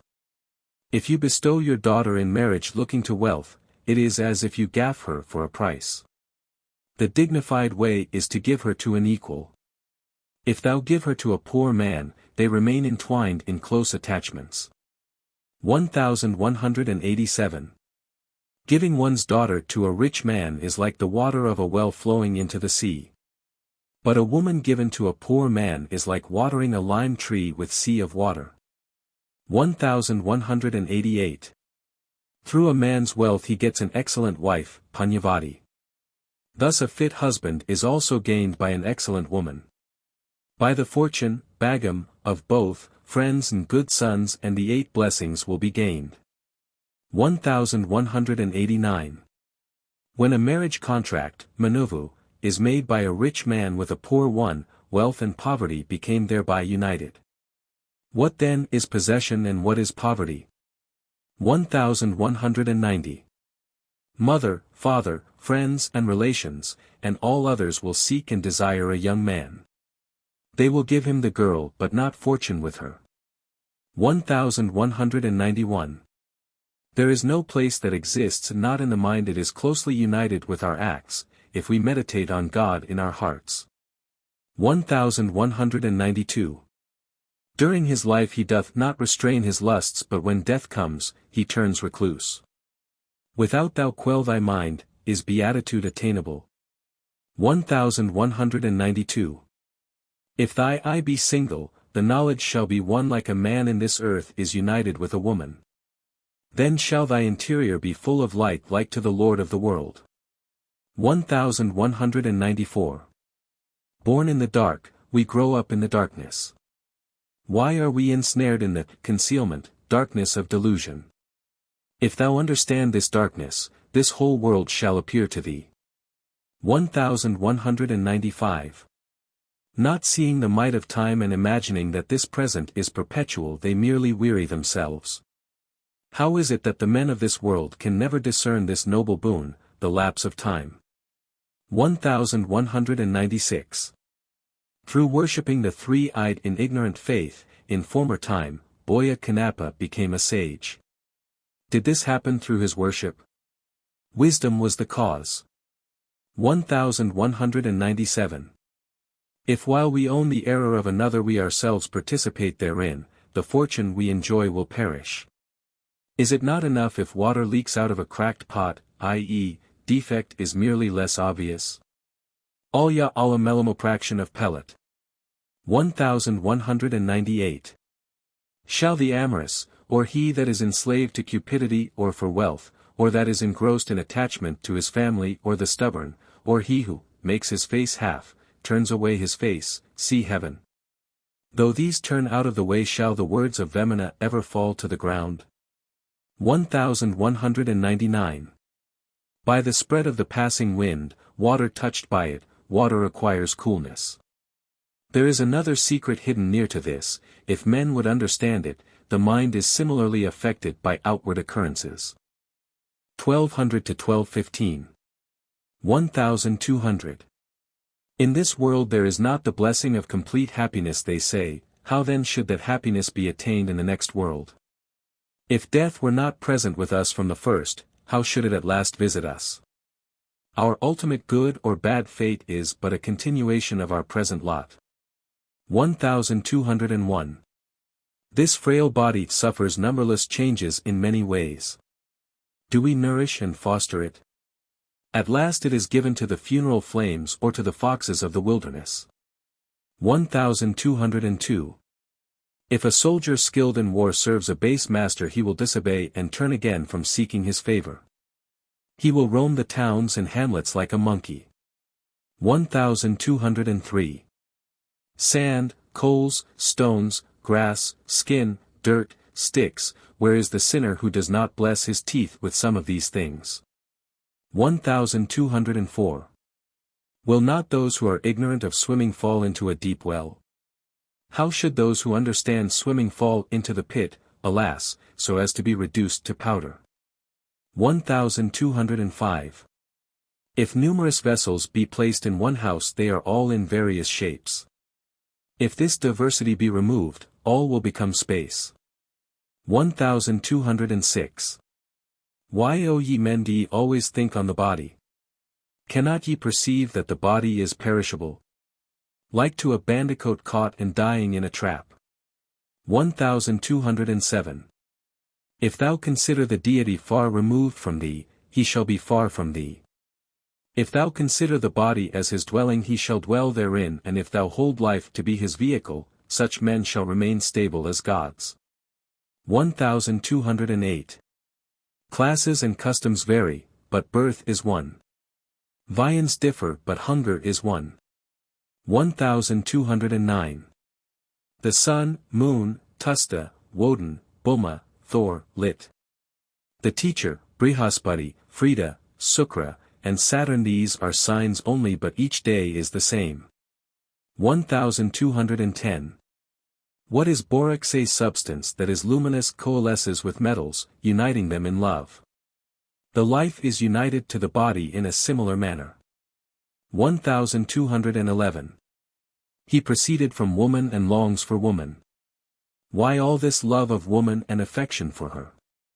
He who gives up woman shall gain wisdom. 1212. All fear belongs to the animal body. If fear depart, the whole essence shall become the divine spirit. All destruction belongs to the body and all victory to the soul. 1213. Whatever difficulties a man meets within this world, it is not a place that can be instrumental to the attainment of the next world. Then they are not worthy, however closely you view them. 1214. How many are they that live on earth, in heaven, and between them, has any one the power to count them? Those who live are indeed those who die. 1215. If God be ours, if the deity has been attained by us, in even the destruction, we shall rejoice in glorious majesty. He that knows not God shall remain a captive.